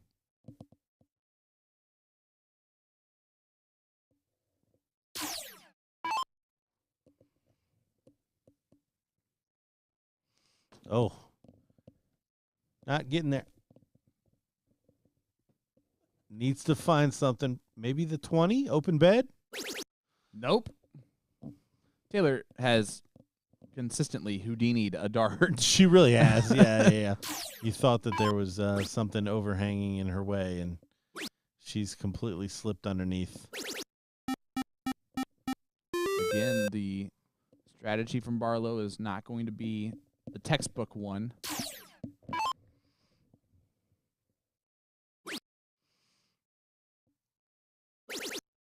Carey really stepping it up. Yeah. That last time, that last leg. Starts with a 7 mark here.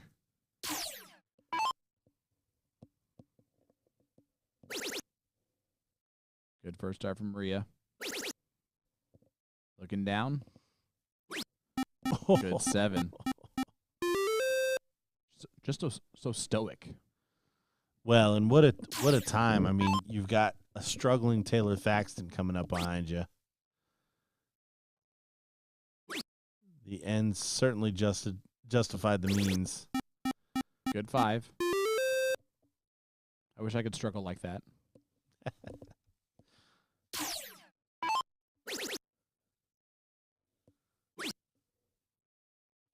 Looking down at the double. Yeah, you can see just how far down he was looking, that it was not at the treble. And Carey Thaxton going to look at the 17s here.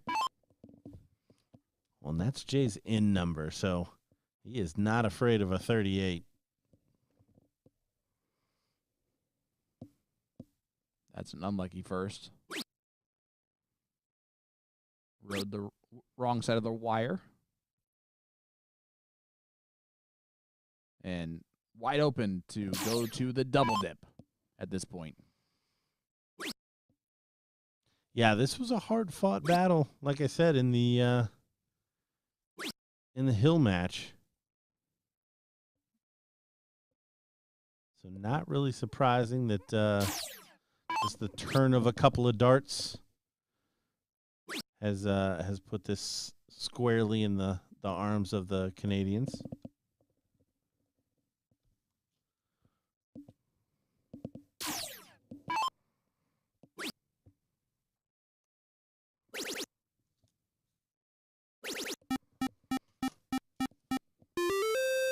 And that'll about do it for this leg. Yeah, for sure.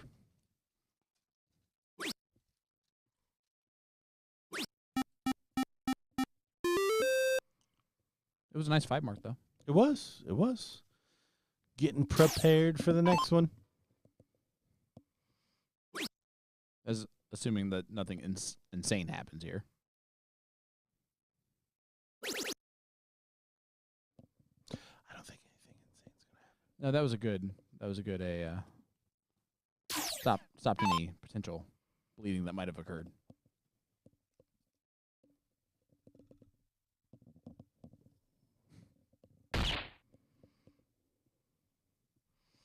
One, two, three. Let's go to the dip. Maybe. Yes. All right. They're going to probably take about a 20-minute break here. So that we... Just kidding. Hopefully they just roll right now. See if they do a bathroom break or something really quickly. But otherwise, let's get this thing rolling. Final match of the evening here with commentary.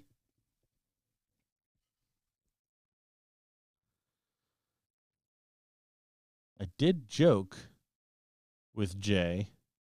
I said, hey, you guys can just chop it up and we can all go to bed. Is that really what? I think they just shook their hand. They just shook hands. And that may be, they may be flipping for it.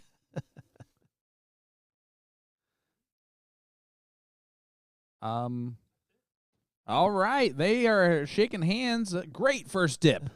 Jay Barlow does some things. He makes some things happen. That's for sure. Or are they just gonna play?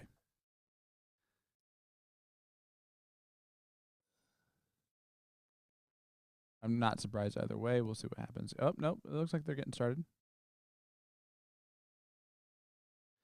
Oh yeah. They'll probably play. Oh, I get what you're saying. But I don't think there's going to be any difference between first and second in terms Fair. of cash money.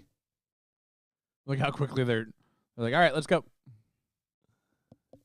And the other thing is they may only Look at Jay start. they may only be playing one leg too. We'll see. Pardon me. We'll see how this is turning This is out. their world. We're just living in it right here. Maria back there getting her groove on.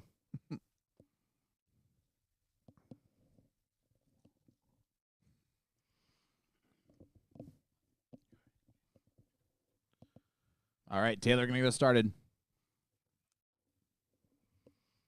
I don't know. We don't know what they're about to do. We're going to assume it's a race to 3. Yep. And a best of 5. And one of these teams are going to get first place, and one of these teams is going to get second in this mixed doubles format. Yeah, that's where we're going to start until we find out otherwise. But Like I do feel a shift. Oh yeah, absolutely. In the pressure of everybody after the Look at Maria right now. first set. She went from as serious as could be in every way, shape, or form, and now she's dancing every time.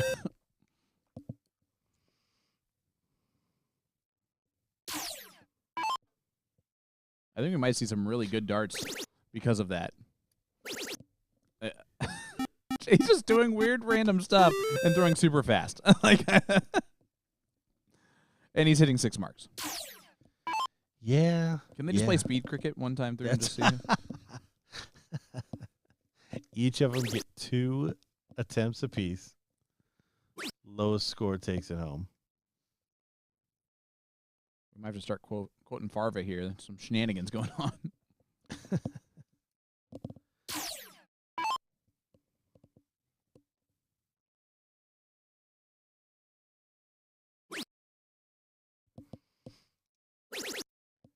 Good last there for Maria. Takes the lead. See what Carrie's going to do here. He barely waited for the turn to change. He's just going about his business, isn't he? I think this is Look a at one. Jay. I think this is a one-leg playoff right now. And I think that Jay is just throwing to throw. Well, it's an exhibition vibe. Right. Let's see that dart on the third dart. Just a bit outside.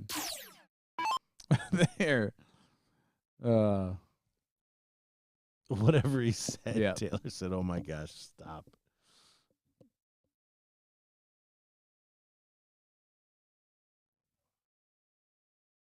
Well, Only a 15.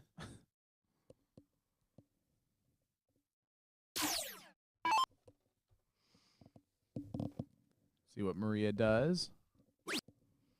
Again, going the 15s route. Yeah, it's been too consistent. Yep. They're shooting that. There must be a distinct difference in preference there.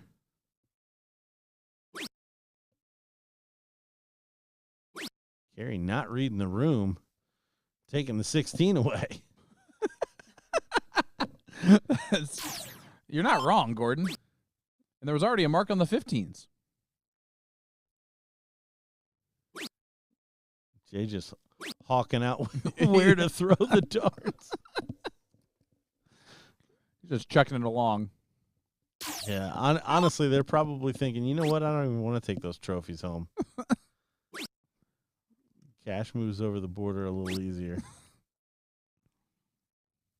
And Taylor wants it, though. Oh, for sure. I mean, she has to be in the running right now for the MVP after the Top Gun win. Oh yeah, we haven't talked about that at all. I mean, some of us have. I'm just kidding, Gordon. Oh, was there an entire afternoon of Somebody was playing triples this evening when we mentioned it. I don't know. Yeah, good last from Carrie. Jay's yelling so at him. annoyed. He's So yelling at him. annoyed. Throw it the winning dart. How am I supposed to be impressive? You just close all my numbers. Throws down at the 17.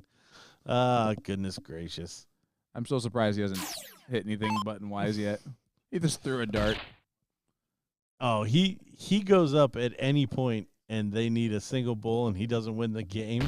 He's pushing that bull. This is pretty much over. Maria going to get 3 more darts here. Yeah, cannot win it in this turn. And we're about to see what is going to happen. I swear, if this is just 1-0 and there's continue to play, the demeanor is weird. Well, leg number 1 goes to Carrie and Taylor, and it does look like they're going to continue to play. Stop giving my hopes up, Gordon. You're 0 for 2. You're on the hopes. 1-0 scoreline in favor of Bliss. Oh, I can't believe it.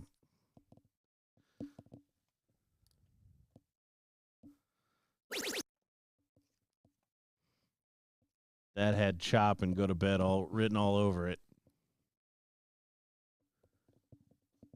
See what Taylor does.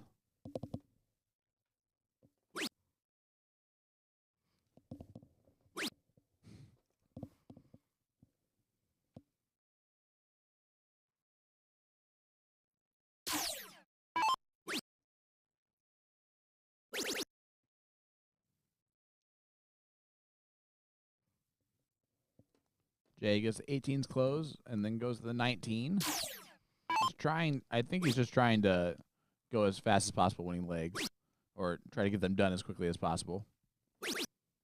Great dart from Carrie. It's amazing what that dart looks like when it's a different person shooting it.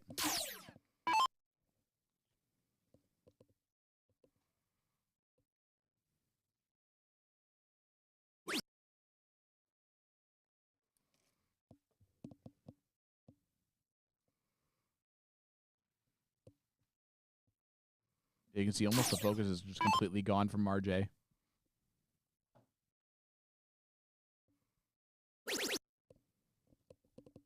Taylor gonna stay right there for 6 of them. He's not gonna shoot at 18s, is he?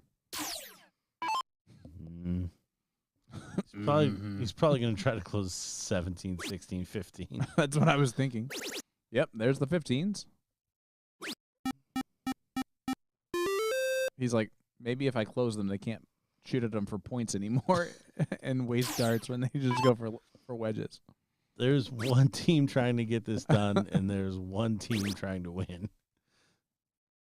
At least that's what it looks like right here. I guess half of a team is still trying. I don't think Maria has it in her blood to not be trying her best here. Jay is now sitting down. Yes, that's not a good sign. I wonder if he's going to start throwing from there.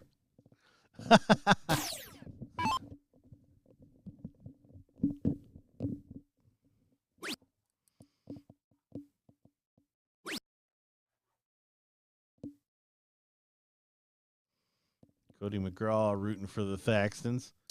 I think the Thaxtons on paper are going to win this one. I mean, I don't know. The demeanor sounds or says otherwise here, Gordon.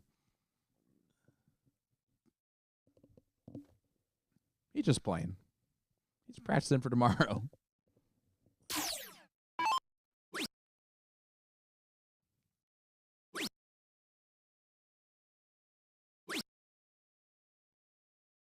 It's going to be okay, Carrie. The only problem is that Maria's going to try. So now you actually might. I was just going to say, yeah, she's got a shot to close this out. What would be great is if she hit it and see the reaction of Jay. She's so upset. Yeah.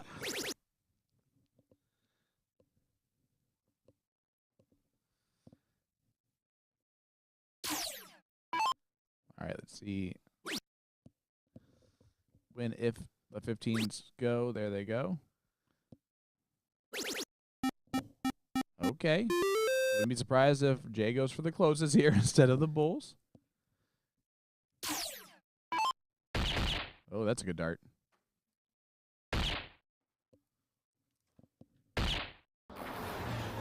4 bulls hit from Jay.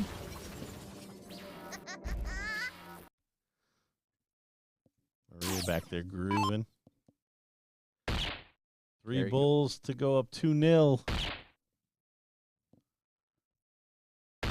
And they are up 2-0.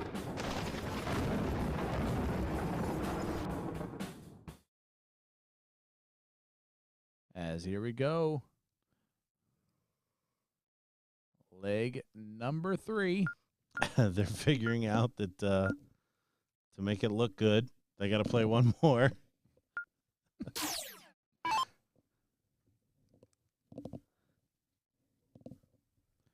Chris, this is the last match of the evening of live commentary. Maria's going to start off with a 7 mark. In what world does this actually just go the distance for purposes just to go the distance tonight here?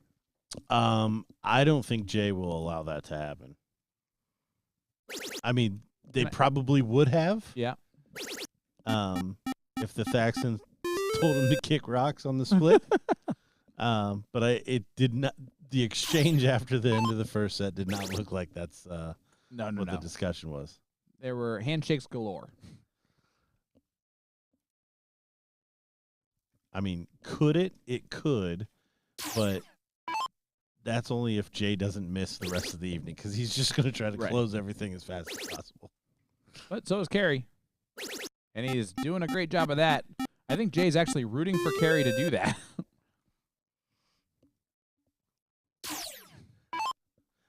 Good shot, pal. Look at whatever he's saying. That threw off Maria.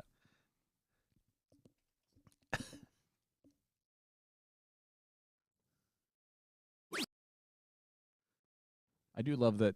I feel like the only people that are trying here right now, Gordon, are us. You may not be wrong. Nah, I think both the Thaxtons are trying to do their part for to sure. end it up in this match. Is it the 15 total that they're averaging NPR wise that's telling you that, or something else?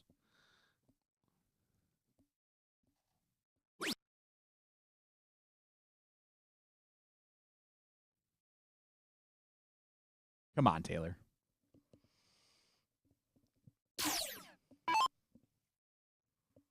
Jay's abandoning the 2 marks on the 17.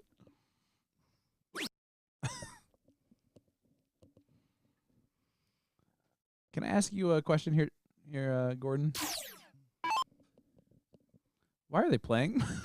Yeah, no. If you're gonna do this, What are we doing? Why? yeah, there. Well, but that's why it becomes shenanigans, Right, for sure. And yeah, and I don't think that was in live mic or anything like that, but yeah, there are implications here that are beyond the tournament and the match and all of that, right?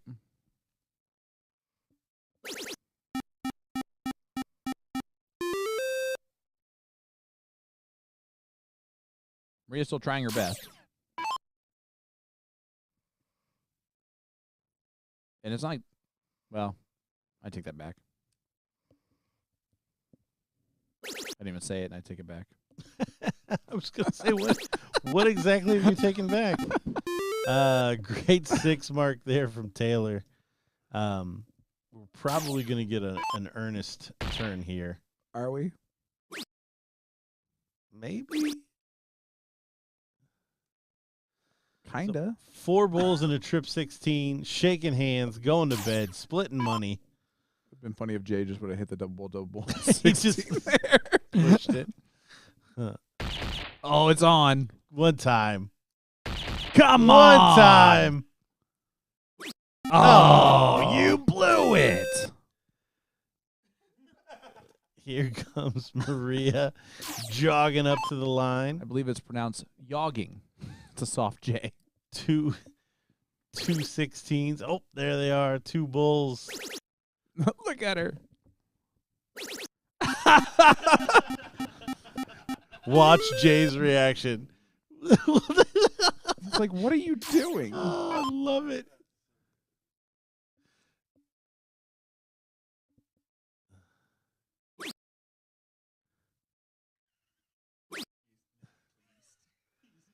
He's like, do I have to?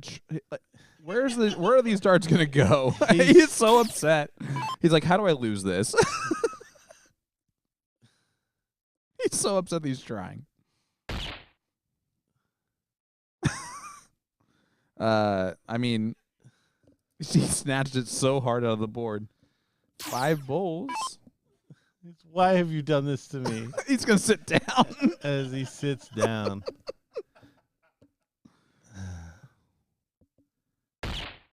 Again, it would have been. I wouldn't have put it past him just to hit the 5 bowls there after Maria tried so hard to win this leg. Look, he's. I think he's trying to talk her out of hitting this. She's not going. She's definitely going to. Yeah. He's so upset. She won that single-handedly by herself, 669. He's just gonna start pushing off She's now. like, I want MVP points too. He's like, I hate you. I hate you so much right now. Come on. Taylor getting herself psyched up here for the 4th leg. Yeah, it's just 2-1 score line. Deciding leg, or the deciding set, sorry.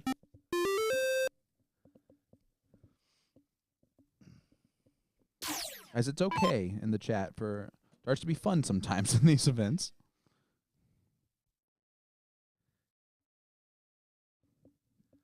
Yeah. If they're having a good time, we're having a good time. Everybody's having a good time. Yeah, I don't think that there's no malicious, No. like Marlies and Jay aren't trying to give anyone MVP points or whatever. It's 11-11. on Sunday night. Let's make a wish. This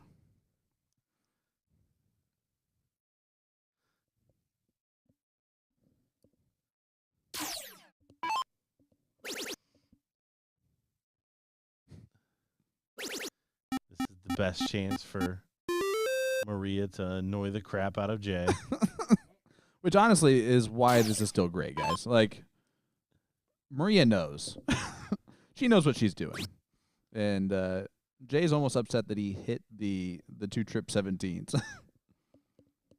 And now Jay's probably upset at Taylor for not doing more there.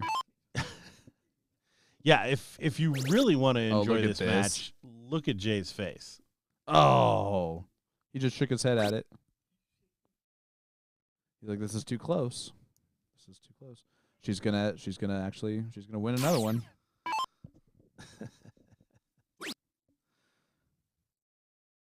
2 17s. What a big old fat 17. 15s or 16s. Definitely not going to try and point more. That's too good. If he points too much, Maria can win the leg.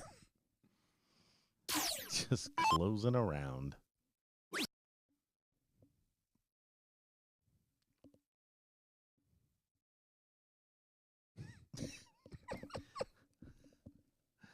We're going to have a Jay Barlow bobblehead night. Serious.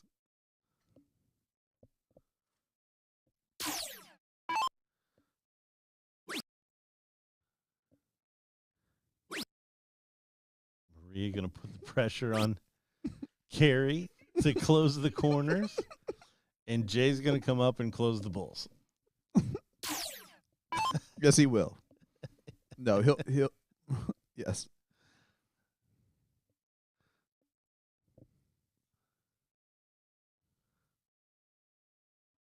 And I mean, it has to be said, this is absolute brutal conditions Uh-huh. to play under Uh-huh. for the Thaxtons. He's also throwing a 6'5". This is the reason why they're in this leg right now. So he's only got himself to be annoyed with. But Taylor, an opportunity here.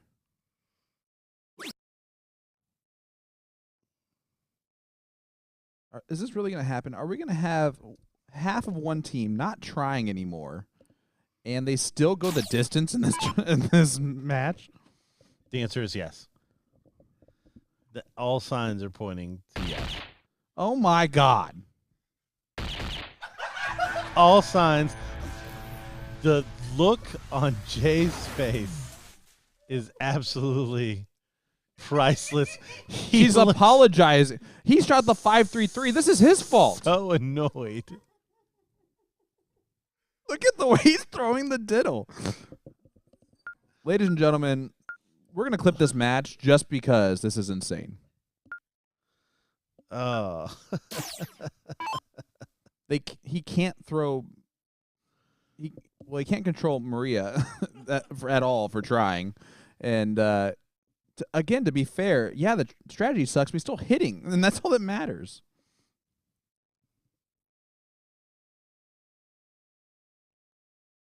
And this is completely thrown off the Thaxtons at the same time. Well, yeah, like I said, this is absolutely brutal. If they win this thing, after all this,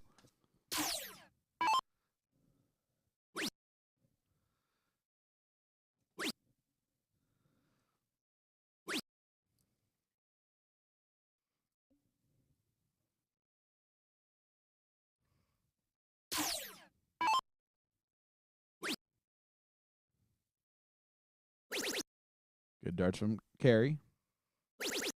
Yeah, that'll work. Jade's probably going to go 18, 17, 16 if he hits the trips.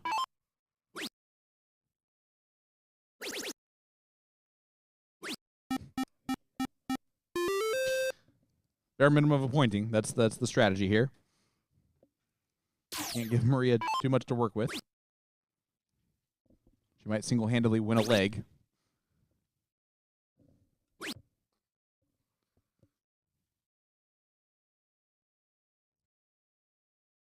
Tim, that's the understatement of the century. Anyone who's watching here, this is not cricket strategy that you need to really pay attention to in any capacity. This is fun cricket. This is, let's see if our skills can just win this. Can we throw nonsense accurate enough to throw off the other team? Yep. Oh, my goodness gracious. And the answer is yes so far. But the problem is Jay's going to go trip 17, and then he's going to switch to 16s. He might even go bull on start 3 if he gets the first 2.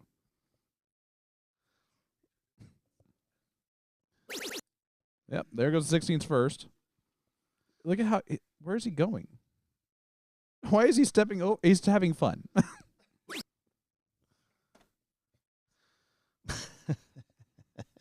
I feel like the game should be if we can guess where Jay's dart's going, we each get $1. And a 15. Okay. All right. Maria's going to 9 mark the 16s just to annoy Jay. You're not. Yeah. That's the only option. Oh nope, she's been suckered in. Yep. It's kind of disappointing. It was more fun when she was trying to. Like while he wasn't trying for her to try, that was the great juxtaposition of this. Now it's not even funny anymore. I'm just kidding. Yeah, no. If Jay isn't being annoyed, this isn't worth it. Yeah, exactly. The only reason why we're still here talking is because we are living and breathing by how annoyed Jay can get by what Maria is doing. Oh, are we going to see the Jay push off here? If he does it here, that's just cray-cray. Yep. Nope. Oh, I thought he was trying to get the board. Yeah, I thought he was too. Over as quickly as possible. All right, 2 bulls. What he should have done is switched it over to the 13-inch board for her to hit on that. Un más, por favor. Jay wants nothing more than this to go in. Uh-oh, that's... He's so upset right this second. But Taylor's Houdini'd her way through a lot of that. Not here. And he's like, really, you're going to give Maria a chance? Have you met her? She doesn't have a chance. No, but... She's going to make She's going to... Stop it. That was a double there. Is it? Come on. Look at him. Look at him. He's probably giving like, giving can you Carrie please? a Can you pep talk please? right now. He's like, do you want me to throw this for you, or do you want you to throw this for me? Like, he's like, can I just push it? What do we want to do here? What are they doing?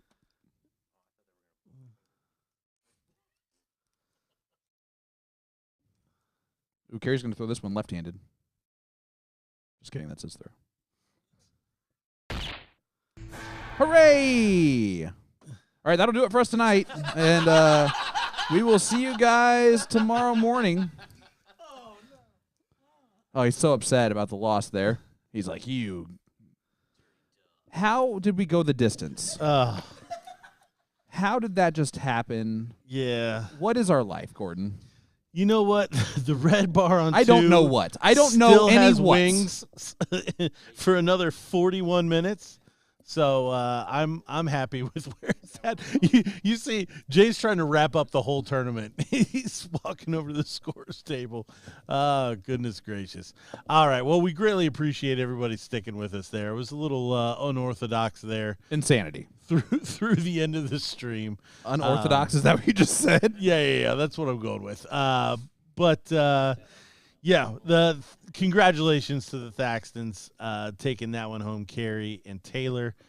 Commiserations to Maria. Just Maria. Listen, guys, we understand in the chat that was bonkers, to say the least. That being said, all 4 of them were fine with it. There's not a big deal. It's not that deep. We had a great night, and we will be back tomorrow in action with you guys. So thanks for tuning in tonight. I'm Will Stewart, joined by Nick Teixeira. Have a great night.